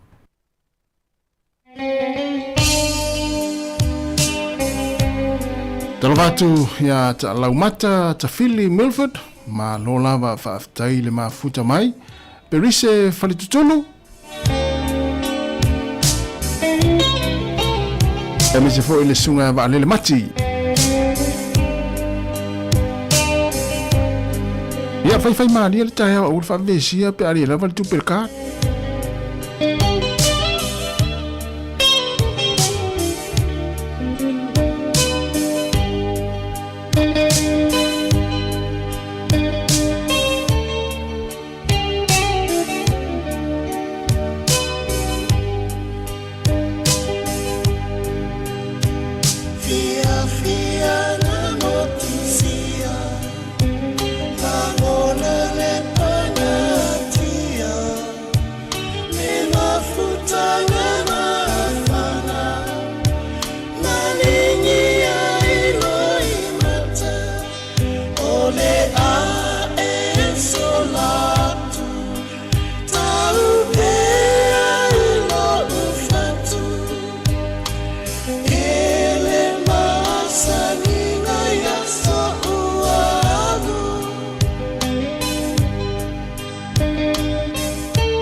Sua mai, sua mai, sua mai le tai. Sua mai, sua mai, sua mai le tai. Sua mai, sua mai, sua mai le tai. Sua mai, sua mai, sua mai le tai. Sao ele wo se ifa alo.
sua mai sua mai sua mai sua mai a o le tani sua mai sua mai sua mai sua mai a o le tani sauta ilosa amo fai ngata le abanei wa fatia uma sisila au mafuliuta le fola manei a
atoia I Samoa yo tainga Usue e alua tu e vai I tau mawhaia sa tato masania O te tali tonu lava O se tupua ma tangata Mea e toe anu ele I whaatawa O se mea mata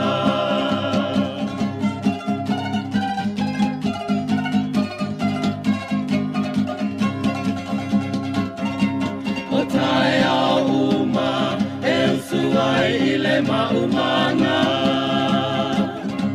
E lima se lauti a pula Ale whai monotanga Mata amu e se la O asia singa a taulelea Ale atoa Talo whaua e sala Musue E alua tu e vai I tau mawhaia Sa tato masania O te tali tonu lava O se tupua ma tangata Mea e toe alu ele I whaatawa O se mea mata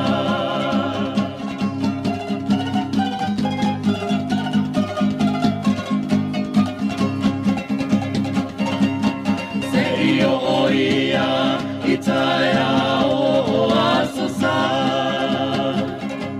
I pale o loa ua tumu I tangata Samoa O le talo, o le kilo e whatala A o le whai ua tala fo I maleiva Usue e alua tu e vai I tau mawhaia sa tato masania O te tali tonu lava O se tupua ma tangata Mea e toe alu ele I whaatawa O se mea mata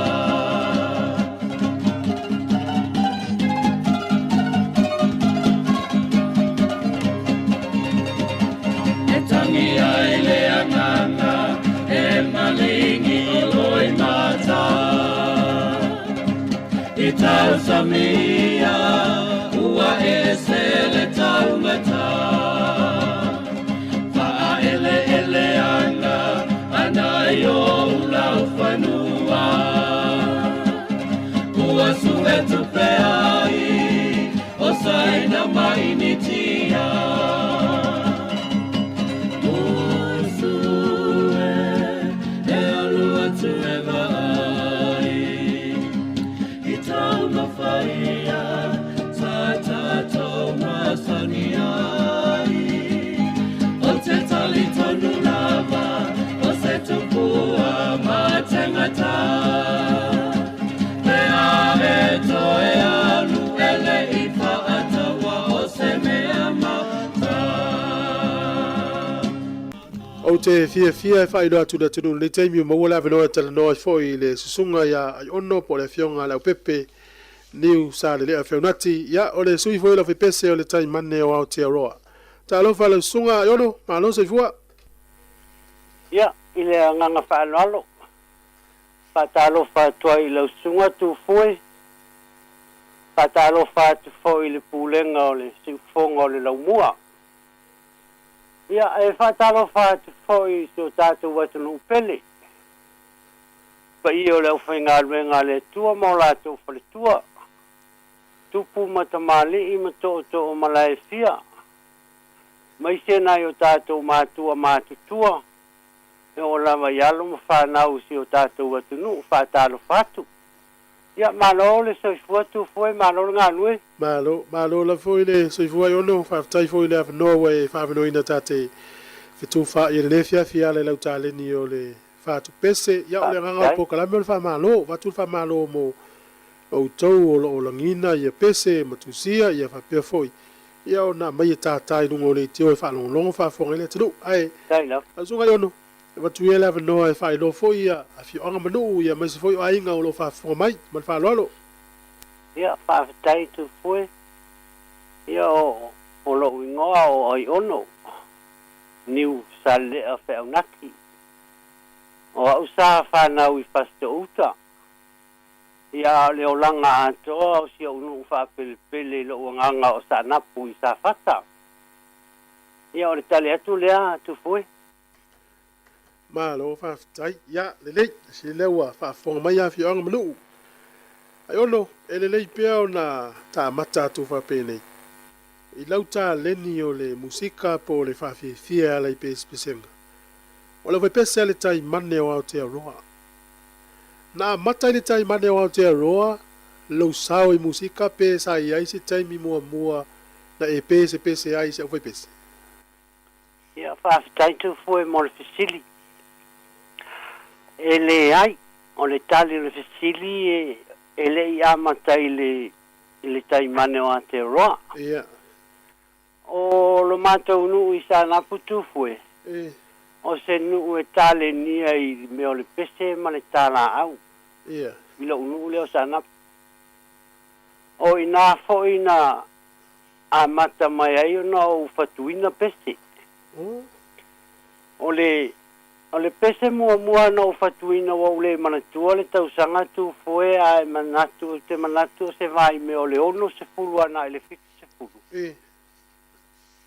O sia uo se te mama tua sa ma uo le lei le ma faina ainga ma le toina te alu tala no iai moa ai uo fate ia o lau te nofo i utele ma o manga matu le au whalongo le tala ua mala au i le tua i le toina ia o tonu fo i le na tia le suafa o sia utoina o lau vi tapisia.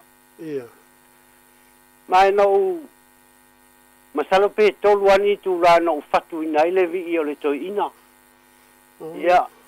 Ma oro ma si uso fo I utai potini ma sa vali tai le ai. Ma tau atu po wala te sportasi o faile le o si o pepese le au silangi. Ia na mawale noa ma te o tonu ia mamalo le ole a usilangi ia ai o mai ama ole afi ia ma usu ina I lole vi o si o tamale a si ole a fa pelpele o inana o loai e ia ile si mela I lunga tua no fa pe au ia na le fai fa toanga ai te ina o fatu ina le peste o le to ina na Fatoa malum la mai loa ia se me alo fale tu lo ia te. Ana no vinga na fatu ai utal mau manga. E fatu ai utal mau manga le mesa uno foi tu foi. Na fa fena su ela fati el pese na ise ki tara uta. Io e sai ai ki tala ma pese ai fati ia malo lo ma upu. O no auto foi le ngatia foi ia waia. O vetele no fatua pese uno ma se ki tala. E su muli fati ma fa fitawi. Ia. Awa pe ia lo taimi su e ngore fati lo le fainga upu. O la wale ia te ula mai o me alo fale tu ia te.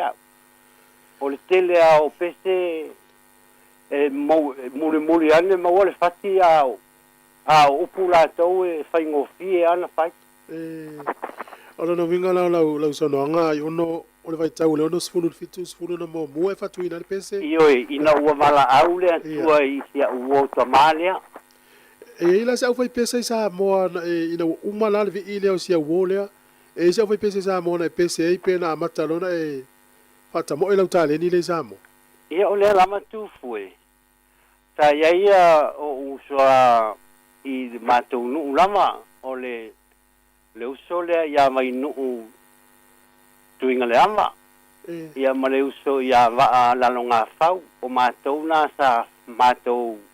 Sa ia le tai minano luai le matangi mai se sae. le aini ana polo kalame foi nei o na ua masalo o le ua malanga mai le uso ia fiti nei le o le uso la titi le o le sunga ia pefu ia o mātou la nei sa ua le matangi mai stai o na o le manatu lava o le uso le ia mai nu e alu pea lava i le ingo le matangi mai stai o na o mātou te nofo umai bi iutai potini i le mea o lo mātou nofo ai sa wai fo i le matangi mai stai ia o le talina o le facility fue malo ina o tau fa ua la le matangi mai stai na ila ni se tau polo kalame na pu e le taimin tau ave le matangi mai stai tau ave na le ngole io e masalo pe ale tolu e fani polo kalame a mātou na pu e ia wa mātou e o mai tuai sa na pu e mamau ia e lua polo kalame mātou te o mai mātou o polo kalame la e tu se ta lima pese polo kalame ia esfurua pese mātou te o mai pu e ia o aso na o yesto ina foi leo faso o ma le maikia e tasi tu i o ngā tonu al pese to te ola tu e pipu e ia o ngā tu e pi o e tau mana tuala ni pese o tau polo kalame na ai on e tasi ale pese tu foi o leo te mana tuaina a o pese o mau matuai o wawule i lo o fiu fo e to e sau sa i o la o mea ngā sa ualua i sa momo to e tau sa i mai wale maua ai o le pese ale na e tasi le ai usu ai le lipine le mua o le lalo langi o wha o sosonga le na e ta ina mua mai a ia sa o la awa o le pese lo na tolu lale na fatu i tua o lau pese lo na lua ina ua uma le vi ile o sia u tamapo sia uo to ina o no mato lu tu fue o se nu ese le to ina nu e falo fani o tu pulanga ai ele fa ingoina we ele tu pulanga tama mateine ilo wingoa sa le lea ai wala aua ua to luoto ina le to tasiri to ina o matou ai nga male lo matua o le uso si utama male tina si utama ai mala au mai la teine ia te e fa ingoa u ia inganga o ila inga o le uso le o utama o so ai amala au mai se tama o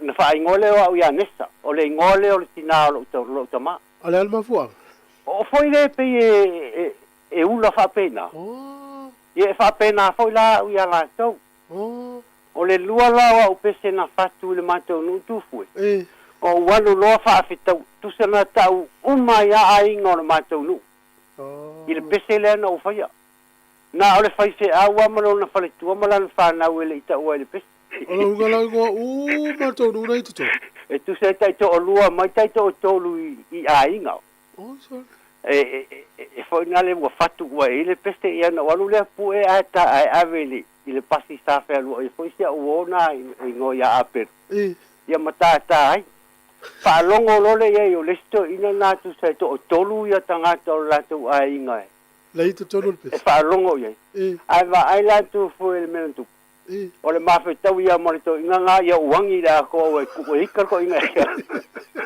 a le to ina sa fa ya onga eto pawan na la inga to tolu o le to ina ma le hi tamai fo ia ma le lo matua o le ainga e ta waila le pese ia pe o te tartono le nga na le si le to ina ia ia ai o pawa wanga o le tupulanga le nama i tau ho le e tali te die mo fia mo o le ulai o le o le matua ma liela le pese le matua te leo le lisi o sua fai tu lo ai o le la wet u nei sa mo se u sa napu le o le we malanga meni usila o le ale tau sanga na fa vai na le fe pese le o le tai mane o te roa au le a foi mafu anga o e fa ngoi nei le ngole o le tali o le spiritu foi wa saulen balanga le ale au la kapila Sāmoa ile a fei se la wivata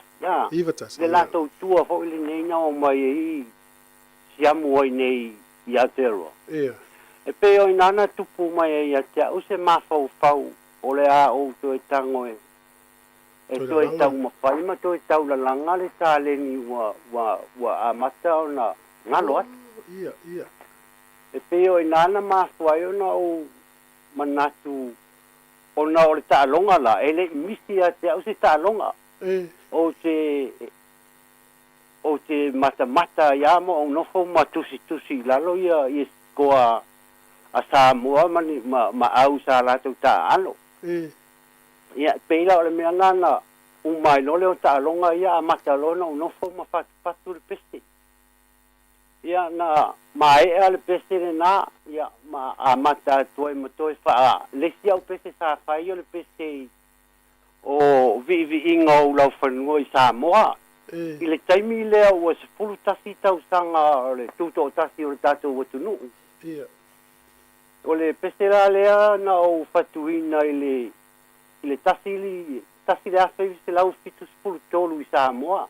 A le fatu atu u le siti. A le fatu atu ina i le siti le iwa tolu. O le ala lingol pesera na? O vi inga o lau whanua. O vi inga, ia lela, ia, leo tō vai atu. Ia.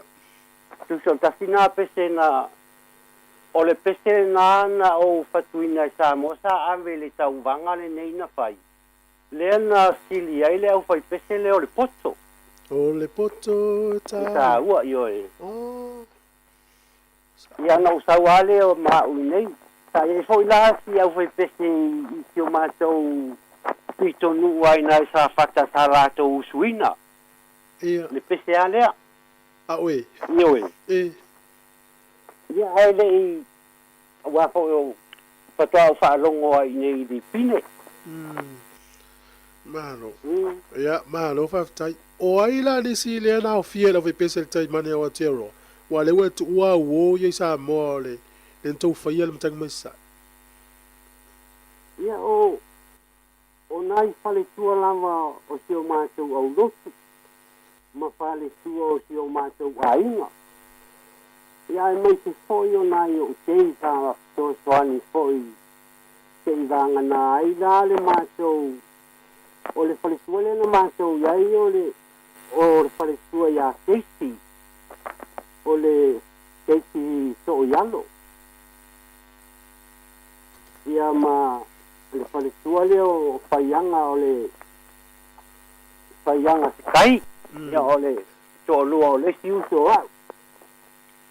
Ia ma le tamai sai le o roto nuu li nāe nā se tāina le whala.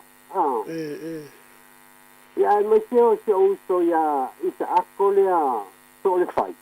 O ia nā lea sa liga le tāina o le mea hoi o le miklini. Malo. O le ala mafuanga o le ua sau ni usila o le ua fatu li pine ma pese. O le ala mafuanga na e filifilia le toa inga style po toa inga musika le te whaonga ina. A o ni usila e te le toa inga me wha ili e ma whaina tā i pese. Nei ala kiritu fu. O a una mai e la usa unga ineina a matale a whai tefele. Pei ua te toi o Sāmoa i ato na tau a mata mai ai. Wai pei o pei ona o whai ato o le mātonu i Sāmoa i tāna pua mea ato tini. Ia o le tūtana lava. Ele ai mina fo ile la au e le wila ma le fa pena na le tūtana lava. Ia te whai lau o sau ni. Ia, o la e alwa ilo ta ma hau fau. Au o manatu po ile e ta te tango e whaatino. Ia. Ia, au e puea. Ia ua matua mana ia le whaalonga. O le me moni a to tele fo ia na yuso ma o matou ainga. Ai mai se fo ainga o le au whai tete. Tā fia ia. Ia ono ia mea ua lewa o na le to whaalonga ia. Ia le tu ua vea le toe la langa o ma mea u Ua le lei la tau whaalonga o ia ua se lea o muti te tate le whaaleanga tu po e le tole lansau. Ia e te o le tele o iti au whai tete. E te tu lau le afi o le ngule lo ngutu le afi. E te la laki mai tu o la afi. Ia. Ai te o tātou langa i Sāmoa i o mātangi mai ai o le whala ma le kitara. O le tari atu le tupu. No ingala le kitara, le whala, pate e se selo. Ia o le whala na e luai. E tiki kua na e tātai le pate i ai o le whala te le na whaonga. E malo. O leo te vai i au li pina na e fatuina i le pese mo le si ufonga o le laumua. Ia o le lama tupu. O le pese na o si ufonga o le laumua. Nā matanga o fatuina mai ile amatanga lava o le iwa tolu. Awa o le iwa lua le whaavai le si ufonga o le laumua. Ioe. Ai te amatanga tau mawhau fo ile ia ile. I se pese fo ia o ngā fo ile wha. Ona o isa o wofo ile o le tangata Sāmoa i lona. Tona ngā. O le awa o mai nei, e se ai o mai asa i di māloa. E te i o le mafu angana o no fwai ma. Ma tau whai se pese i le tau whai fo i o tātou tangata e o mai i atu numa mau ai o mai sa i di māloa i o le awa tau whai e ali ki whongo lau mua i te o le tātou tala noa i nei vai tau.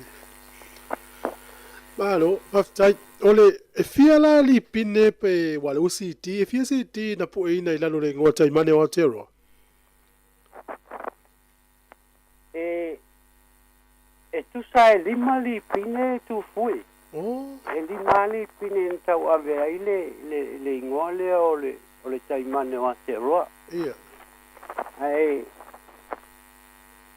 Ai no le toi whaia la. Ia. Ia o lewa wa o la toi loa ui o le toi whaonga ina le ingoa wa lua i lalo wa o fo le o no wa o le toi yaini pese fo. Ia oi. O le tusinga la o pese i to tonu o le lipine al taimane o Aotearoa mai lava i Sāmoa o mele so. O le weta ua te le mo mia te le ski tara. Na wha aua ua i pēr i le tua inga to ngā tu special na. Ia e pe ole me tonu na tu fue wa o aso fainga luenga i taile railway. O aso railway o ele i fainga inga i taimi nei o le wa Kiwi Rail. Ia. O taimi wa o te fainga luenga i le lifi container tu fue i nama i taimi. Ia o taimi le o lunch. Fai ia mana o longa. O taimi na o te tau o to e wha moerengo fo alfo kilifi e ma fau i pese. Ai telefone o le tusia. E o te ma fau a i mau e ai lo ma fau e le tau tusia. Pea no fai atu o au, pea masalo tu fue we langona le pese le na fai lo watali ina ua walau i le tua. E le tusia na walu ai valele i Australia ma to fo i mai ele tu siala na pese la lo se api. Fato a tu siala tele o pese na wa vai le o fai pese. Io e. Maro. Mana ia te rere. Ia o le e ia isi pese na e fatia e fatatau i le a fatia o le polensia. E tupu la le vaenga le lewa i New Zealand. Ia o le lava tufu. Le ise si o le waenga na malanga le vale le polensia. Io e, sa malanga mai ai si au anti mai Australia. O le taimi tonu lea na solo mai ele fono fo lea le matou e kale sia fa apotonga ke sian Sāmoa. Ia. I le fai longa ina o le UPC di Siliva fo le lea na fai. Ia. E le i fai ala ia iuni. A wa fo le sa na ese le taimi na fai ai le fai longa ina le nga malanga mai ai la si au ati na male maa ole a wa fai fi auto ina i Australia. Ia. Ai na tupu ai la fa leve ola ia le valele. Ai ole me moni o tele i loa. Ai na o mai nei ma le toi ina manto o sa ia ma fa longo ia fa to a tala i lo ia te usa ia le malanga lea. O te sina fia la yo o le malanga e ala watu i nei Samoa pe sau mai Samoa i nei. o le malanga e aluatu i nei, a whau le malanga o le wale le sau mai tutui, o i Australia. Ia. Sau le a whi mai nei, ma a whi i tonga. O tonga la na le na tupo tu, e whalavilavi. Lena tu sia e lor pese le a. Ioi. A tu whaatasi uma pese na e fatua mai lava i Samoa mai nei, whamata e fie sea whai. Tu fui o le tele, o le pese i ele i whaalau i loina, o le se lau pese i. O le mea fo ele o malolo lava, o le whai lava o asa whanau na i o ta mama tutua, i o maliua me o mai e whai a.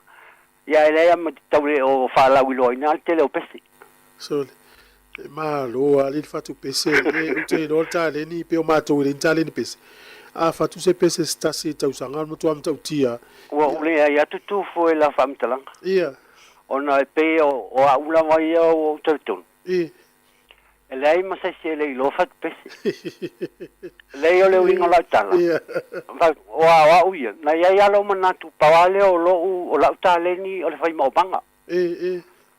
Ai pe wa vele mala a le tua isi ya woto ina le o le matou nu. Na o lo aina e ia lisi me a lo fa le tua la ilunga tu le fai mo banga o le fat pesi a le me monia o te le ilo o te fatu se pesi ai pe o le wa vele le maligo si o tamale ma me o tanga o toi fai pesi ma fai ama fai mano o le ia isi o pesi o le fa pe e tu le o le sa ai no fa nau. Ia, o leo te vai le pese le ai ono. Pe fori ngole phone tu la phone ni usila le o levan tu se le pese le o le alma fua. A foi na o le pese ai na fatu nei fa sale sa sai no fa nau. Ia. Ia.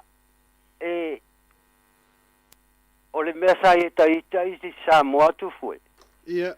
Ia. O le mea moni ai fainga tā tele na ona e fetai ai lava maloi mata i taimi uma masalo e po ane le aso o whaafia se fulu na sasa. Ia. Ai na ta ata mai e lava pe o na te fatua le pese ele o se a fo se e pe o le masani. O le masani le a o tātou mātua i Sāmoa a se mea i o wasasa pe me whaatonu ai. E o fo ila e le si whai upuna i ai pola mena le mawe whai ai nei tu la whono. Se manu whape nei o la e sao pātua. Ia i fo isi whai upuna e moe e ai al matapongi i le tele o aso. O mea umasa tupu ya oi? O mea umanana tupu ya te au tufui. Ala matua leo lau soifua te imile? A mata mai a ili se fulu tau sanga se i o mo ili se fulu moni tupu. Sa wate ili tato matua? Mata utia. Ele ngata i matua o uso matua. Ia, ole la tona tale ni sa fai ole sasa. Ia o tele au pese na pese a te fatua tau ia tau. Malo. O leo te vai tu foi seu fatunga leo le i tala fa Sāmoa i e fatu ia pese pe o le patu pese lea sa vea si uleo. Ia. Ia o tala lava e fainga ta fo lea ona e mantua foi tu foi e tala ese ale tu no. E tatele i lopo o fea le tala moni, o fea le tala le moni. Ia e pe o talana ta ola mai ata i tamo ta whaalongo ia i Sāmoa i sio mātou fo, ia inga, ia mai se fo i sio mātou no ua masalope no tau le marisfuru toro tau sanga tu fo. So. Ia ma whai mai ai le fatu a inga le nama i taimi. Malo, isi pese le tuatu i tama whai ngā. Malo. Ona o le tātai mi ai ono, malo whaftai molo sao fo i le atunu ala i whātunga. O le la whai matai si pese le pōne isi le fia i fo i le atunu a tonu elo si le fia nisi si pese na i whatua.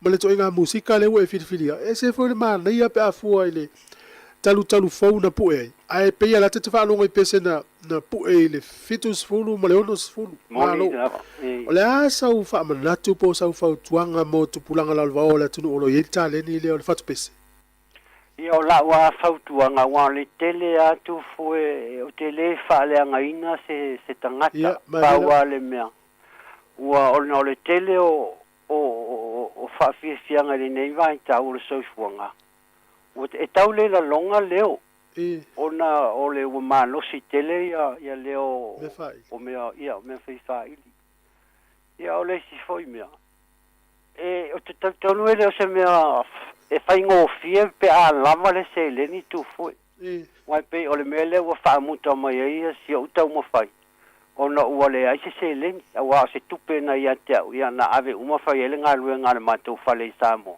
ia mo ua le toi fai lo na tu fa tupe se isi mea ai tonu lava ia lu toi mo tupe ai o la una fautuanga ia lo mo fa nau e me se foi oso ia e mana ia tele taleni wa te fatua o le langa le pisinisi tupe vave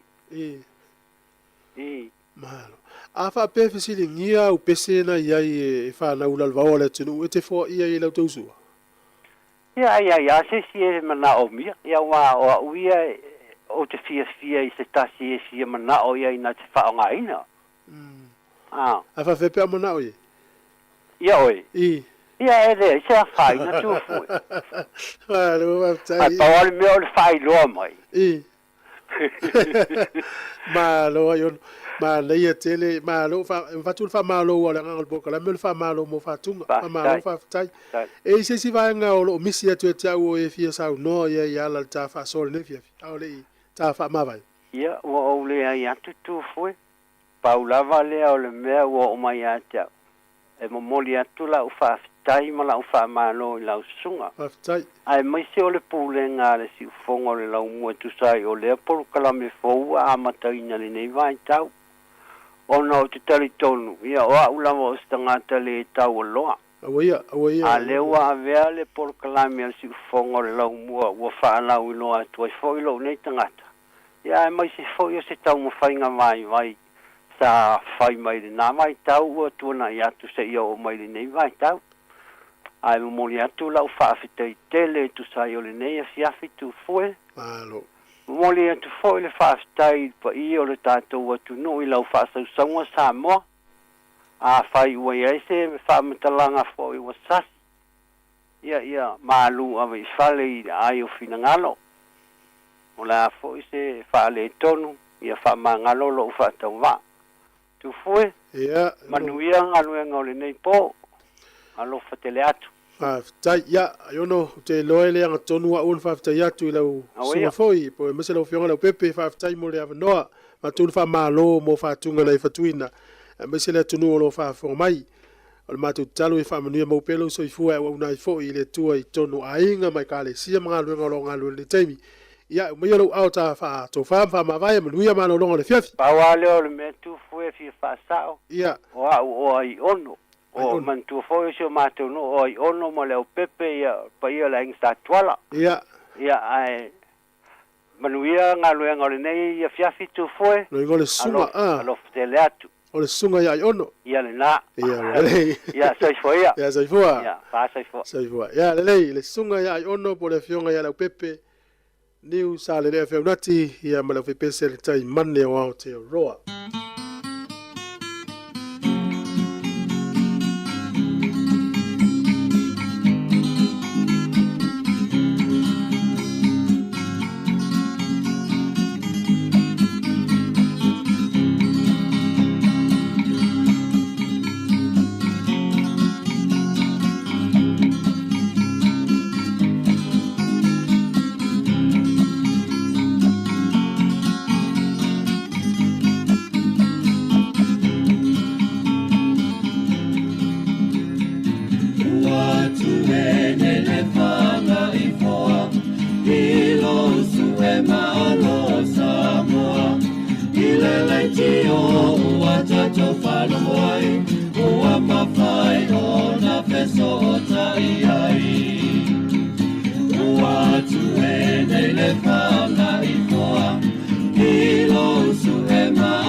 laiti o ua tato whanumai, ua mawhai o na peso o tai ai.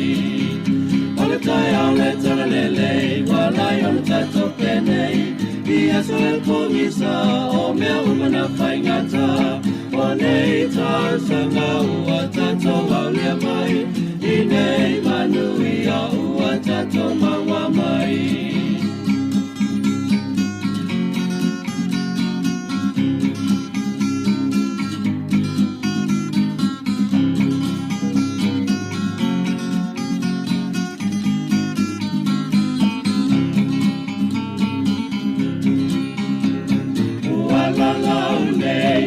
Whanga I pāu, uai loa ai e a tato whana, e sa ili malo na I matua, e ai le si fofo mau le lau mua. Ua la lau nei o le whanga I pāu, uai loa ai e a tato whana, e sa ili malo na I matua, e le si fofo ma le lau mua. O le tai au le tole le nei, walai o le tato penei, ia so le pongisa o mea umana whai ngata, o nei tā sanga ua tato au lea mai, i nei manui a ua tato maua mai.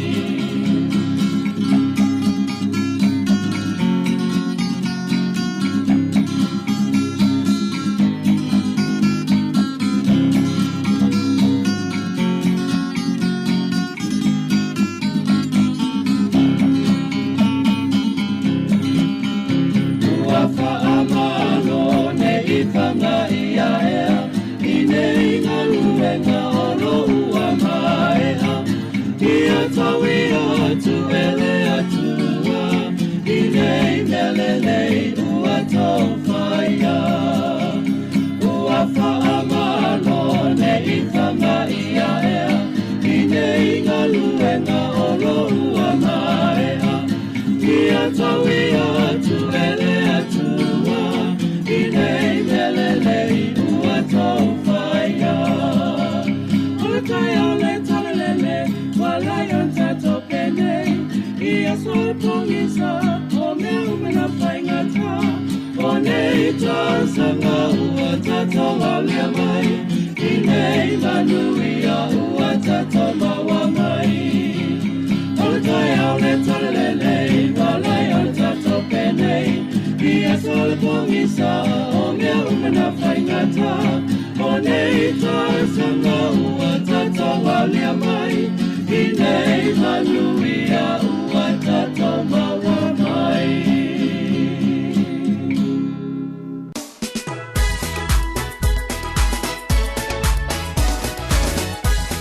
O le nau whawhanga tātou o tino ia I le proklame ua mawai tau sanga ua mawai ia le ana tanoa tuai ia tu fuefiso ia ma le sunga ia I ono pole fionga lau pepe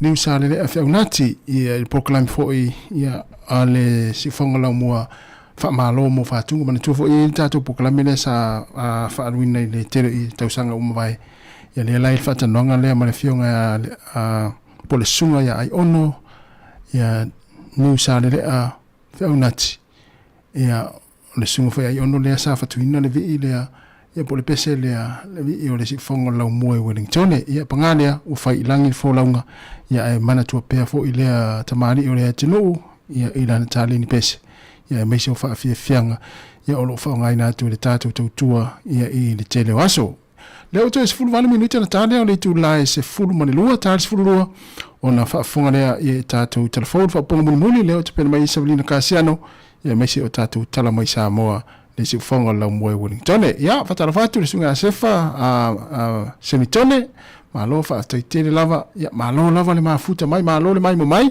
malo fo le whaafonga mai ia tātou proklame fo I lo whangasaro atu le teimi le tautua la wala leo le si whonga lau mua Wellington I poridua le tātou ofisa au tū.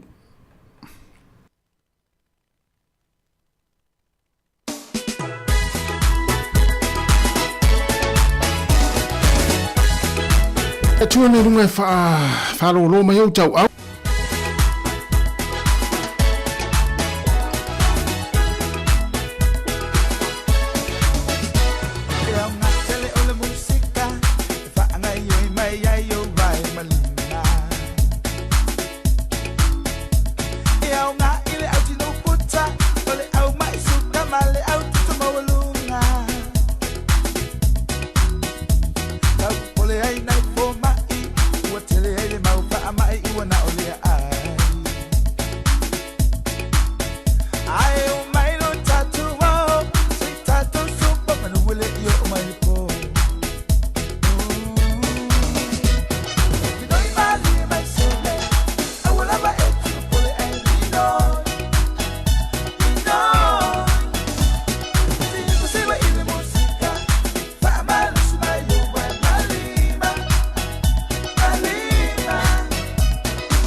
fa ape mai mai te mai si mo fuala au aina te au ngai le no wai si me ai fa vela tu le tau sami ulu fua mani si me ai et ma wai ini wa ileana ai tu anga tau sami ile apu ole moli mante malo si ai no fatu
O le tautua le si ufonga o le laumua o lo iai fo i le langolango a le New Zealand On Air.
Hola.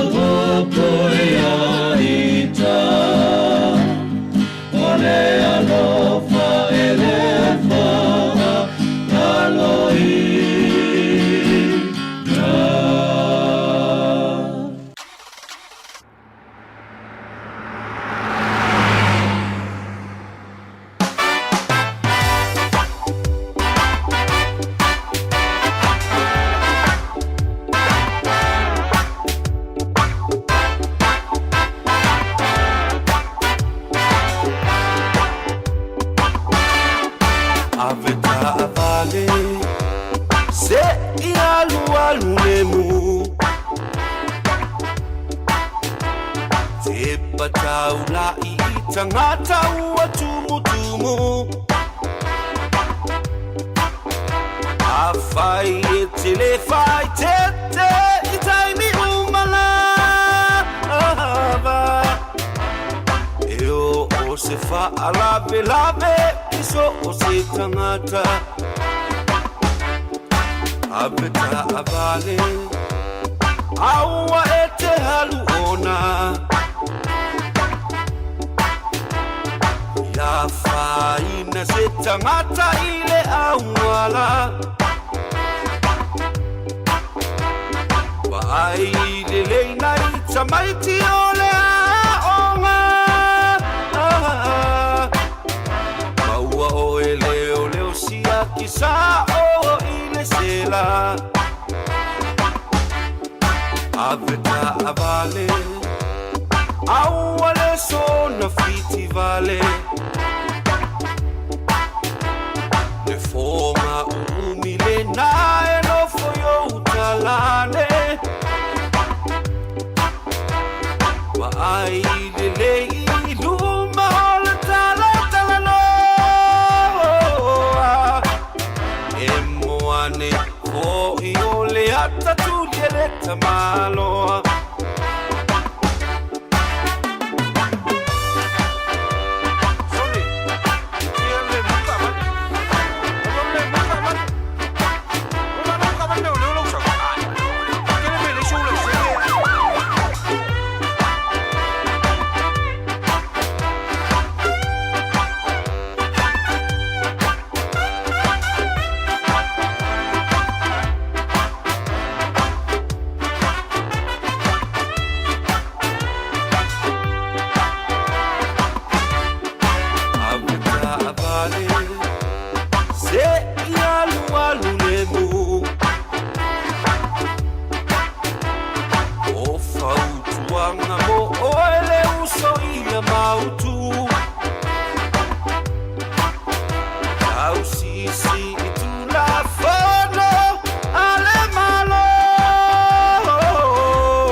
Sāmoa nei ka apea foi o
I'll say it for love, ole puai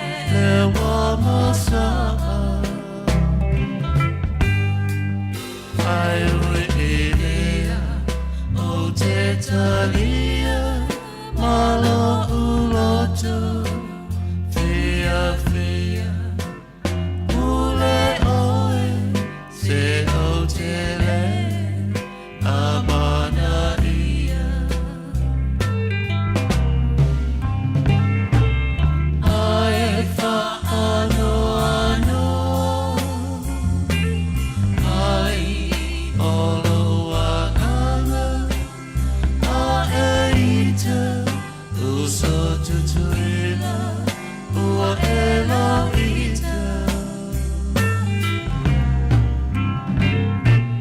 Fai mai o Samoa Isisifo e mativa ai ngalo ya oe oe lava wai whanu maina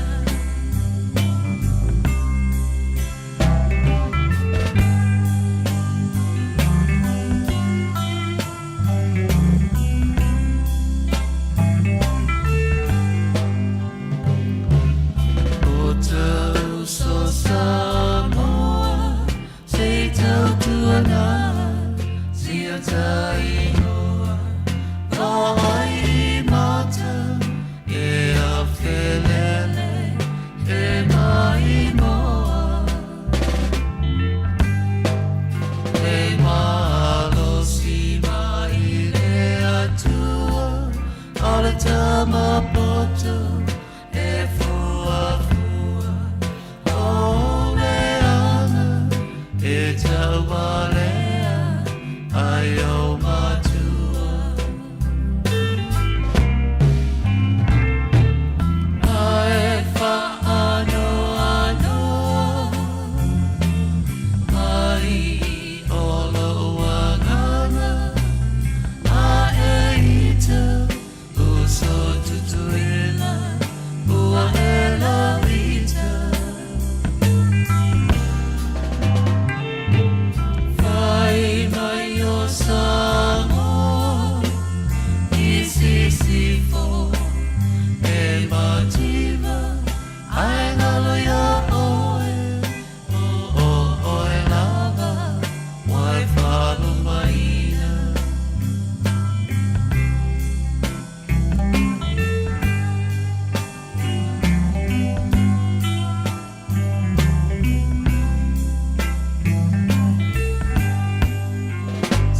Samoa masia na olana na osia ie e lava lava e pala pala foi mea e whai ia na tawafa le ai le mea ai tu o apa e susuletina Siana tama tolu masina fafangaloa ile mama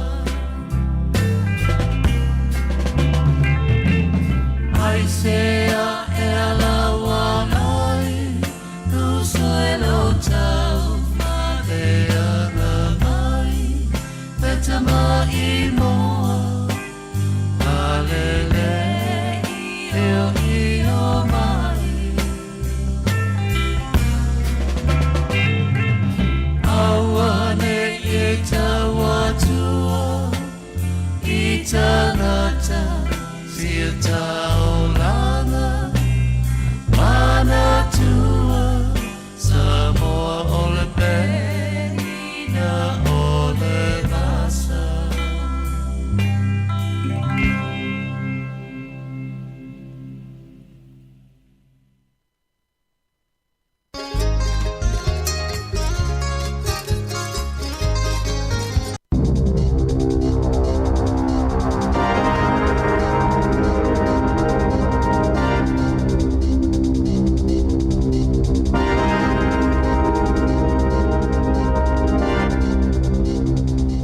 Te whaatala whaatala whaapoponga o talafo mai le si ufonga le lau mua mō le nei au auli.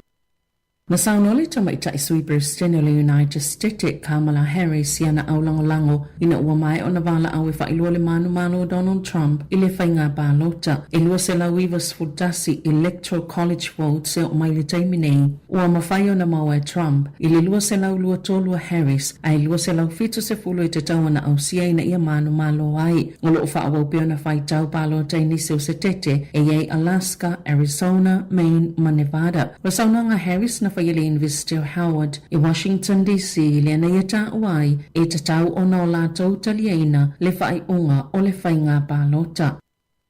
Wa au whaatasi le Palemia New Zealand Christopher Luxon whaapele sui Palemia wa samana ia Winston Peters mata ita i o isi malo le lalangi e whaaleo alato whaamalo i le sui o le Republicans Donald Trump. Ina ua i ulawhainga palota tele le United States o Amerika ma ua manu malo masili atu na palota na ilo le sui tauwa ale Democrats o Kamala Harris le olo avea nei masui peristene. Satu sia Luxon i lunga le X o le United States o se tasi o pa anga pito tawa New Zealand ma ua whaaleo atuaila na whaamalo ya Donald Trump. Le peristene filifilia ma ua sao ne whaawawa na faulu so taga New Zealand ma le whainga malo fau ale United States na tu sia fo e vava samana e lunga le upenga fsota inga o le ex e whaapea o le ua whaali fina ngalo tangata o Amerika ma ua tāpena ma le fiafia New Zealand e ngā lulue malola tau peristene fau ma le sui peristene. O nisi o taita e lalangi na vave whao o ato alato whaamalo e yele Palemia o Israelu Benjamin Netanyahu, peristene o Falani Emmanuel Macron, minister la pupuinga Israelu Itamar Ben-Gvir, whaapese tasina vea ma peristene o malo Lucia Dmitry Medvedev, isa saunoanga Donald Trump i Florida, na ia fola ilo na manu malo, au whaita wina pia palo ta iniso stete ia tele ina malo sele lango mo vainga whaite tele lua, ma o se tete pito ta wai whainga filifilinga mo se peristene. E lua se lau fitu se fulu palo ta i te tauna au sia se suina ia mawhaio na manu malo ai, ma o toi malo fo ile Republicans ile Senate. Na si itia le tawo sie o le company ta avale le Tesla ma ua manatu le au fai inivesi o le amanuia le company ngau si ta avale ile tise malona pulesilio Elon Musk ma ile toe manu malo Donald Trump ile tofi peristene o le United States na ta weli boti ale Associated Press e matua tele ni whaamanianga le Tesla i lalo le whainga malo a Trump ma o le a whaavai e fo ini avano e tau wanga ma company la iti o fofanga Trump e matua whaamaululungai la fonga po tiute i tawa o loa awina atu a saina o le ātangia mai ai leo no tele ni taavale e le tise tau ngofia saina e le whaatau atu i le United States i se taimi la tamai. E silia ma le siful whaapa sene na si itia mawalunga i sia o le kampania le Tesla. E pa o mawalalo sia o isi kampani fau taavale e le tise po EV. 5% na pa uai sia le NIO i Shanghai. 9% na pa uai sia o le Rivian ma le lata i le 20% mo le Lucid Group. Sapi to tele lava taavale taulia le Tesla o ito ainga e le tise ito tono le United States ia o mai le o ngā tutono le tausanga nei. O whamama avenga mo malo si anga mama o se vaenga le tula fono i ta o le Inflation Reduction Act na sainia vea mato la fono e Presidente Joe Biden i le tausanga lua lua e au fiele ave isenga po le whamama o la fonga e tutongi le ngau singa o oloa whapea fo i ma le whamama o la fonga mo tanga tai fia whaatauni ta avale i le tise po le EV o Elon Musk le e ana le Tesla o se tasi na pitutele na tupe na foai mo whaatou sina Trump pe tu salema se lau se fuluiva miliona tala Amerika po le lua se lau miliona tala New Zealand na ia fola fo i le whaasoa o le tasi miliona tala i aso ta itasi i tangata palota e saini i se talo sanga po o se petition mo lana committee o le PAC po le Political Action Committee. Na si itia lau ngā o le tā lama si itia mawalua le tau le Bitcoin i le asolulu au peti le au fai fefa atawa inga ina o manu malo Donald Trump i se tete au tuia sa mo umialo na manu malo ai ina ia toi fo ia i le fale pae ina o mautu le manu malo le Republicans i le Senate na whaapopo ina i fo i le avanoa le whaapa ua la fonga whaapopo tiu te o loa ma ave iseni tu la fono ina ia te lele sa olotonga o pisinisi a la tau whaatawa inga e whaatao lao laili mau ainga e tasi te sima le 5% na si itia ili tala ili se lau 5 sima le tolu yen o pito mawalunga talo mai le masina o iulai mana silia toma le tasi le pasene fa atusa ili euro ai silia ma le 3% fa atusa ili peso Mexico o le Bitcoin na si itia lo tau ili fito se fulu 5 fe tolu se lau fito tasi tala ono iwa sene ma ua mawalunga atu ili fito tolu wafe fito se lau iwa fito tala ma le vavalu sene le masina o mati. Mua sa folfola ia Trump. O lea avele United States mata ita ili lalangi i tupe le vaaya. Lea wata o Bitcoin ma le cryptocurrency ma le ato fia le li bilioneo Elon Musk e pule ina se whainga e ilo le iai le au se tusi le whaalungo tupe na malo ma mātau ni vaenga lo uso ona whaalu le titau iai tupe ma whaalele iai le awala e whaalu ai tupe a le atungo o.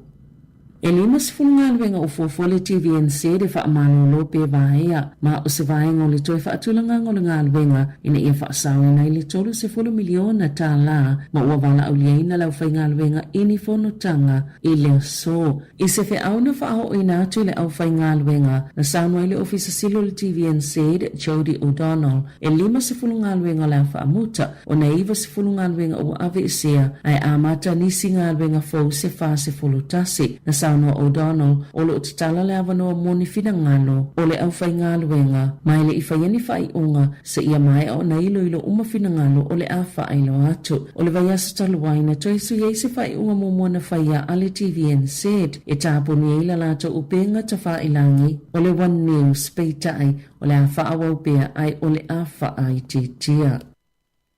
E to otolu ni au tau whaasise sa masalumia lo lātou olengi e ino ni tangatai whaapea e mawhaiona lātou whaamalolo ina i lātou mao lātou ainga pe awhai ua whaamala e ina i lātou ai tatongi i lātou ini tupe po ani mea tau tino tā ua pe ta ina loka ina leo ia tangatanu usaina e to otolu o se tamai lima sifultau sanga le matua mani tamai ta isi to olua e lima iwa male lima tolu tau sanga le mātutua i le malai wa alele whaavau malo i aukilani le asolua i se po whaamatalaanga na whaalia e leo na taunu uia tangata e tolu New Zealand le masino o kitopa ma amata whaatino loa lea whainga tau whaasise na whaalia le sātini se lea Craig Bolton e to otasi se tangata na ngau ana o loa tau tino e se fulu whaafe lima se lau tā la le tau ma le isi tangata na ngau waila na tupe e se fulu lima afe tā la na whaalia Bolton e uia to olua le ua mautino ua whaasise ina lea whainga tau whaavalea ai yeili tali tonunga e ono ye manisi tangatanu usaina na whaasise ina ai foi.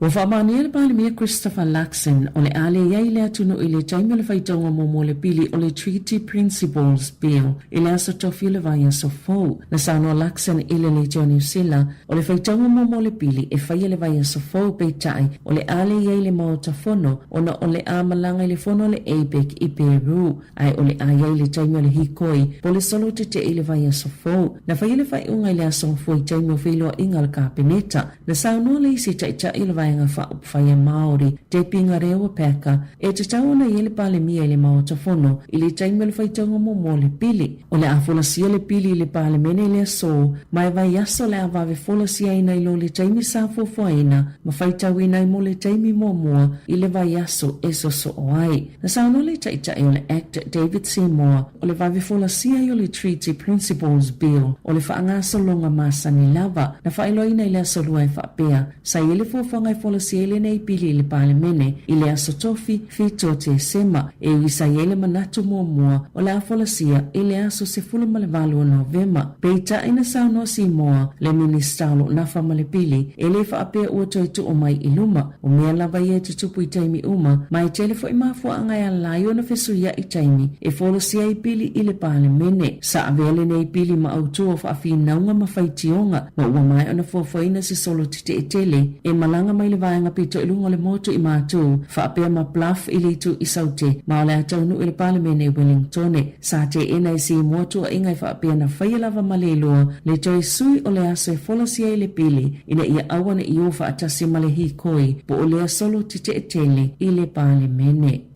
Sailose saililinga fo le Consumer New Zealand ele opa u whaapitoa uma a supermarketi e moni ma ofo ie ma saninitu ina mai ile au whaatawe whaapea e mawaini tau i te tele o lo au mai e mani tau mawalulu ngātu o loa e valu vai asona wha solo se saililinga al Consumer New Zealand ile whainga o tau o loa supermarketi i Aukilani, Wellington e Makalais tete peita ina whaalia Belinda Castles le sa whaia le saililinga o taime whaalawilo ai pa u whaapitoa le tau ni oloa e le whaapea o taimi uma o oloa nei o lo pito silio na pa uo lato tau Mo se whaata inga i le supermarket le Woolworths Lower Hunt e wha pesi le tofoi ni tele o taimi na iaini pa o whaapitoa ini o loa se sefulu malilima mai leo whainga e lua sefulu lua o loa sao lato tuli loa ina ai ole ni World Heart City e sefulu tolu ni o loa e maasani o na pa u ila lato suenga e tu mau pele pito mau la lalo tawal pack and save i Lower Hunt e ui ala ititi fo leo whainga o ni alato pa u whaapitoa ile New World Heart City o le tau pa ufa apito le whangu waila au fului po le Palm Olive e lua tā la fito iwa sene ai o le tau maasani o lea o loe le pack and save e le wao le lua tā la tolu iwa sene ma le lua tā la iwa sene e au noa mani pa ufa apitoa sa pa ufa apitoa le Woolworths mo le lua tā la 5 sene mo le vaiaso e tasi ma le lua tā la 8 sene mo vaiaso e tolu na whaalia e Bodo Lang o le University of Massey o se polo fesa o iloilonga i mata uputau fi whaatawa inga o le tele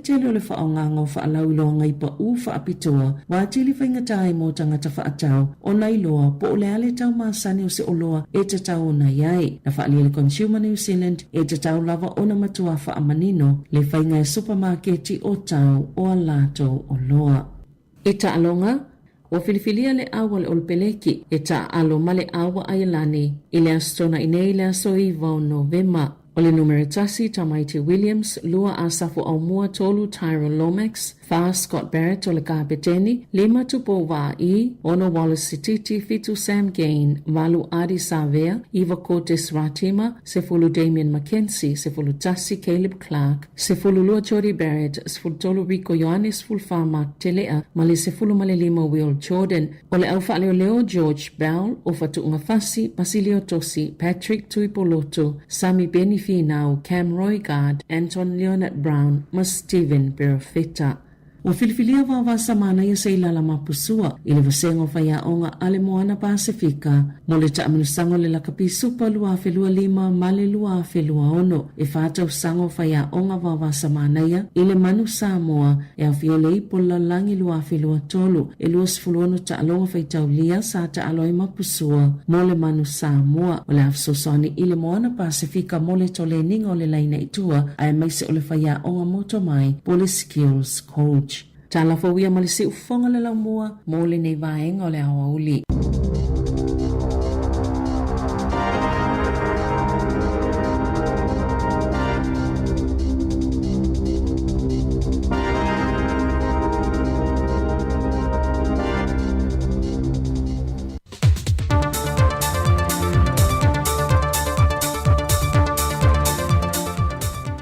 O se mai el whaafonga i se isi fo ile nei whaopoponga o talafou mai Samoa.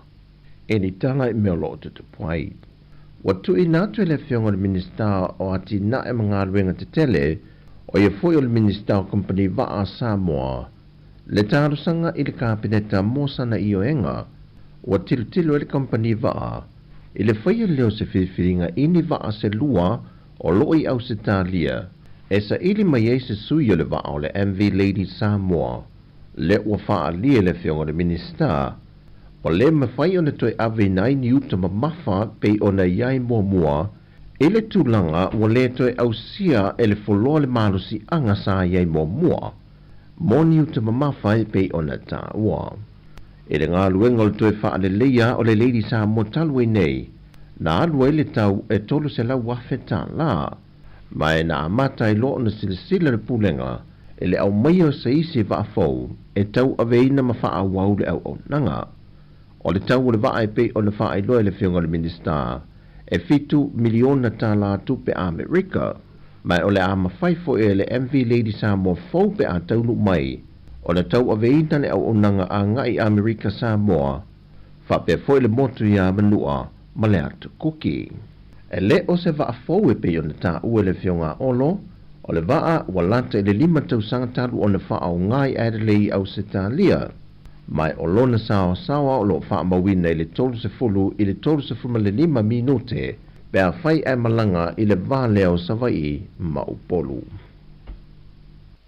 O lo sa i lia mtanga luenga o leo se a li i maitonga o lo au maulea tunu, na wha lia i reporti mtanga luenga o leo, na ia ngau ia maia se manu papalangi mai le fio anga sali le longa i sa vai, Ma e o mai le te minei o lo sa I lia lava e le maua.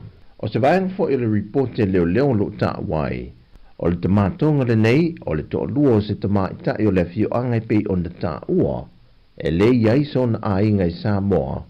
Ai wa wha manatu fo e mtanga ruenga leo leo I le atu no le sa I lingo le nei tama.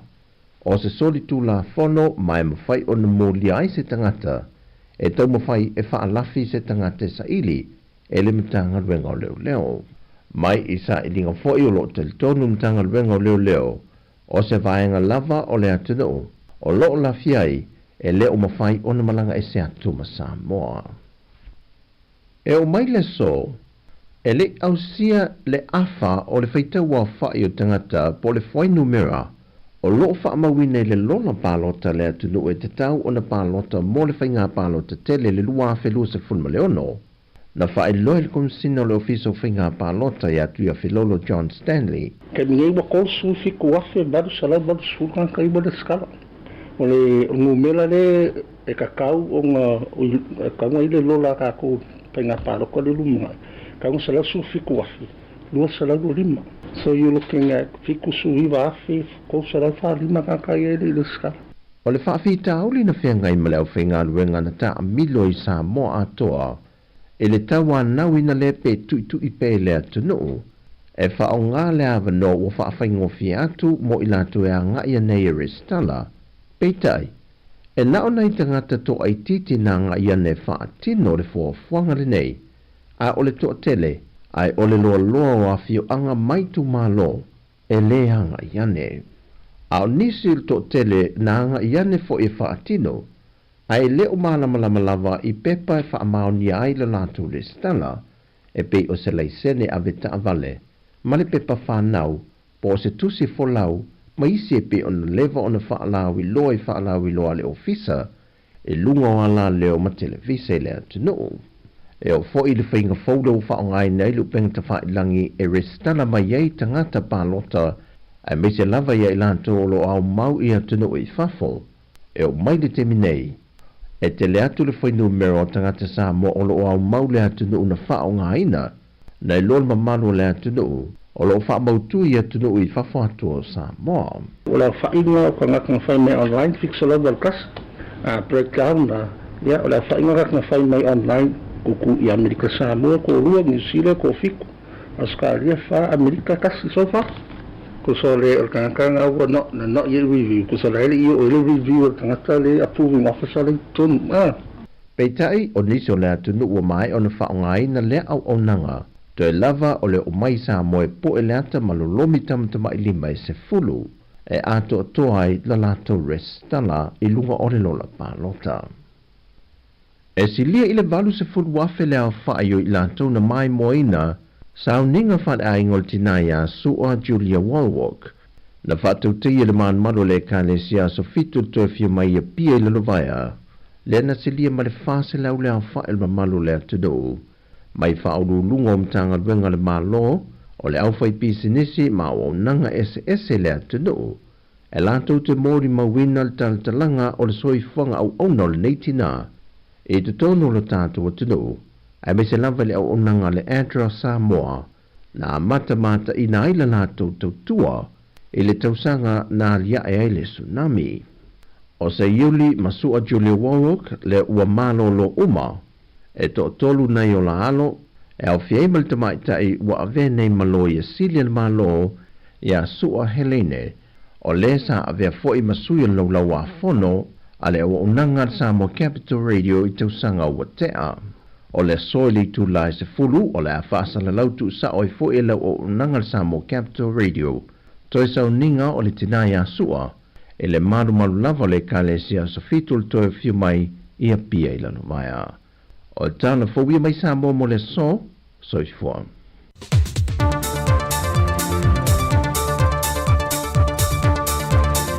O le nau whawhongare tinu I le whauponga mulu o tātou telefou o le nea uli pe ona tu ina mai matapene ina Savina Kasiano te whawhonga I tula tasi I le auli nei mai si o tātou tala mai Sāmoa pe ona te pena ina mai sunga I a tāse sa lem sam ya na o mai moani fo le tātou tinu ia o lo ye fu tato onanga o lo live taimi nei lungo tato Facebook o se fonga la mua mai Samoa ta ia tau tua mai sunga ta sesa ia e pe lo toi pofo i se silfiel tato tino ia tulanga e pe ona ia na foi onanga ia na toi fa na to pea ia inga e mai se fo i tato tino o la lampa pa au ia tino i fafo o ia nei tato onanga na ia i Samoa ia pe afa pe ia ini fo fo le fale ainga ia le fa ingol tau sanga mese lava o le la tato anga ia tu Krismasi ma tau sang fo telefo ia fa ut fale na o malu ta pua ia mai se fo i o sao fa ia ainga o fa i poiponga o aso fa nau ia ma vainga umala fa pena ia fai ona puina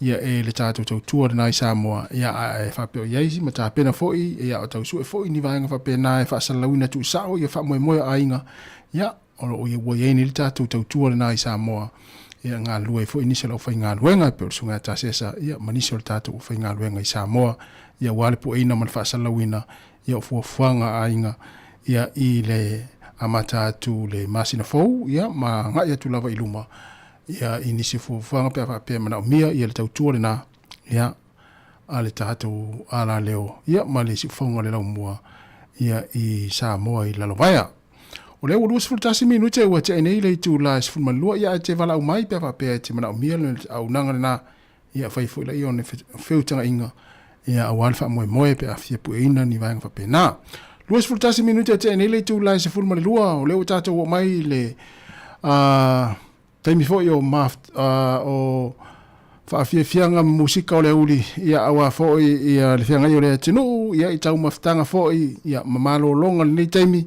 ia o le wa afa le aso o le wa te le afa o le aso le wa te sfulu lua ia am natu ia to tele nei matu tausina wa alo fo i taringa suo le nei taimi ia me se fo i da nga lue o malo lo mai fo i nei malo lo ngapu ia ona toi amatali fo i le nga luenga ia i se taimi o le awo nei ia alo i tau maftanga ma vai ainga ma nei fa malostino ia le taringa suo ai mafuta mai pe i musika su filoi e ala le tautua ala wana leo si fonga la moe Wellingtone tasi ona tesi ma le tasi famo ia fa pe foi na unanga i lungo le Facebook ma le tato YouTube le nei taimi musika o malo longa ma tau mafutanga o leo au li si fonga o le laumua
Fia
na pe tonu la vai le ula le anga ma ua la folo i le moana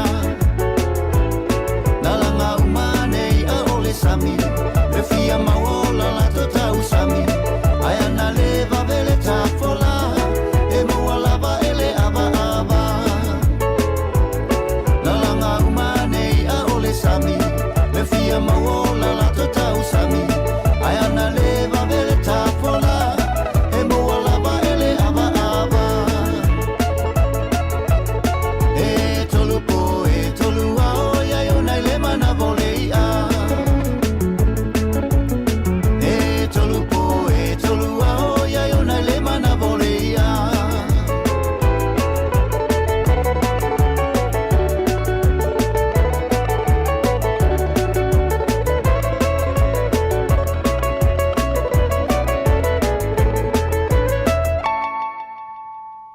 E masani ona e wala au i le Healthline, a whai le ai, wha masani ma whata i tae ona e vili i le ovalu se lau, ono tasi ono pe a e mo o mia le fesosoani mani fautuanga i lo ngase ma le wa ainga o lo soifo ma lolo ina. E wha ai loa atu fo e ate oi le isi la asanga e te tau ona e whaia e tusai ma lau mata upu. E le ai se totongi, e te tala solo a toa i le au ma le po i aso e fitu o le vai aso. Whai i ai e te fiatala noa i se Sāmoa pe amo o mia se wha amatala upu. E le totongi a sautupe. E te sila fia e tau le maasani tangata Pasifika i le Healthline. Ai olo o wha mauina le matua langolangoina e tangata i e wha o ngaina le Healthline. Le tāua o lea au nanga. Tautua nā, awa e te whaatali se ia e matua ngase lava o na whaatoa e wala au lea. Whaamasani le Healthline o walu se lau ono tasi ono pe amo o mia le fesosoani. O lea ua luas furfitu minuta o te nei le tu lai se fulma le lua.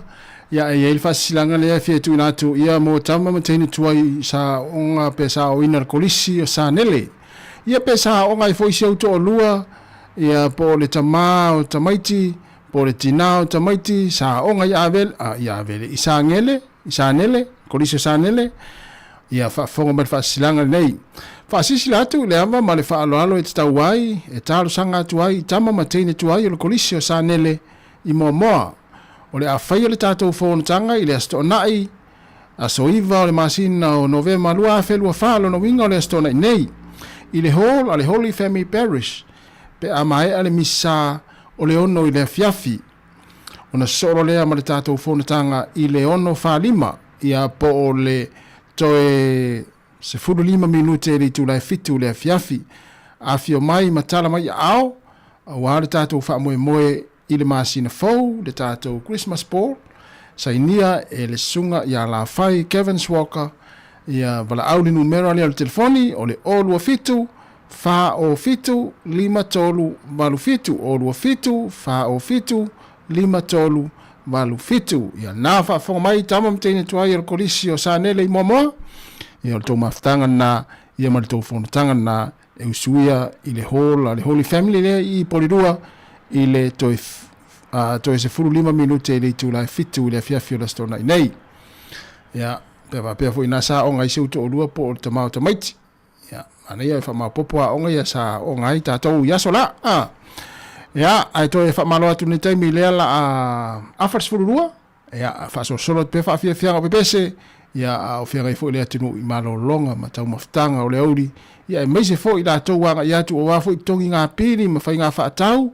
Ia mo le nei foi vai aso ia fua le lei lau fatau ma lau paketi o le nei foi aso ma le nei vai aso fua le te leo le tupe nai tono le card indi te wa vatu iluma fo le tongi le fatau ia i mai ia wa le stupe ai ia na ia le pese nei taina tu mo ila to le ni lunch ia te ofu ni tangata le ni lunch ali ia ai malo alta fa malo sin nei asfa talo fatu fo i ta fola e ma lo alta fa nga ruenga le ni ta ya ma le ni uli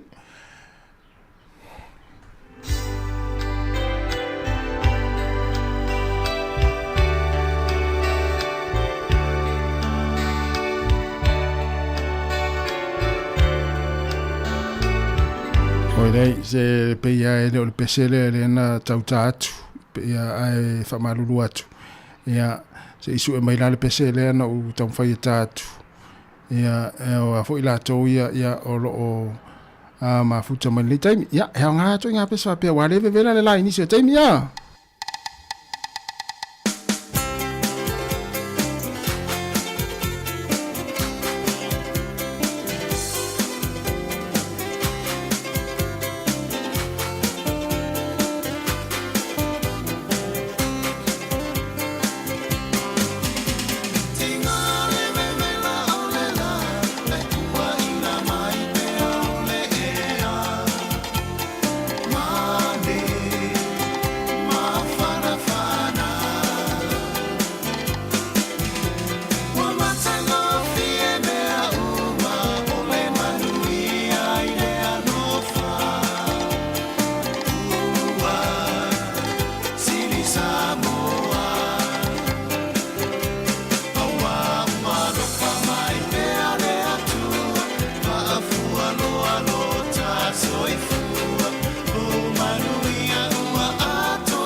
Vianga mai le o pese ia ale tia maa ina ua toi lua se fulu ona minuta na tale o le tula tasi e fa awa tu pere tatu tau tua ini le tatu ofisa i nei porirua se ia pa ia le tula tolu le fia na nei ona le foi lo ngalue mai le sunga ta se salam sam ia mai li si vai ngol tatu tau tua mai Samoa ia pe ona i foi ia le al tu malo le sunga su a Julia Walwork ia le na ai fatalo watu ya pua soni fata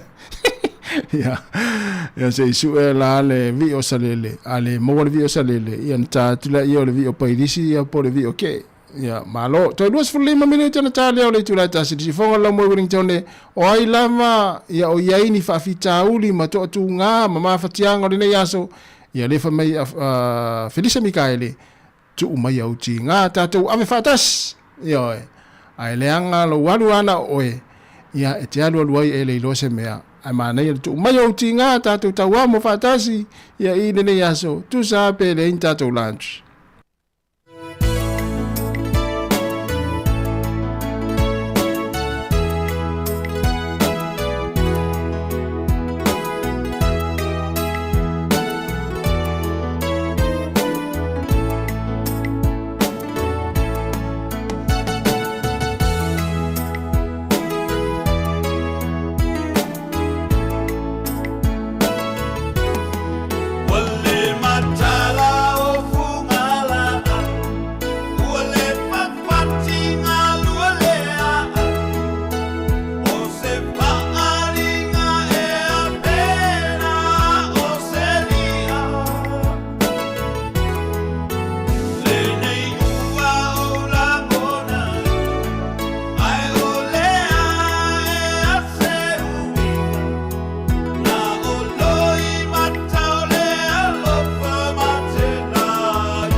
Musika o malolonga ma tau mawhitanga o leo au li si ufofonga o le laumua.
Musika o malolonga ma tau mawhitanga o leo au li si ufofonga o le laumua.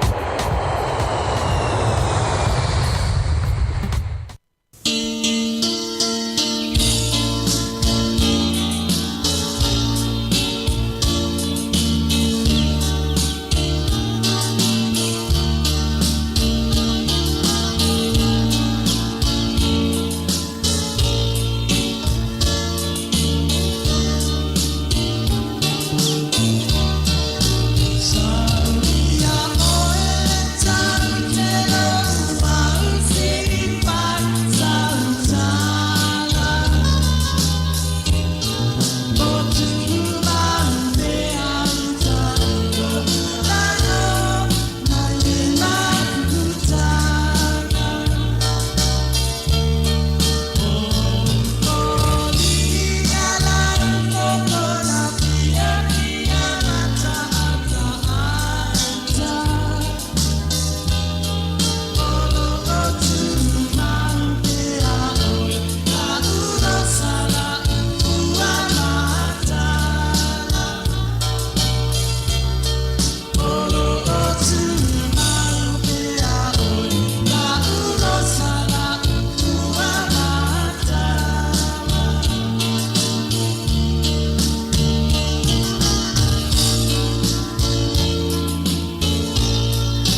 Ya ele mai ele tatu tau nene yaso ya na ona to vatu lava fa silanga nei fa silanga ile ava male fa alo e tau wae to tar sanga tuai tama mte tuai umar kolisio sanele i momo ole a faile tatu fon tanga ile stona nei ile aso i vol masino novema lua fe lua se ful male fa ile hol ale Holy Family Parish pe mai ele misa ole fiafi ya matal tatu fon tanga ile ono fa lima po to es ful lima minute le tu la fitu ya e vala o toa ya fio mai tala mai ao wa tatu fa mo le masina fau o le tatu Christmas ball sainia le nei fa silanga le sunga ya la fai Kevin Walker wala au numera o le odo fitu fa o fitu lima tolu valu fitu odo fitu fa o fitu lima tolu valu fitu fa tai ya o le o to telefoni statu taimi ya ilunga o le ala leo le tasi o le tesi ma le tasi fa mo le la tasi to 10 minute tasi ya ona mai ale o le tatu tautu o le nei aso ya ai manatu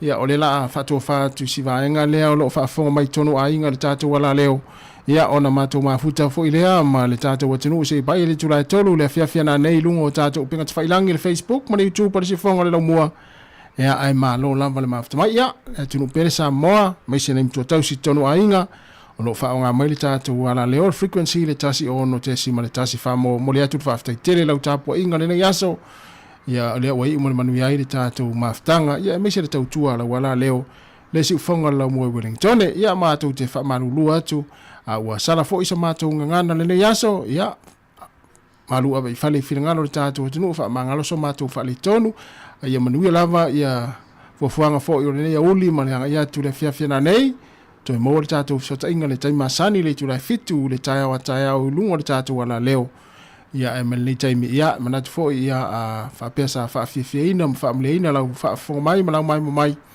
ya vi ile li ya i se tatu fo ai manu ya lava ne ya woli ya mananga ya tu le fia na nei felo tai masani le tu la fitu se fonga la mo Wellington so fo ya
lua lo pange sa o se on calling au face pina na timola ole tili titi fia pai to alua ta pit face solo alua ai wa on ale polisia le au tratua se pau tua na si au lan to ile ta po solo ile awal wa ole merle na kulai lo manama ale ai e mo ne ole ta ko mo pa mau kasi pa to ang ko ese tia ile i o si ona ma mana o tama ma tene se tu ya si o ke pai masasa I don't care about everywhere oh there I care about the source of it na o sami ole lau ele male ea na o sami ole lau ele male ea na o sami ole lau ele male ea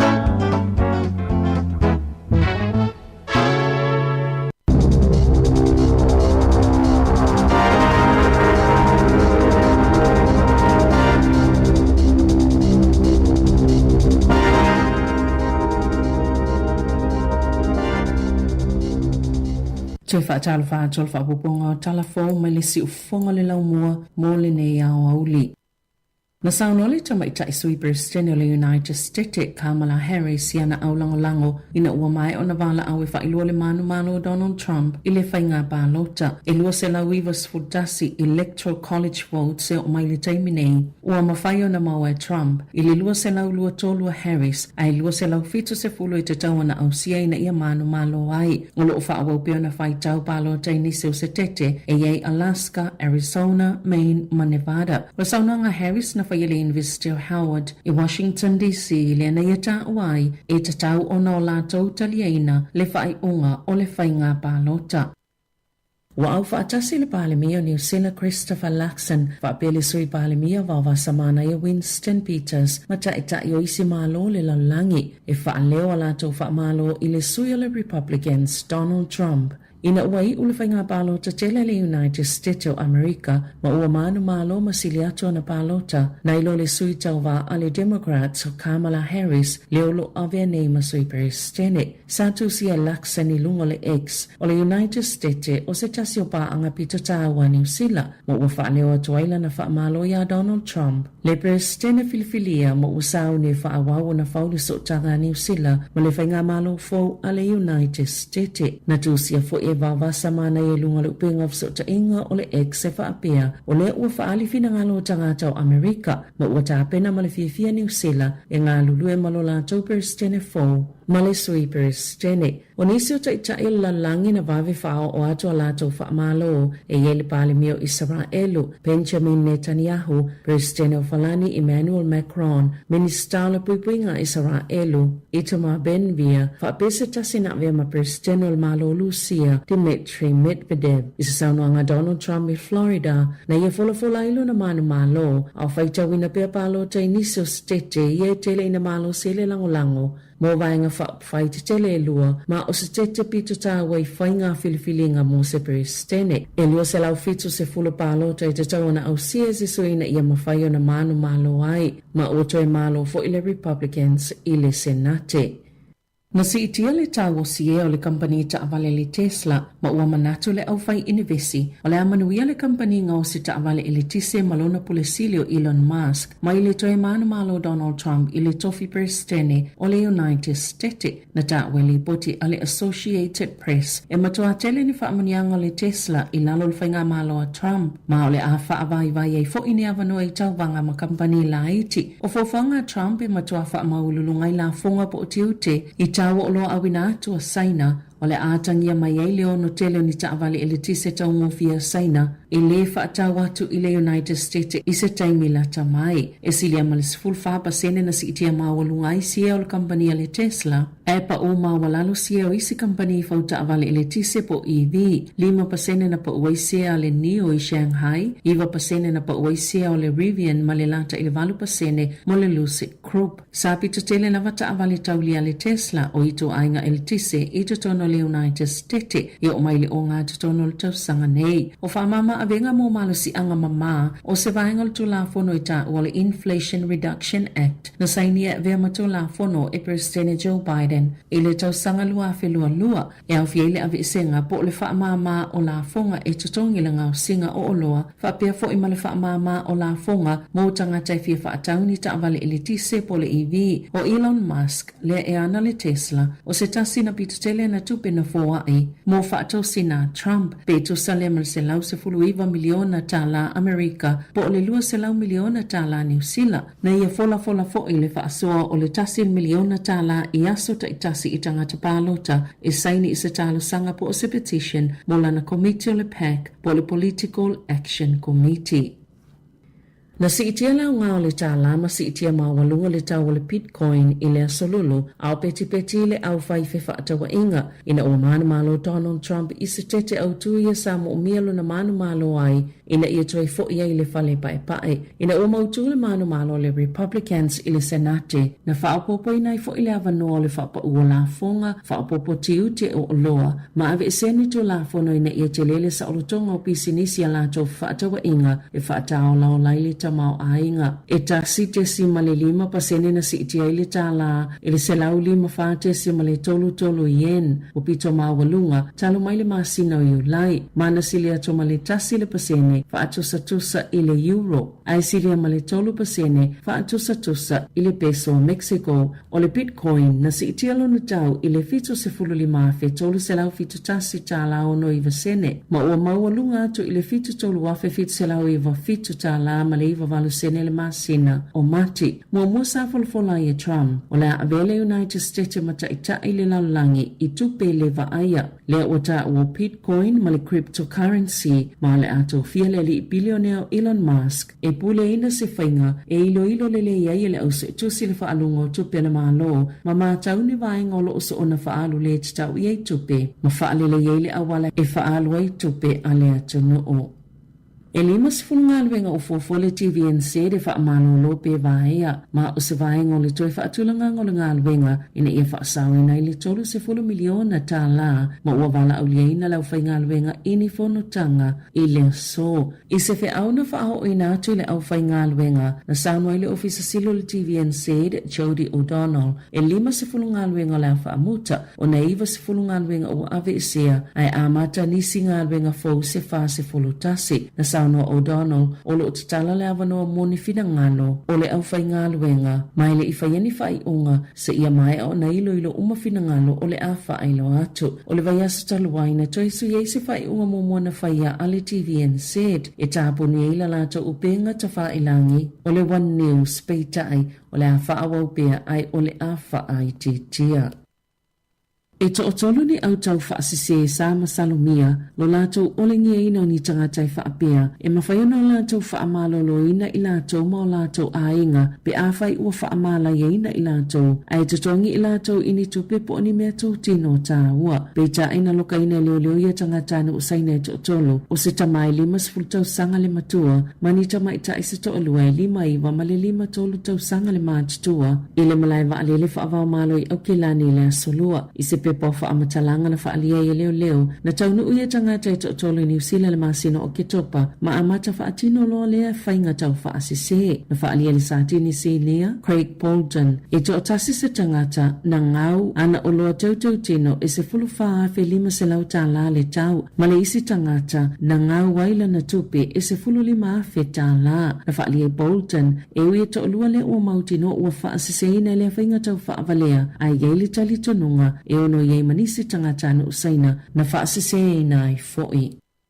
Wa whaamania le palimia Christopher Luxon o le ale iai le atunu i le taimi o le whaitonga momo le pili o le Treaty Principles Bill i le asa tofi le vai aso fau. Na sauno Luxon i le le New Zealand o le whaitonga momo le pili e whaia le vai aso fau peitai o le ale iai le maota fono o na o le amalanga i le fono le APEC i Peru ai o le aiai le taimi o le hikoi po le solo te i le vai aso fau. Na whaia le whaiunga i le aso fau i taimi o whiloa inga le kapeneta. Na sauno le isi taita i le vai vaenga whaia Māori, te pinga rewa peka, e te tauana i ele pale mia i le maotafono, i le taimele whaitaunga mo le pili, o le afola sia le pili i le pale mene i le aso, mai vai aso le avave fola sia ina i lo le taimi sa fofoaina, ma whaitau ina i mo le taimi mua i le vai aso e so o ai. Na sauno le taitai o le Act David Sāmoa, o le vave fola sia i o le Treaty Principles Bill, o le whaangaso longa masani lava, na whailoina i le aso lua e whaapea, sa i le fofanga i fola sia i le nei pili i le pale mene, i le aso tofi, fito te sema, e uisa i le manatu mua, o le afola sia i le aso se fula male valu o Novema. Peita ina sauno Sāmoa, le ministalo na whamale pili, e le whaapea ua toi tu o mai i luma, o mea lava i e te tupu i taimi uma, mai telefo i mafua angai a laio na fesuia i taimi, e fola sia i pili i le pale mene. Sa avele nei pili ma autua whaafi naunga ma whaitionga, ma ua mai ona fuafuaina si solo tite e tele, e malanga mai le vaenga pito i lungo le moto i mātu, whaapea ma bluff i le tu i saute, ma o le ataunu i le pale mene Wellingtone. Sa te ena i si motu a ingai whaapea na whaialava ma le loa, le toi sui o le aso e fola sia i le pili, ina ia awana i ofa atasi ma le hikoi, po o lea solo tite e tele i le pale mene.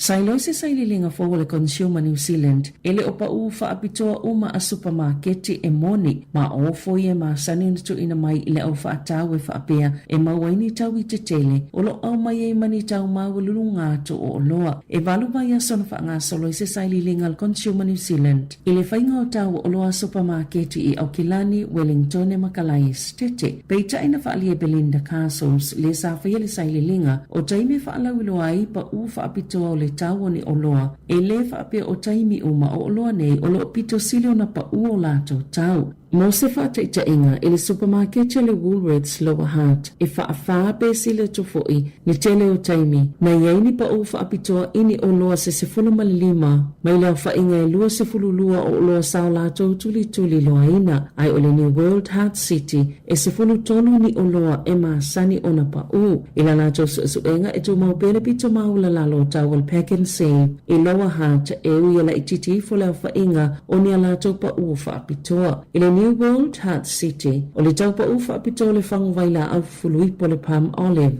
e lua tā la fito i vasene, ai o le tau maasani o lea o loe le pack and save, e le wao le lua tā la tolu i vasene, ma le lua tā la iwa i vasene, e au no mani pa ufa apitoa, sa pa ufa apitoa le Woolworths mo le lua tā la 5 sene mo le vaiaso e tasi, ma le lua tā la 8 sene mo vaiaso e tolu, na whaalia e Bodo Lang, o le University of Massey, o se polo fesa o iloilonga i mata uputau fi whaatawa inga, o le tele o le whaongango whaalauilonga i pa u whaapitoa, wātili whaingatai mō tangata whaatau, o nei loa, po o le ale tau maasani o se oloa e te tau na iai, na whaalia le Consumer New Zealand e te tau lava o na matua whaamanino, le whainga e supermarketi o tau o alato o loa.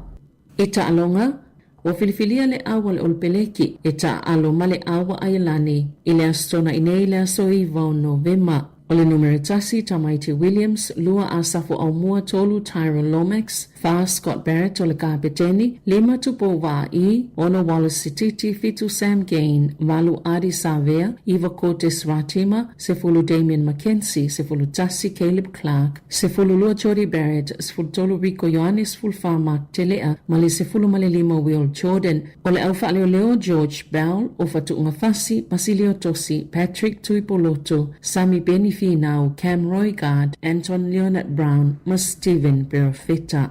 O filifilia wa samana ia se ilala mapusua, ili vasengo whaia onga ale moana Pasifika, mo le taaminusango le lakapi supa lua felua 5 male lua felua ono, e whātau sango whaia onga wa samana ia, ile manu Sāmoa, e a fiole i pola langi lua felua tolu, e lua sifuluano ta alonga whaitau lia sa ta aloi mapusua, mo le manu Sāmoa, o le afsosani ile moana Pasifika mo le tole ninga o le laina itua, ai maise o le whaia onga moto mai, po le skills coach. Tala fawia malisi ufonga le laumua, mo le nei vaenga o le awa uli.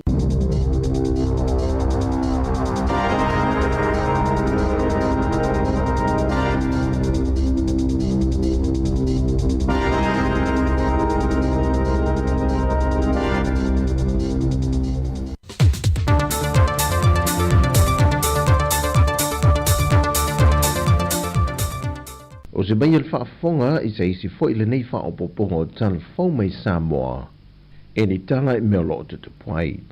Watu I nātu le whionga le minister o ati na e mga ruenga te tele o ia foi o le minister o company Vaa Sāmoa. Le tārusanga I le kāpineta mōsana I o enga wa tilu e le company Vaa I le whaia leo se whiwhiringa ini Vaa se lua o loi au se tālia e sa ili mai e se sui o le Vaa o le MV Lady Samoa le ua wha lia le whionga le minister o le mawhai o na toi ave nai ni uta mamafa pe o na iai mua e le tūlanga o le toi au sia e le foloa le malusi anga sa iai mua mo ni uta mamafa pe o na tā ua e le ngā luenga o le toi wha le leia o le Lady Samoa talwe nei na alua le tau e tolu se lau wafe tā la mai na amata I lo na silasila le pulenga e le au mai o sa isi wa afou e tau aveina ma wha awau le au nanga o le tau o le waa e pe o le wha ai loa le whionga le minister e fitu miliona tā la tupe Amerika mai o le ama whaifo e le MV Lady Samoa fau pe a taunu mai o le tau aveina le au nanga a ngai Amerika Samoa wha pe foi le motu ia manua ma le atu kuki e le o se waa fau e pe o le tā ue le whionga olo o le waa walata I le 5 tausanga talu o le wha au ngai Adelaide au se tālia mai o lona sawa o lo wha mawina I le 30 I le 35 minute pe a whai e malanga I le vāleo savai ma upolu. O lo sa I lia mtanga luenga o leo se ali I maitonga o lo au maulea tunuu na wha lia report ya mtanga luenga o leo na ia ngau ia maia se manu papalangi mai le fio anga sali le longa I savai mai e o mai le teminei o lo sa I lia lava e le maua.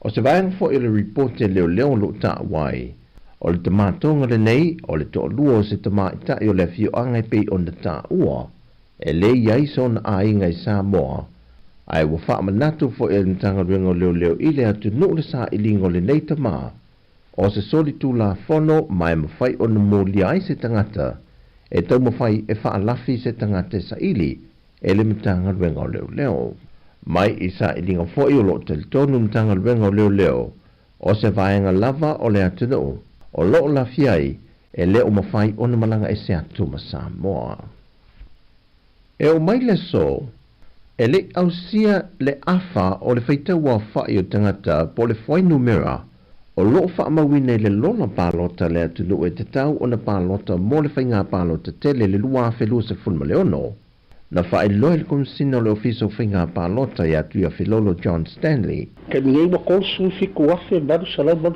su kan kai bada skala o le numela le e kakau o nga kanga ile lola kako whainga palota le lumunga kanga salau su fiku wafe lua salau lima so you're looking at fiku su iwa afe ko salau wha lima kan kai ele le skala o le whaafita auli na whengai maleo whainga luenga na ta milo I Samoa atoa e le tawa nau ina le pe tu I pe le atu no e wha o ngā le awa no o wha whaingo fi atu mo I latu e a ngai anei e restala peitai e nao nei tangata to ai titi na ngai ane wha atino le fua fuanga le nei a o le to tele ai o le loa loa o a fio anga maitu malo e le hanga iane a o nisi le to tele na anga iane fo e wha atino ai le o malama lava I pepa e wha maoni ai le latu le stala e pe o se leisene a veta avale ma le pepa whanau po se tusi folau ma isi e pe o na leva o na whaalawi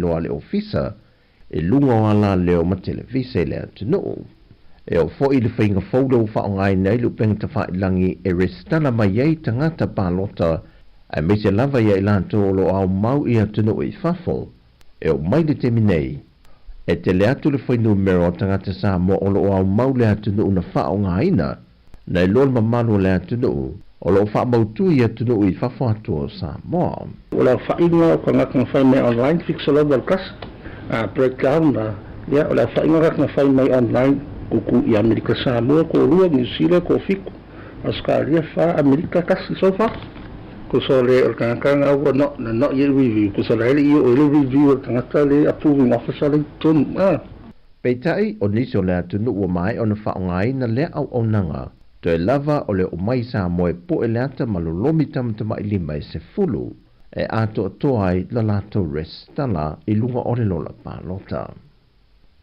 E si lia I le valu se fulu wafe le au whaio I lato na mai moina, sao ninga whad a ingol tinaya sua Julia Walwalk, na whatau te I le man malo le kane sia so fitu to fia mai a pia I le lovaya, le na se lia ma le fase lau le au whael ma malo le atudo, mai whaulu lunga mtanga wenga le malo, o le au whai pisinisi ma o nanga SS le atudo, e lato te mori mawina le taltalanga o le soifuanga au ono le neitina, e te tono le tātou atudo, ai me se lava le au onanga le Adra Sāmoa, na mata ina ila lato tautua, e le tausanga na lia e le tsunami.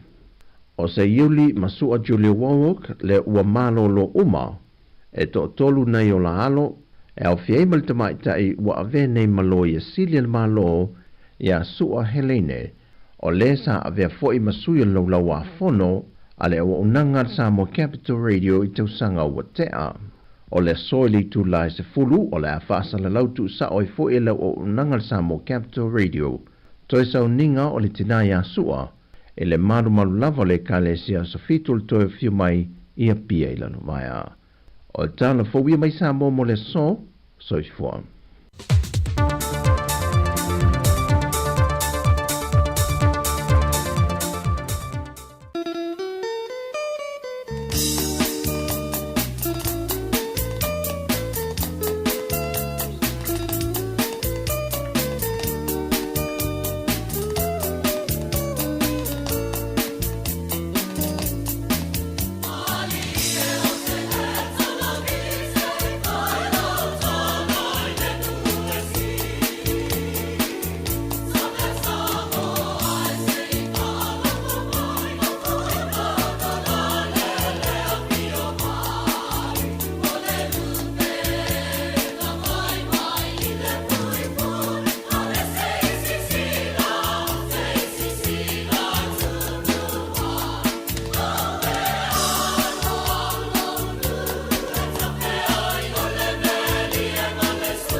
Toe whaatala whantu tātu tunu le teimi o lea wuli le ulua se fulu ma le tolu minuta le ute nei li tūlai tasi toe whaatala whantu ia mau whalo whantu ai I lau whawhonganga tā pua I mai fo leia so lulu so tofi o tātu iai ia o le ute sea tu ai la so lulu ai mole atu le nganga whawtai man whaamalo I le usua whaasalau ia tūtolwa le sunga ia tasi mai yawa ia ona o le tau mawhtanga mai lava li tūlai se fulu ia se ia o mai foi I le auli na vai atu nei ia ai le ua se mai I le tofi ia le fofo ia lau tau ona ne marmi tu finga fai malu ia o la tau tu ina tu tu pa ia malu tu malu si pa ia li tu lai tolu le auli nei ia ile manatu tu fa tala fa tuai I le tatu tu au fa fonga alo fa tu lu se atasi le wa ia tu foi lungo la tele le temi ia tu foi ainga maru te leina le aso ia to loso aftai fo mol maftanga malata to Samoa ia wopa anga pe le aso e fo il to sila mai mo mai foi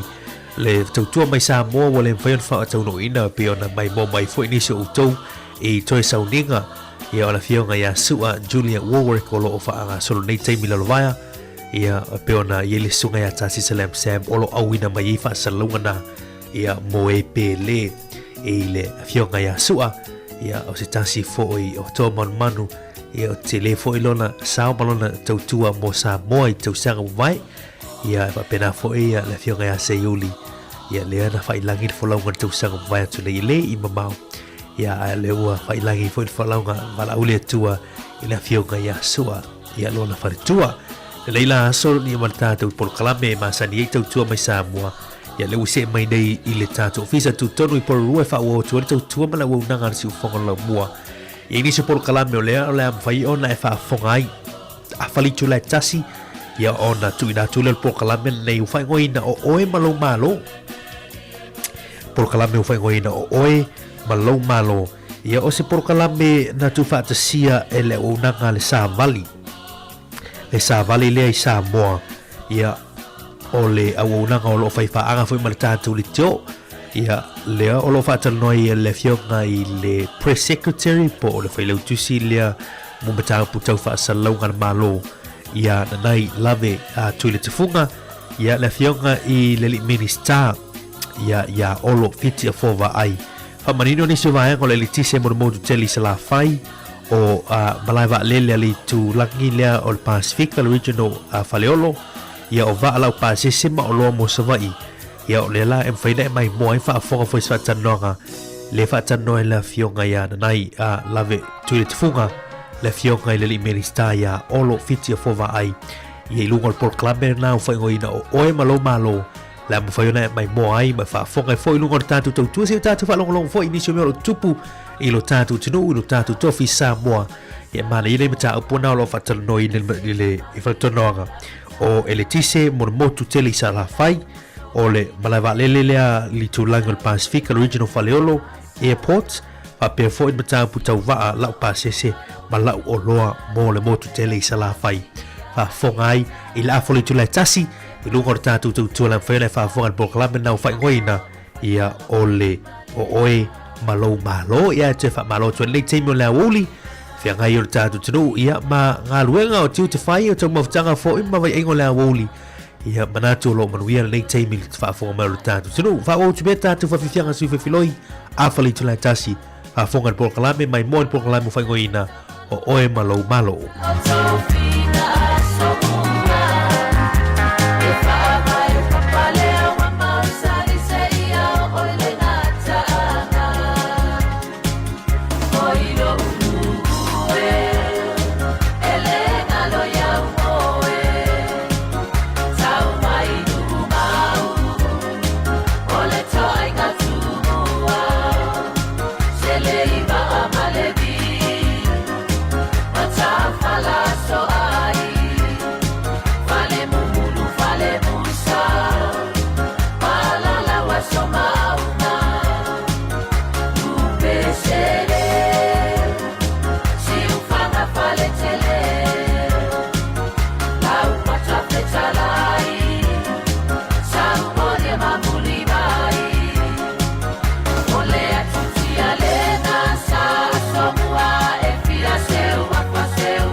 Se for mātou fie ia o silia utai ma le whawhiwhianga o whaingoina ia o tau whinga a Samoa i nei teimo le wuli le ua tā tonu li tu lau la afo tasi le ana o whailoa tuai Bokalame o whaingoina ia o oe malo le whaiona e whaafonga e mai mua fo i lunga o tautua ma le unanga le siufonga lau mua i le nei teimi o le a wuli a fonga i fwis whatanonga la fionga i le ministaia olo fiti fova ai ma le fionga ia nanai lave tu le tfunga o le felautusi ia mo matau putau fasalonga le malo ia le o nanga sa mali press secretary le lam fa na fa fongai mai mo mai foi le ia o ni fa fonga foi ni sum tau polo fa talo nai ia pe la ulunga ia tau pune mo le tato mo tu tele sala fai sa vai ia ile nei foi ia woli o si mai fa fonga fa fonga le tato tunu ile nei foi fa tananga fa ftai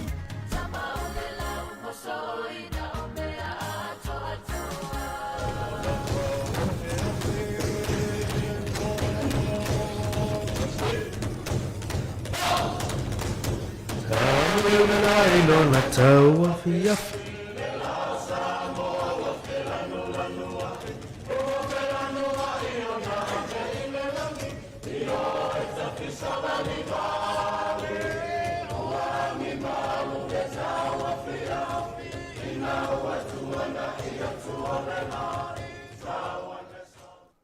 mo mona moli atu le whaafitai le talitonu o lo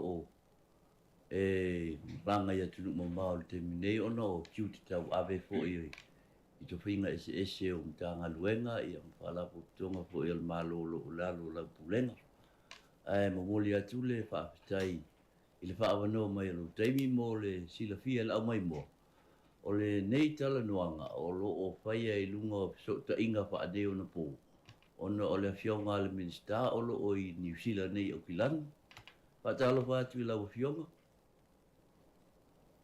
ia so foreman wia i lo fionga le pudel kako officer fasala o malo e lo fionga de nai ia malo so fo le tai au lange malo fo lo manguia i lo fionga fo i male malo ta officer e fo ko ka o mai angi o mai au Ike pika pūri e rika. Watu whai ngā ngau tiu te tau ave e rongo whia ia le minsta ngā lue fo lele po whea e te malanga iei e tuli a oi.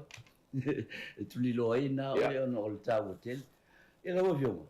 Nā ua le lilo lau lua e sila whia le tūlanga fo i le mi tā upu. O nisi o au nanga o loo i lalo lau wa ainga po lau pūlenga. Ia wala ngāi fo i manatu le atunu. Ia peona e sila fia lawa fiong. Ile taupu le ile tise. Ile motu tele sa la fai o tele manatu. O tele fai tionga o pasea fa peo. Fa le tonu ona o le motu sia o le ile tise. Ile motu tele sa la fai. O le asa o le tulanga i le mataupu. La ele mena tupu a ua iei se fufu. Ia, whawhtei. Nai e mua lava ngā wakul whamarurunga fo i kako mokere se la whai. E kutai fo i ma le kulanga peon kula i mai fo i le kako e kise i sawa.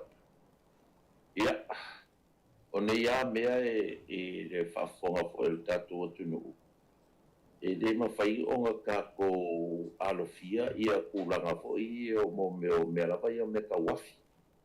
O lo sapala ia kako e kise ia e mongi fo ia le fasea ma kulanga whapenga ia waleva e le se me fo waleva kako whea ngai me mangi a whawhikauri ia e ngā fo i e awakuai fo i se ualalo fo i e o lo whaipisi e mai se mo me o tauas o koe ngā pisingisi ngā e awa o ngā ingi ala ko backup supply e ingi la ko generators fo i pe a whai lawa e silsil ko koa e pūlanga o le whaanga solongo pisingisi.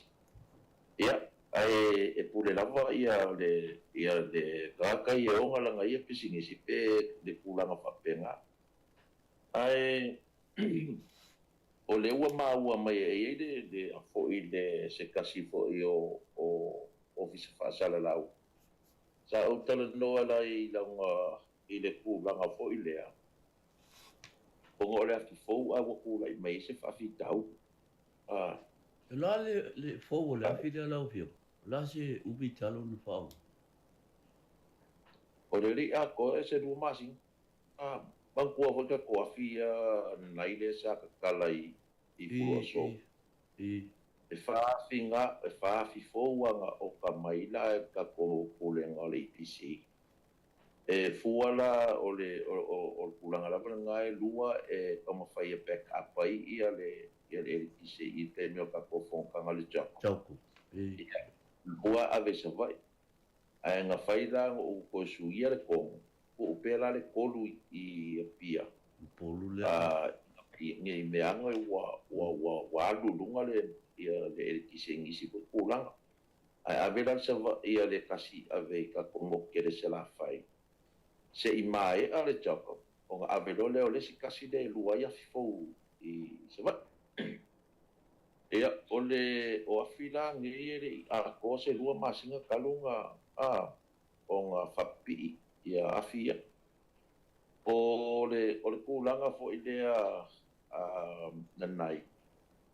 O sa pailea fo ile service ale makopo le nga amakanga le masinga ngai fa sa o ko ila kala sa fa ngol iti live video le kausang le masinga le nga ngai oktopa sa fucking ole service fo ile masani le wing singia o ngala nga mafua mai nga o umara service ai amakalo on kula mai fa fita u dilale le afile sa ia saya ia masalonga pe o o kalango ako fo ipele o ia se kulanga o pa u ia se me kongu ole mea o ia se vai po I kongo le tiso me fa penga ia sa fa ia la susu enga la winsingia ia ma kulanga fo ile nga find out o ele velfe kasinga fale pong Pangala lenga kau uaku le aso tonai. Ia le valfgang avakung New Zealand le valflenga. Ia o me fo inga ia la fo iso e polale mafu angole. Nga fai nga le nga vai ngole ole afiet kisi. Ia e mantua fo I nanai. Ma le whaafonga le atunu. O nge ia meo o afi. O meo o technical faults o mea nge o afi o mea kau elekise o mea kau electronics o mea whapenga. Ia ele whape se lau pasenge le o ngei mea uma. E pia o ka vale fo I fo lau ka vale ai ki o whale kong. Whale kong. Ia o koe lau so suen. Ia o mea whapenga o mea fo I le ngakala I mea iengi whaafika au le kaimi ngā whau ele ia kiwa o afi fo ngei. Ia foi mo meu human errors. Papenga pole afa mai o makuai ngo mera kasiring singi o me kawafi. Ia le sasi. Ia le sasi. Mala ma ing singia. I kulanga whapea na nai. Ia. Polala ua mangkuala. Whale konga umalorka ko jakam. Whale konga mani afidea. Ia. Ave no Malaysia fidea ko loia fi I fuloso. Ave sa o ai o I savai paola le nga alua I loa. I le aso lua le vai aso ngi. Aso lua le ngia. Ia kau ua ko male pado le sia fidea nga whale kongu le aso poa ngai. Ia ke lola la ua mai di poki la ua ola umafia lua.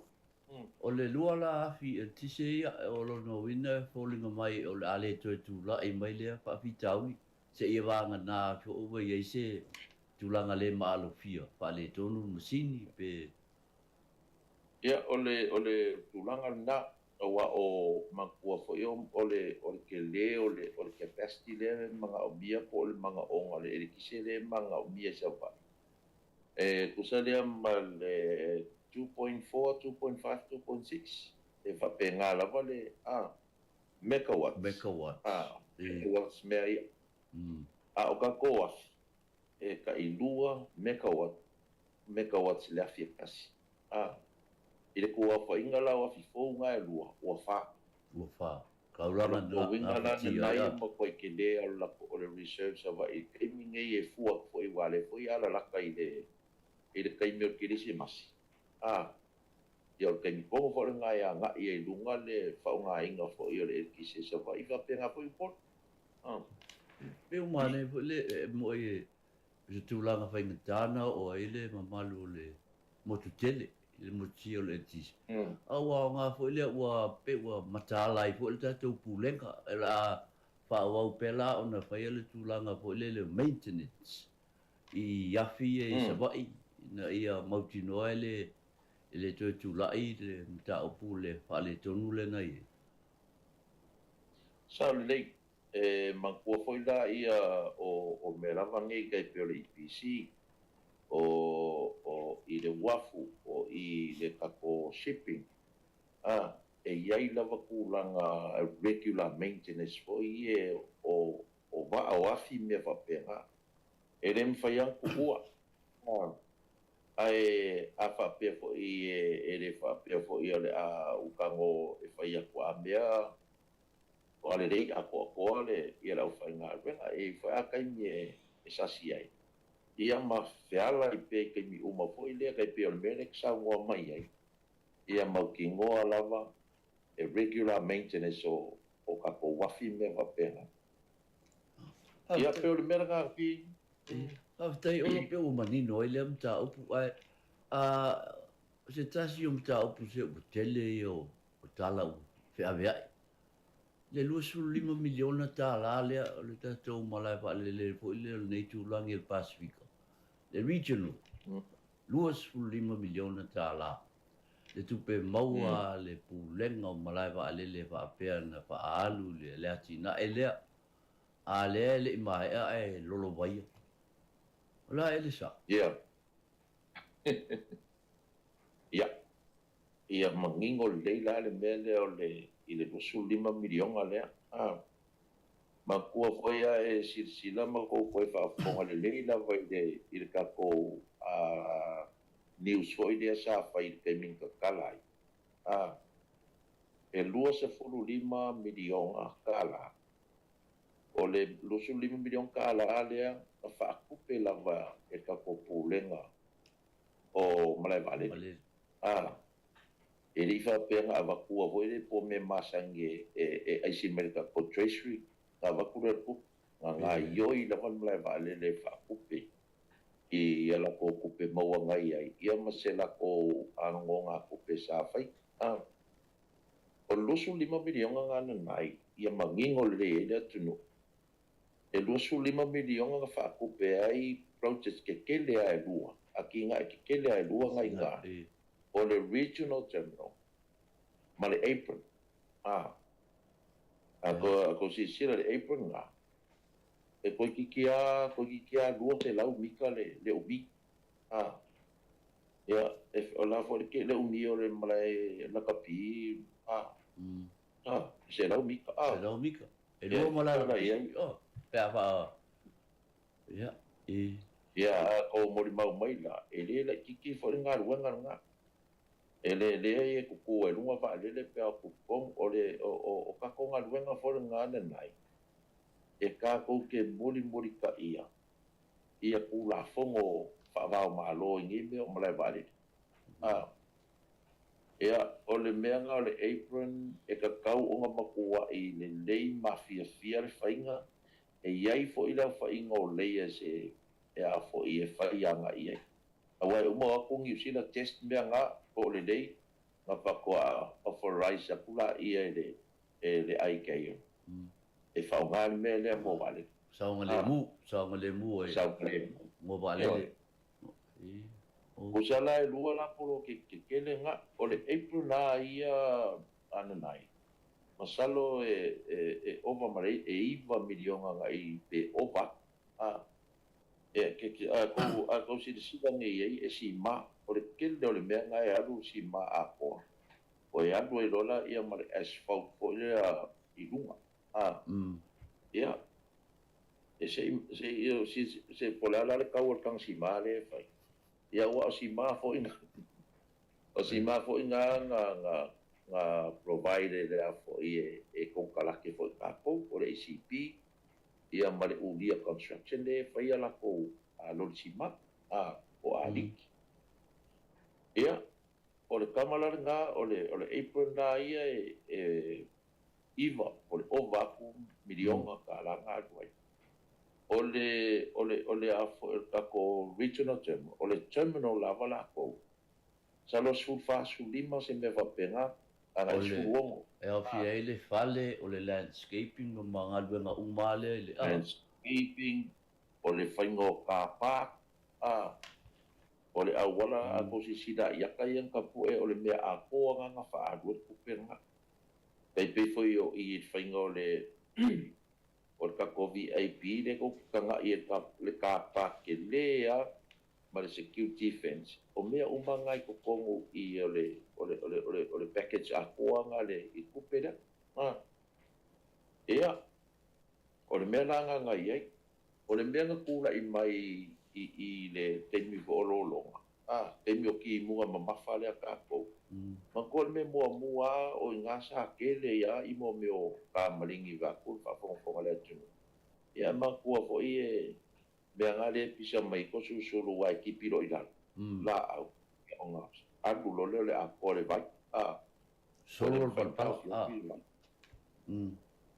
o le terminal fo i lea le pisa ai ele i umango o whaamkara inga le iti lai ele i whapenga lolo vai a ko kongo le terminal nga o lesi a piko le April lea nga iei ia le vai o nga ua poloka ka ko le ala vai kuwai al malai vale le nga ka inga iei le vai i le laku i le terminal fo pero menga pe le tau mawat fo i le tala o talawe tala i wham talanga mai a nisi foi ua o le vainga oso le surface water fo le i lunga o le a wala tele le na tafi atu lalo o le sao leo ia o mangkua fo i nga o le sau le awala wa umalanga fai ala vai le alunga i lalo mangkua kuma i lalo le ia le terminal kai before ka ko international terminal le gaming le foi salo lo vai a papenga ia o kuranga la bo ala vai o le whainga i o design le nga whai le suka ia i umala vai e kakai o nga kakai le nga i ala vai fo i le o le mrai vali le kuai le alunga i lalo runway ma a ngai san e peila o i ngā le nga mafuai o nga le poloka le lang koe fo i mei le vai kua ai ma kua va e li whapea o ko kongu ma au ka fole o le terminal le nga fo i nga lolo vai i di kire lava se vai nga ko ai lunga le si ku o le apron ia nga paualo le nga ia an bere ka falo ngoi pe o ko kiki malemo le terminal i vai ma o lolo vai i ro winga e malu o miti le terminal le o nga solo ale ngaluanga mo le fama ai ia o le timing e walo wa ke le au upa nga ruanga o le kulanga la i le whakari le timing e o lai whakari i a wha umar kusinga o la po mangos o le terminal le i ang ma certified o ma operator kako terminal nga o le peor kala nga dana o ale la mo watu pe wa yele forum ta upulna ai o le fasili fo le o tele na silingi ai wa e ko se manatu o le asa o le ngale o le regional le nei mo Sāmoa ia o le ano kangai o mafofonga o le kama fai e AVS a ka ko va la iki fo i ma international terminal na voi wa sila fo i le malo le atuno nga ia ko o ka mai va nga a le ku va la po ia e sa va vali ku au ka fo va la po ia ka i va nga e kilo fo i mle va le i le security ma le safety o ka ko ka e fe malanga inga o la sa ka mo fai lo ai fai de mele e o mai ka ko ka mai va o nga maka lola ia ngo ma fo fau le kulanga i le fai ngoi ngol terminal o le mela ia la ngo piki ai lo le mele o le regional terminal i tu langi o se pol malai va le fai kulanga o Pacific le nai o ma fo nga ia sa o ma fo ai inga ia ko singa mai ia ko o le Pacific ia ka o le ka mai Sāmoa e nga i mai ko o Sāmoa pa o nga ida le regional terminal le Ia o mawhauwhaunga ngā i le kaumawhai e hap kako e avea kako mamlai ma ale le kuko kongo o le Pasifika po le regional le o le Pasifika.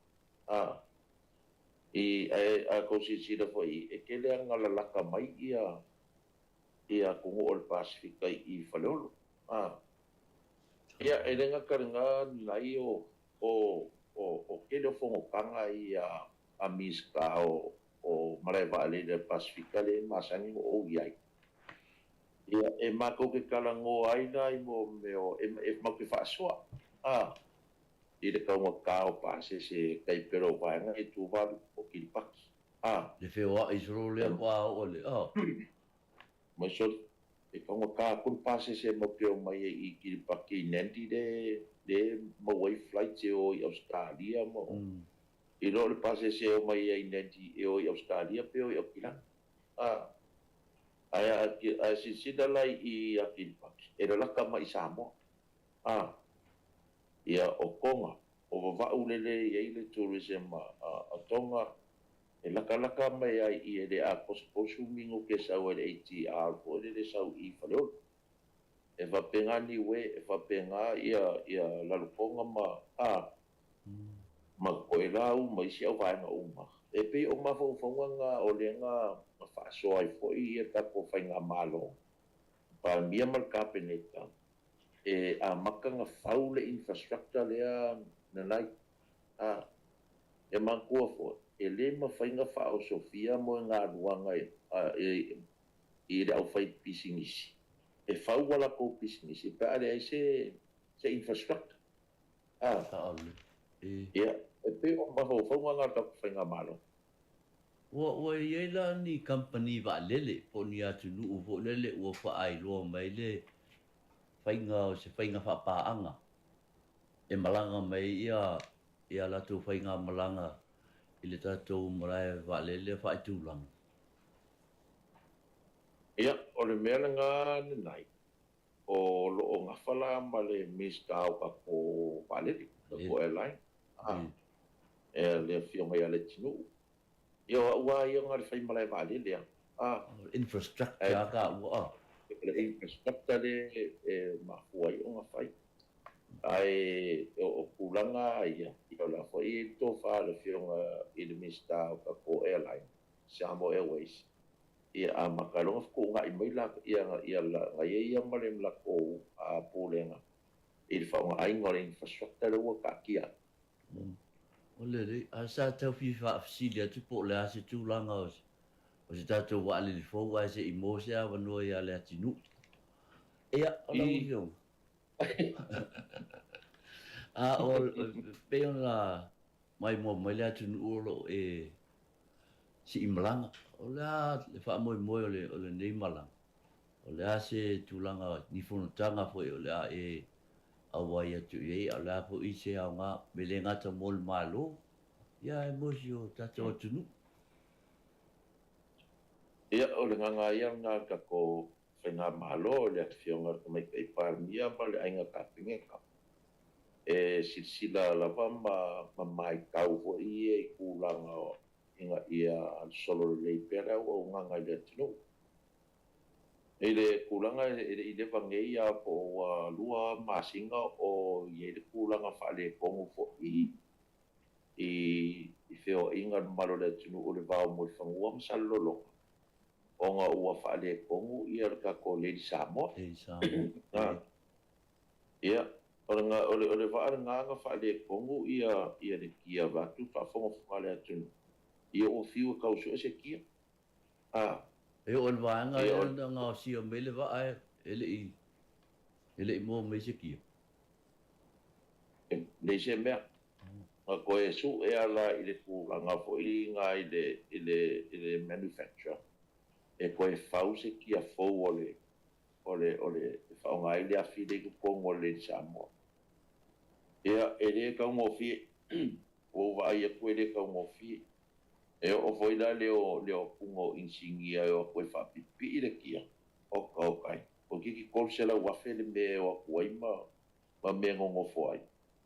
o ngala nga pau ai lo le o se mafo ko ye kia o la kala ngolo I pan ye mal kabinet te mari di o mai se ava ngo si ka ko si yo si va ai si va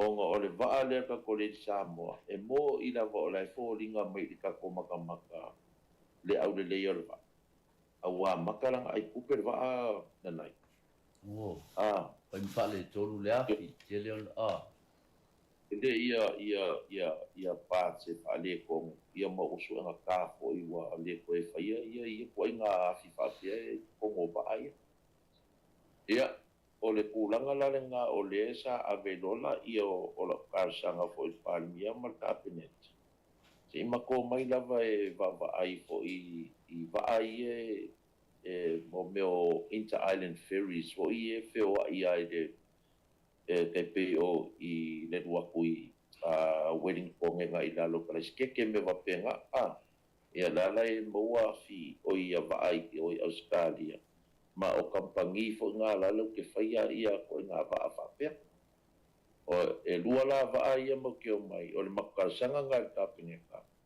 si makoi va ai pe kala fe ngai ia va ale mo ka ko awa o le la ma ku ke malanga mai male di pule le o le pule ngo wafun kaulang o le di pule le wa o le vale o le fu e fa kupe le pule ngo wafun kaulang a foi la e mai kau mai ai o le ya invest si SOE le si SOE e fai ngā pisingisi le ko I le fa ko aku pun melen nai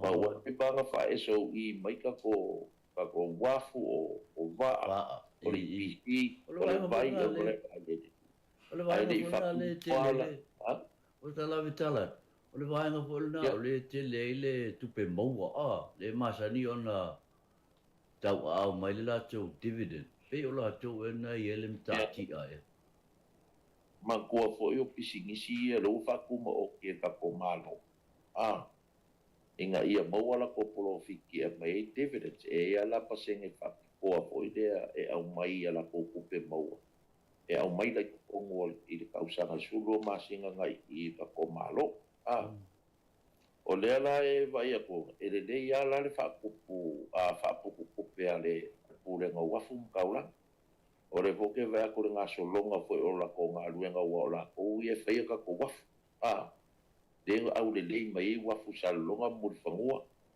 la e fa kali se uma le jakom ia fa le lo le wafu le makau ko mo ta ko vale so kuida a ola la ia se lengi savings ale le afo ia le pule mo wafu kaula le la ia a invest dollar I ka ko kampangi ba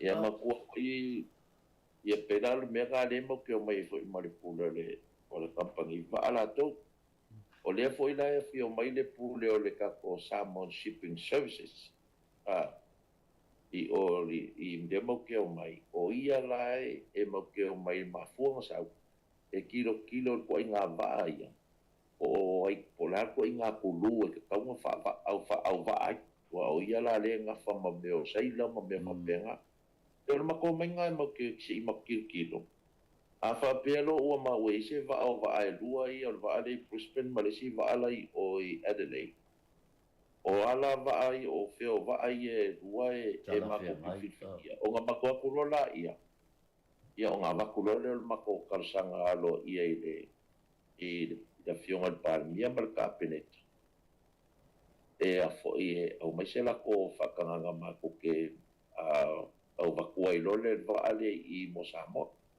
o le va foi la le nai e kolus fulu kosu lima mingu ke aru sa va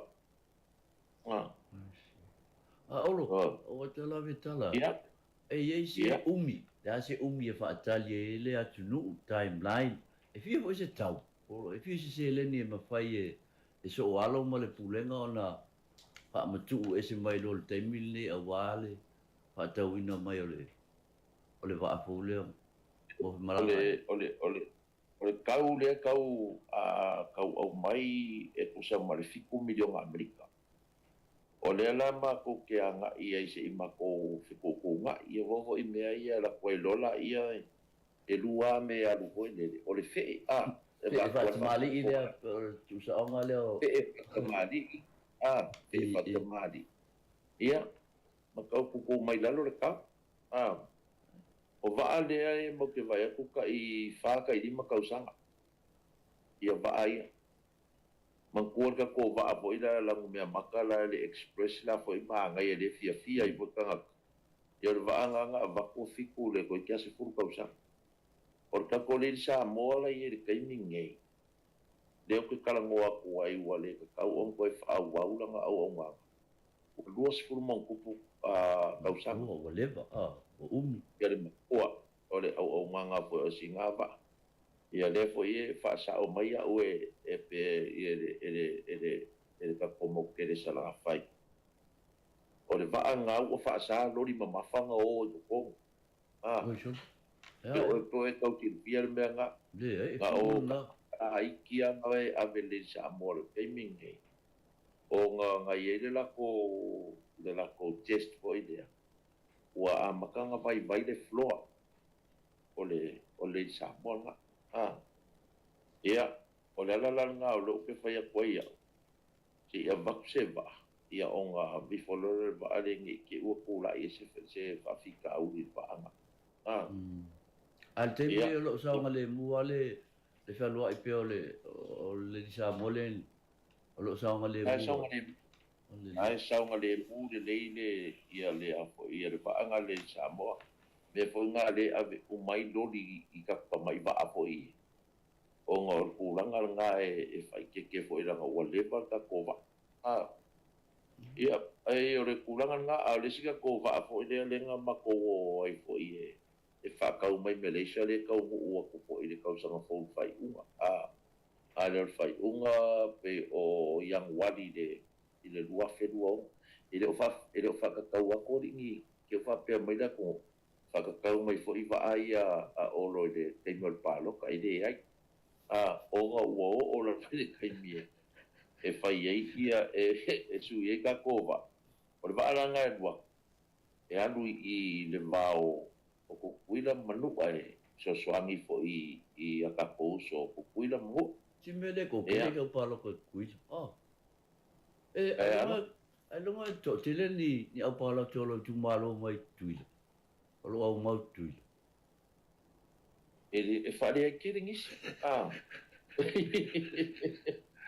Alpe o le vaanga ngā le kako vaanga i sui ele fotu, it's for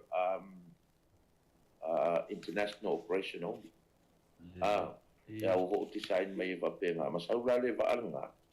E alu e ave kako charasi o kako ngi paure i koe lau. Vai vai ka i lua ka i koru le i le vai aso kong i pau o si ngamo. Vai asi kele o si taksele ni ngai mo wa inga. Ia fa penga fo le fa ua winga fo i o ka ko charas fo i mo ngai ka mo polar konga le la kala kama ia ka po. Manu o ia kasi e o. Ngai e a fo i fa ngai fo ka kova. Ia e pe ai a fa pea e ka dia ka mako fo ia ko ai ka dia le fionga pa mia ia marka peneta ia le mako se mako kalsa o longo winga o le vale le va ku Australia e ka ngu ua ku ia me yung ia ka sang fo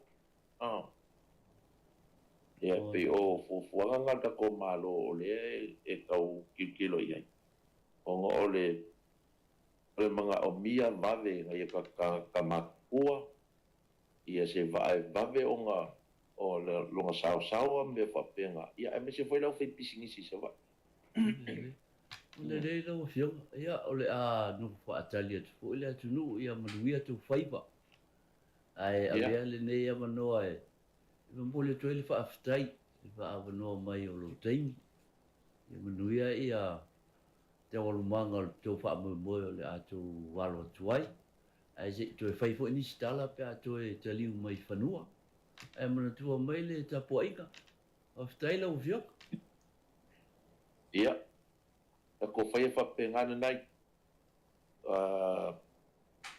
Ta mai po I po la se kulang o le ai e le whenga malanga ngei.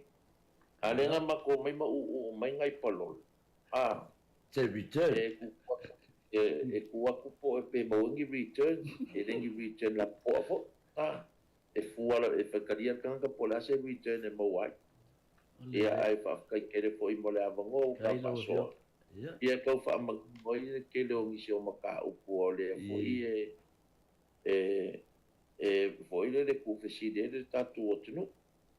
Ia ole mangai au me mangai ngā ruenga whaapuskala. Ai a whaasese loa le ia o se umai le atunu ui kua I ngā mata upu ka ua whaapengi. Ia ai lo whaaku ia tusinga ma le marupu ai. O ngei uma kua fefe koe interview ngi mo meo ngi ngusi pepa po I kuskusi. E mangai alo ko kaukala ko po I le vaku whaapu. Sāmoa le. Ia le mawhainga koe pe twist whaapere kamakau ngā vale me whapenga. Ai mangu me tina ke asu. So fue.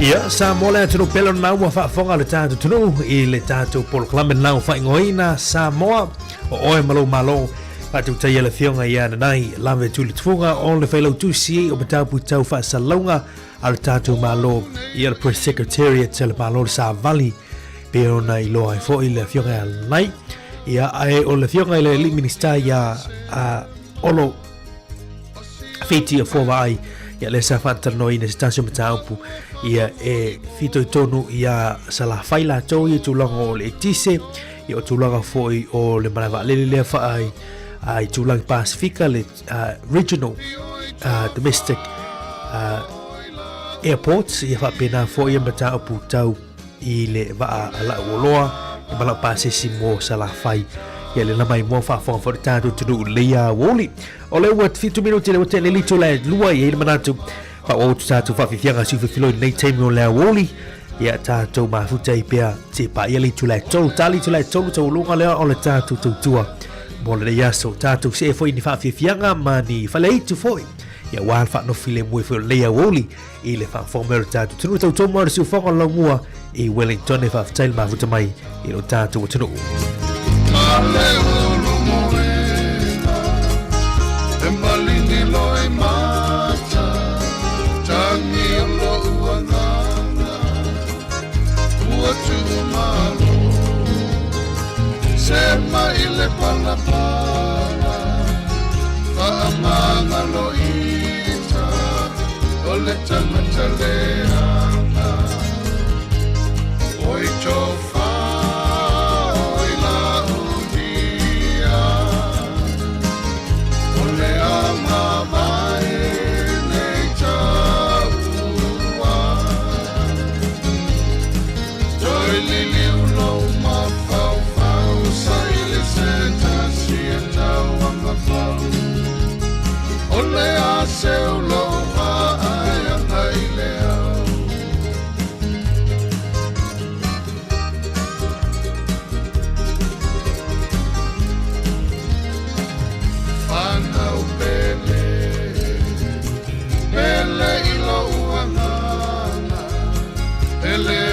so uloto ile tulafono tato tupea ile sili sili ese e pule ile faaola pule ile avese io itofa oila udia ole ama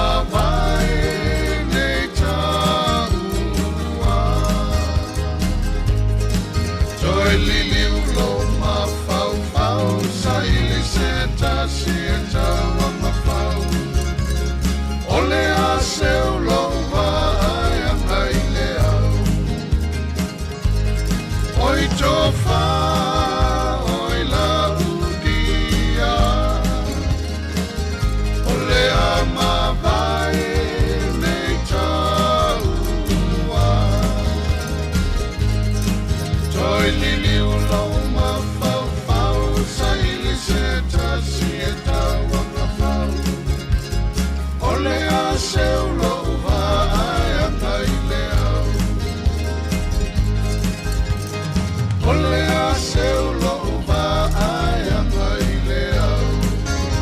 Ia, le la tātou se atu ia inisio whaafifianga ia manisio whale itu nei teimi o le awuli le ua se fulu minute ia le ute nei litu la e lua. Ia manatu o le tātou no litu la e tolu ia tau lunga le o tātou tautua, tātou lulu lima o tātou whātou wha i stautu masa urunanga le siufonga lo mua i le nei a sotofi. Ia, le la tāpena mai tātou whaafifianga na, ia o tamatua ia o whaafifianga, ia o le sunga ia petelo ia ma sumeo ia walau I loa ai ia ele lalo langi ia I la ua pokalamela neu whaingoina ia o le ata o le vaila au ngā o le ata o le vaila au ngā ia le lai whaafonga inisio whaleitu te telu mai whawau leo whaafifianga musika se whiwhiloi taula velitu le tolu I le nei a wuli whaaftai.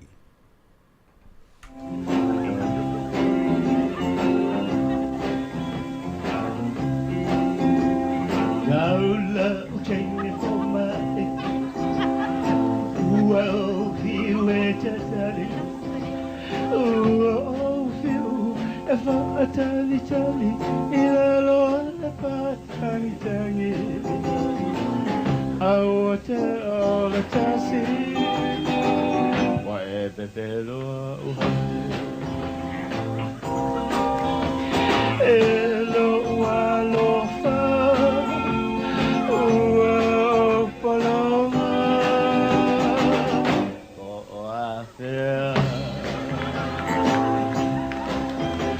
Na e whai mai o te alu atu Ma pulu pulu atu lo tai e aku Ua o fiu e popo namu Ma pulu pulu lo tai e aku Wa o soa e le manatu Wa e pepelo fo I au E lo ua lo fa Ua o polonga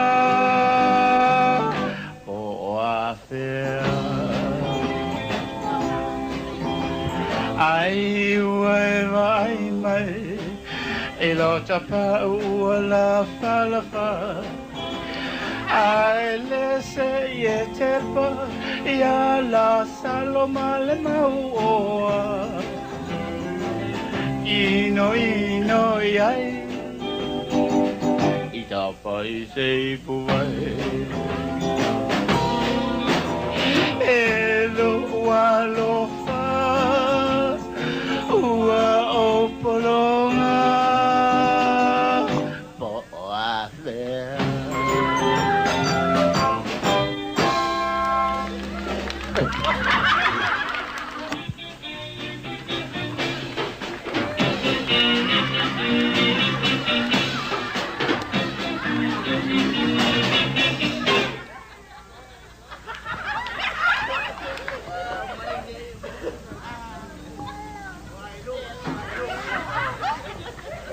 Le valingo, mga pamay ya ko mo moyari makamaikin. Ya? Ya la kan? Ya we dio so va. Va ko le ba ko ko mal vai ko. Ya nga pu ako ka hinga le kara fai ko. Wa ka mai ki ngoma. Nga ya markile mai ko ngai ma. Wa dio so va pe. Va ki mo so ngai. Ko mai vai ko anga ke moy ya va pe. Nga va pe nga fa ngi ngwali. Ai ngai ke lo anga le ya moi lo. E o a we fa te le o ma ku. Al fa ngai o ma ko ku kuila ya fa ngi mo ya fa palanga.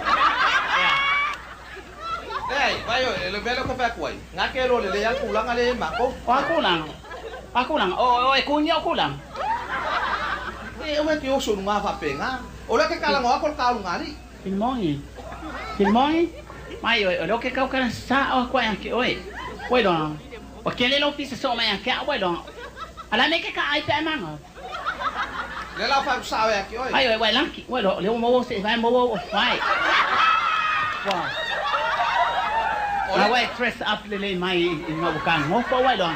Ai sao nge ai le ba ka singe le ai mang yo.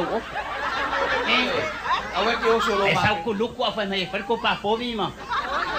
Ke le pasir ko ai nga ka ko nge ma ma ai kwa ko huwa. Palo ngo mai le la palo ngo le ya ke oi. Filmongi. La SM lita. El SM la o so ai ku. O le mela que fa ya kwai. polonga I foi ngā luenga. Hai oi. O makai e fai ai meia. Ya? O makai o ke fai ai meia. Bueno. Tenga ai mo mak. Kili, tenga ai mo mak. Nganga le le ya e ka fa ale mo ingi o maka. Hai oi. O ke leo ka ele vai ngalo manga va mai o le ka ele le vai ka ngai mai. Bueno, Lika. Ah, o ke le lo ka ulo masal salo. Lika. O ke le masal salo ya ke oi. La le masal salo de mai mo le mai lo mo au. Ele ngai pe pelo, la ngai pelo, wa wa mo se akya mai na ia. Bueno, tengo fia.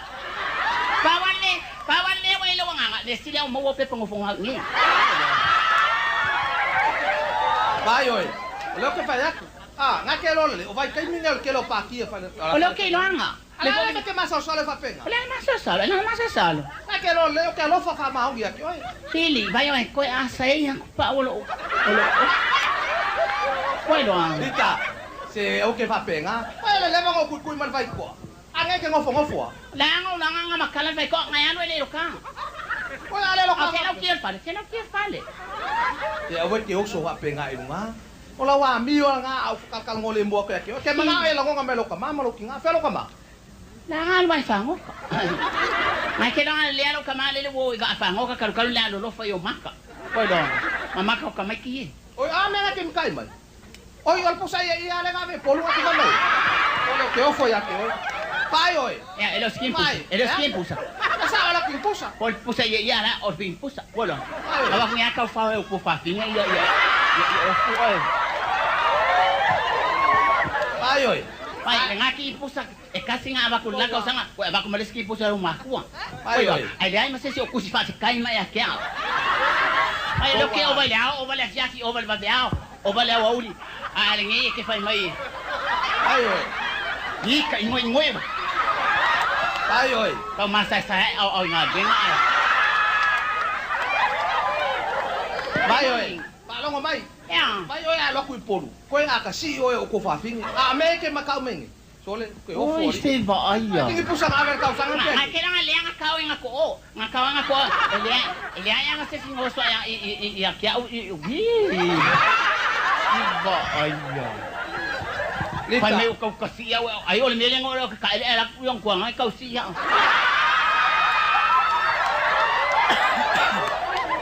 Lita. Ai ai sin mon. Awai musia ke kau kala sa mai kau ko mai. Kau ko le. Ya. Oi afa fenga o musia ke ole ka ngo fil. Ui, fa pengang si filo la e kukur fa la ngala. Awai fa pe o ke le longa me aba dong. Awai e fa pe. Ala e o suelo máquina. Eu que le uso como máquina que uso no fadi. Bueno, aquí no ngalilia ya. Ole foi a usar cama. Quero como ya que hoy. La valea. La foi. Olha foi. La foi. Ah, foi. Foi nesse mal no pe como mal. La foi. Vai me ia. Vai só com a miol, vai ma feau, mai pa pegar ma com. Papel com ma com iban. Ya? Papel com que fala cá va penga sole. Vai lá que o mo se vai se lipa. Ai ngi o vai ngalo mga auli ala ko mang ngumi. Ai o fo mga auli le ka e anu nga so mang ngumi ma. Au lo angar ka ma ka nga vai lo que si. Bueno que ngu ma u ko lo ngau. Ai do. Ai oi. Ai le anu si mo anu. Kalu anga ka ngo fo mai.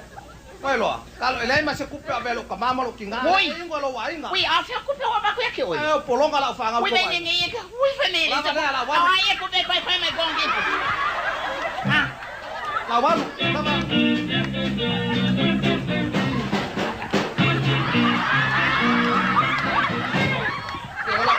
Oi. Vai. Oi man io. Oh, paano pa fa lo isa. Mo ma pa wika lo ko. Ya. Ba o de fia ye. Ya. Ala ka o lo no. Ala nga kina sa nga o kikira ko sa nga ka fa yo. O kikira mo ko lo ya. Ai lo wa nga. Ya. Yang nga kina nga ka sa mai o sa fa la kan. Ah, se kire ke ngambe. Que lo haga ka lo fa mongi si la kunga. Ele ka un ko pelo ma fa. La na nga wa o la lu ke no ko lu. Kau pun ka fai pui pui. Toma pa pa. Wow, le si polu a le si polu. Ya, foi de que sa mai fale a punga. Sa mai fale a punga. Ya, quero la con. Ya. Okay, lo lala ngong kamal makainga lai kungon fang. Ya. O lala ngong kamay. O lala me ngana. La kau. Ala me kau mang ngomelo. Okay. Ya vai eu fung au dia ngafi ane. Si awi ki mga kuya. Tene wo ro fa ona le wo ma. Okay, awang okay mga okay olay fa fung. Awak ke mga kuya ngame. Ai. O lala kong. Wala yung mga kulo kay mga kulo nila nga.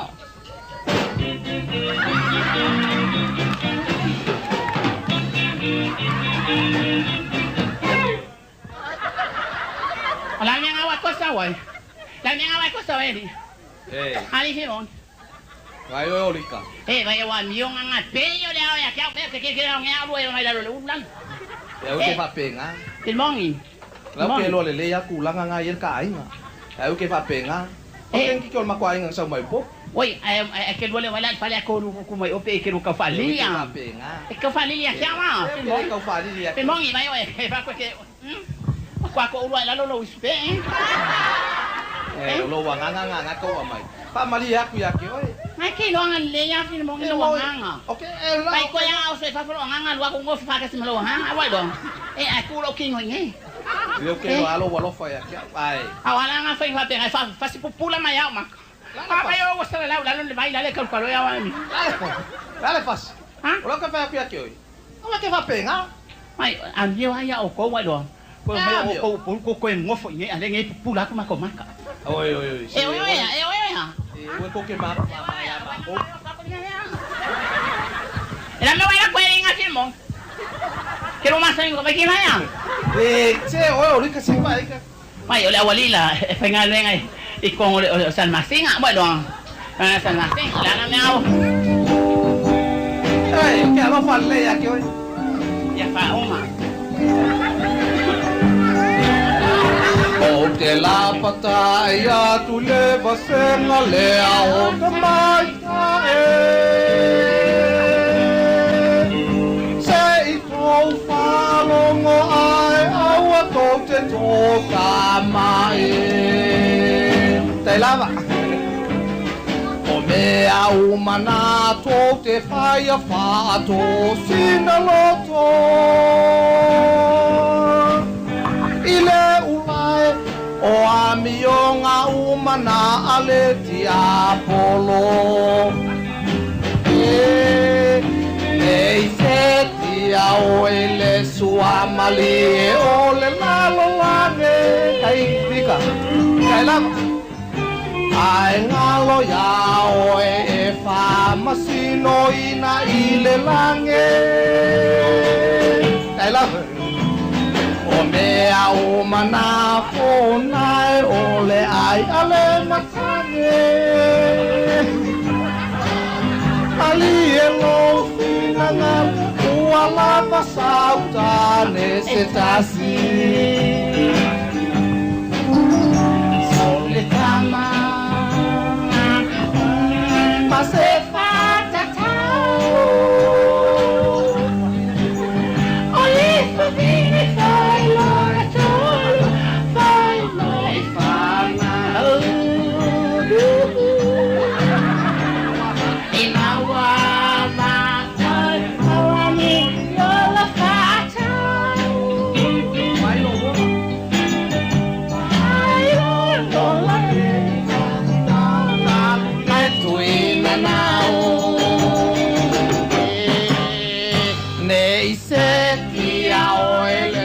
Amali ole ngalo lange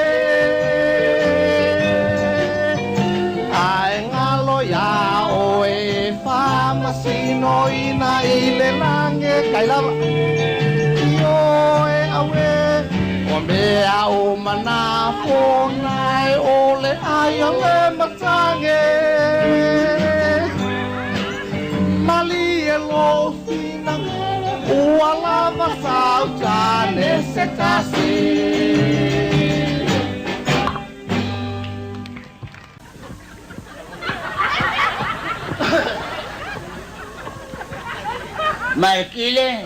Markile, wow, Markile, me voy so nga ya kya. Yan nga le. Kau faya ko lang supuesti. Ia sa o alu la onga o mga fa onga. Ai si ke mau ke la ngo makua. Ko yo la ku kong yo le sol fa hua Sa o alu la onga le la wala o fa la onga il fa ya onga. Hey. Alo fa. Iya, yo wala fa. Wai le kai fong. Ah, pa mo la po el fong. O vikale. Vikale. Oh, ese meu fingalo el koinga. E o lo wa finge fia la kuila onga. Ia Maria lo ko pombo wa sia bango. Oi, wala ku wa ko fa wa lo wa fing. Ia nga singa onga e fa la vai lo la ko chua onga. Ia lele. Ia ka se kai oi le Samoa. O sionge. Oi. O ele nga o se po wa ele nga lo sope. Alo. Iyo. Ola ko nga may kamalo leo. Ole fo ke lo nga ku lo leo. Malo si ufong. Ola le kausa nga makuha. Ola le kausa nga lo afing. O kausa nga ya. O nga fia o arkengi. Ole fia la kula o makuha so furu balu kausa nga. O sur balu. Iyo ale fa ko a. Te va kali maya fa molta ma. Ya oi sa mo fa mol. O sionge. Sionge pa ko ke fa nga lo sope. Ya lele va kan ma kamaso kilo le. Ka ko api. Si apia o. Alo. Yo. Ole mo wala bango. O mo sia bango. Ia fa bango ai masio ka finge. Yo, lo va senga mo wai. Ia fa ka sionge. Ya lele. Ole la la ko. Ya sa ro ke nga. Ia fa ka soi fua. Pa. Lima. Ongo. Urpo. Alo. Kalo fa. Sionge la me ke verso fa ia. Kalo fa. Malo. Ngala malo kama. O ela ka bili melo kama. O la ko inga. O ela nga malaw maya. Wangi o. O wefa. So mai dum. Vai oi. Kwa ke dingi fali ha hongo. Vai oi le pepa. Ya. O le wa kumu a. Ai ala o lo wanga ngai. La nga malaw bal ko inga. Yo nga. Wala may ngit kaya ngawo man ang supwes. O le la nga. Nga o ya le la bangol basenga. Se kasao. Yo. Kain. Wefa. Se wiki fa pinga. Ola kisa we ke nga pele mga ko nga binga nga ke fa ali ali mai ko. Ya o ke kala ngwasa o ko ala sungai pa ya o. Ya. Wa bo ma ke o. Ame ala nga ma. Ya la nga ma mo fa si o makuo. Ya? Wala nga ma fa si o makuo. Ya vai oi wefa. Alo ke va pica ke pus. Ya. Eso con luo.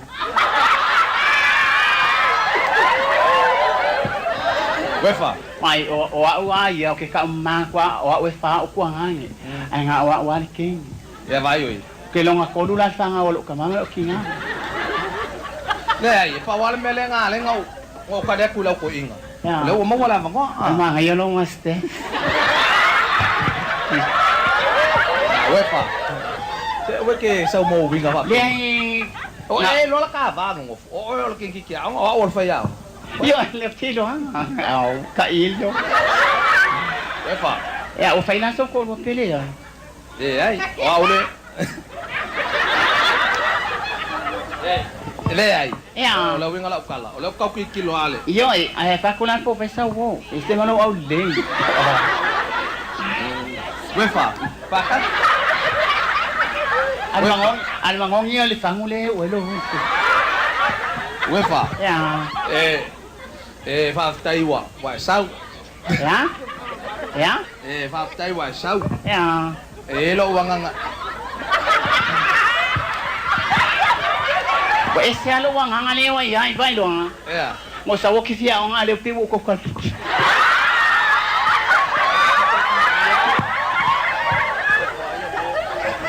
Vai oi. Ya. Awa sa ngel po kwao, awa vai oi ma. Mayo ke kusi pese kusi alo ko lu.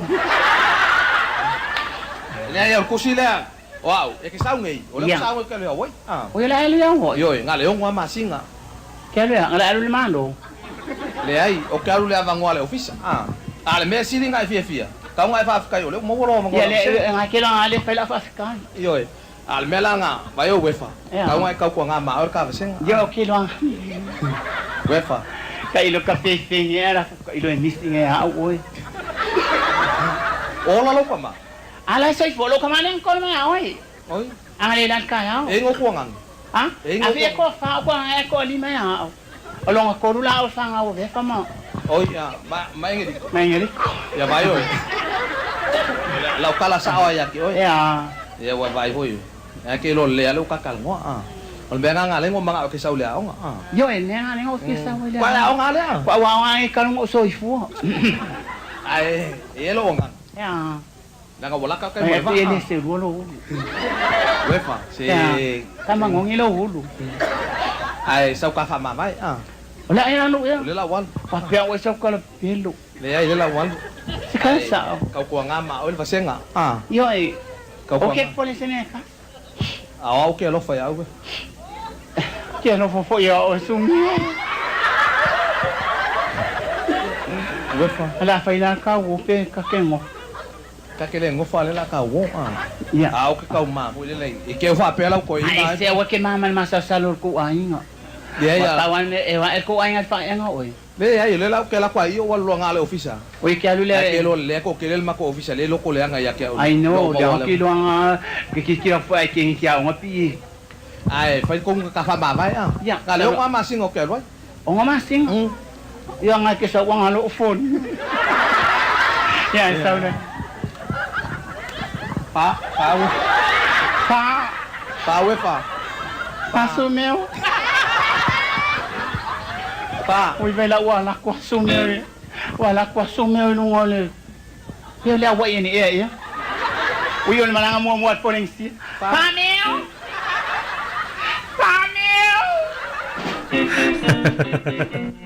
Pami fianga se filo le taimi o le wuli ya le ua tala mertata taimi ina ua tui rusi man vala milu tuteni ona tale uli tu lai tolu ina mana tu tale tu lai tau tatu lulu lima matatu fatu fa isi tau tua ma se unanga le siufonga lo mua mo le nei a se tofi fa aftai le mafuta mai lo tatu tunu ila tu le mafuta mai lunga lo tatu YouTube channel tatu Facebook like love ma share tu tatu unanga a fai te le muli muli le siufonga lo mui lunga Facebook ia na sau o me le fa mauna fa ngo no follow pe fa pu no follow ia po le like ia lo ngol YouTube o me ia le fa mauna fa ngo ina o le subscribe ia ona ma futa mai le tau tu si fonga lo mua ia fitu aso lo yaso lo su fai tu la ia la una ngai lungo tatu api fa longo lungo tatu website ia o tu masani yaso lo yaso ngaso foi la so really tau tua masani ala wala le siu fonga lo mua fa tayatu pali sina leo e mafuta ma le taimi lele molio o fa tala fatu ma lo sifu manuia Catherine Ed Sua le mafuta mai ma lo sifu manuia fa ngau isila a tala fatu fo ya tu ya le mai lo tu fo ni so o le mafuta mai fa tele mafuta mai tu tua ma lo sifu fonga lo mua ile nei ya woli Mika Sisters ya ma fa fianga a ta to woifo ile taimi o le woli musika sui filoil si fonga lo mua i Wellington.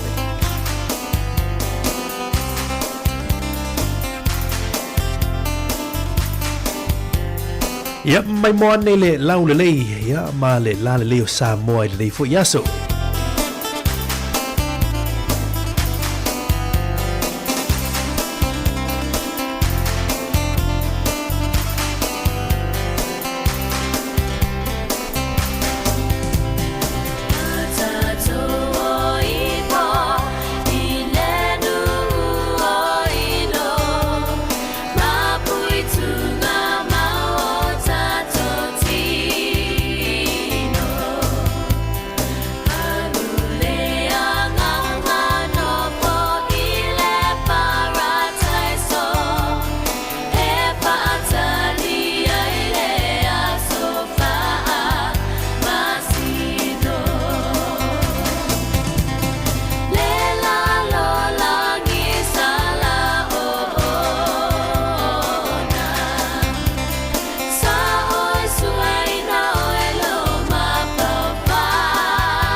baby, I love you anyway.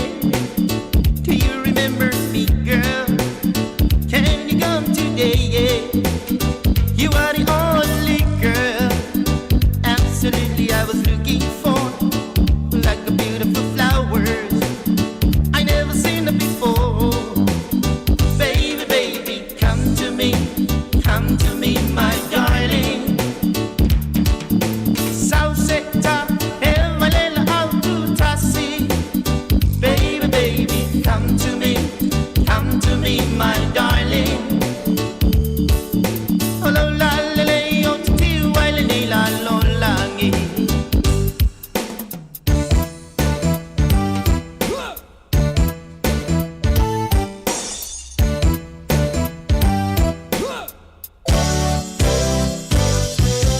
Sana fortune sila, pau uma pau pauga, oh cheno fatali, say I wawa onga, oh ya ole nei, why tu yellow fatu, the time mama ungalea, ole atoy la boatu, baby baby come to me, my darling.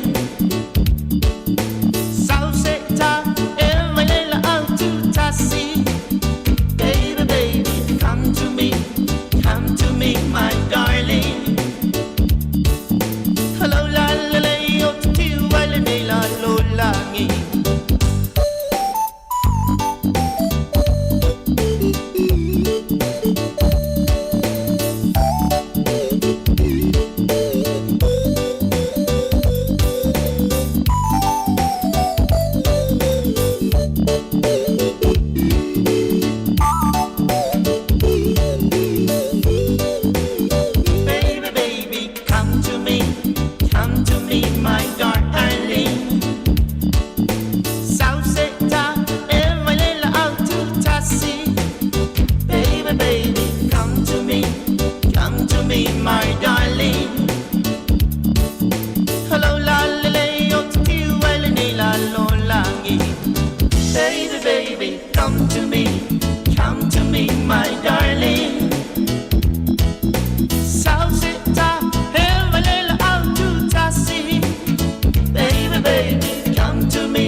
O le tautua le si ufafonga o le laumua o lo iai fo i le langolango a le New Zealand On Air.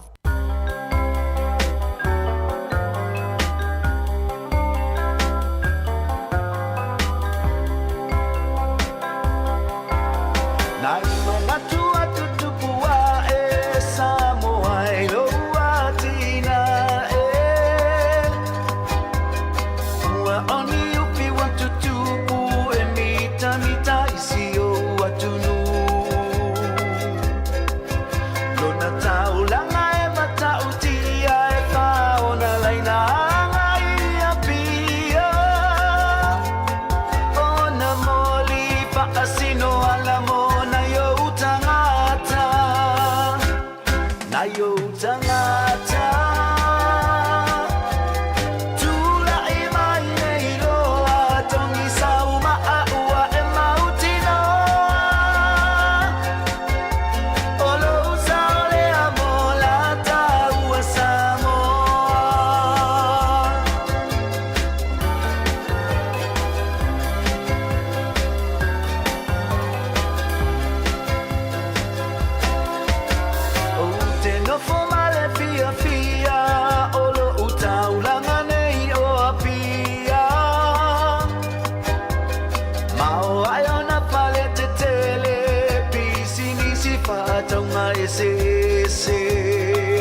tele fai tu au e tele aiota ai e mau mau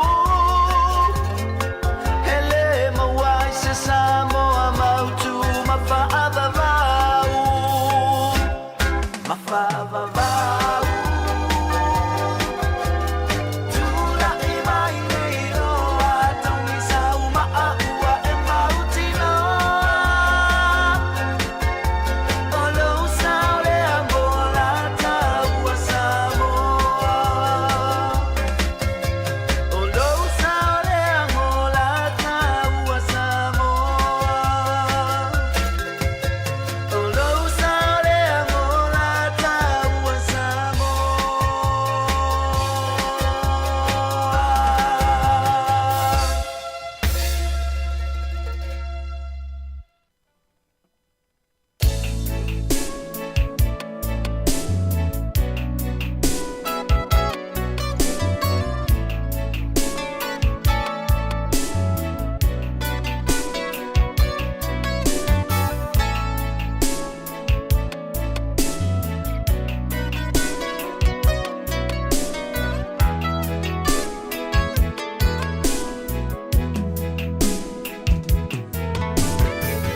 Pea e tuua a e malanga tu Petu mau e i te o manatu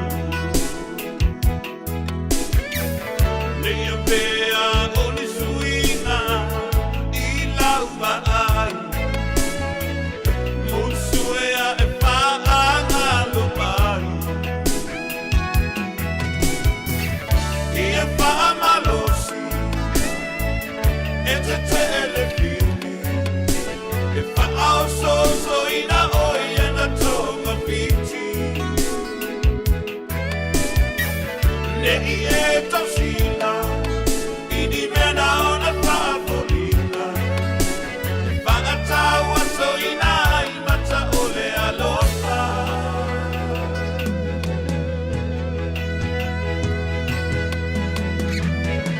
o le au nisia oe i so o se mea o kusata mai pe moni ea o le a e lilo atu a pe ai lo batu a oloi mata pe malingi ea moa Usi mai e ia ita, ina ia e iloa ina. La mona le alofa o le amo tu sia ina. E uina pai ngata, ai o te paa malosi. E le tau mateina sota paa maoni.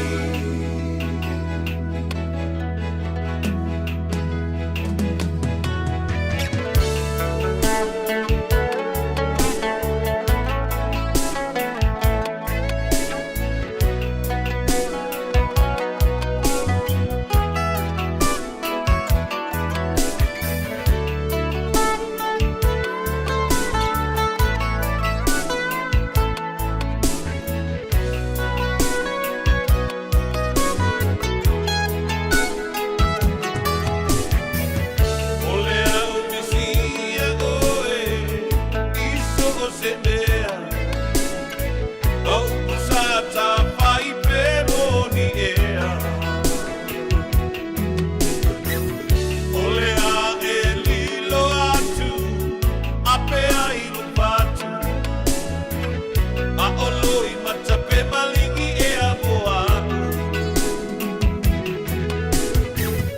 Usi mai e ia ita, ina ia e iloa ina. La mona le alofa o le amo tu sia ina. E uina pai ngata, ai o te wha malosi. E le tau mateina sota wha maoni. Wha maoni. Wha maoni.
Sāmoa le atu pele le ua toi minute ia o tani ana tala le tula e tolu ia manatu ia le ua tātou mai furisi ui o le tātou tautua ma le tātou o unanga le nei a se tofi mole atu whaftai ma le wha malo le tātou o whaafonga le tātou mawhtanga mai lava le town le lali tula e fitu ia se o mai foi nei teimo le auli a wawa tu atau tuar si ufonga lo mua i whaafifianga musika si ufifiloi o le polokalame o le ata o le veila o ngā Pai wena e whaafonga i stasi polokalame o e malo le satu ina atu tia i gito litu lai tasi.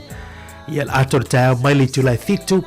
Ia lena ma whaatasi atu malu iso ia tasi. Ia lewa tau lunga le tautua le yaso. Ia vi ia le tua. Aftai atu al tātou tunu le tātou maftanga le yaso. Aftai na yo tātou tu asin sino na yo tātou ta mamtina mātutua. Vea lava utau whamunianga le tātou tautua.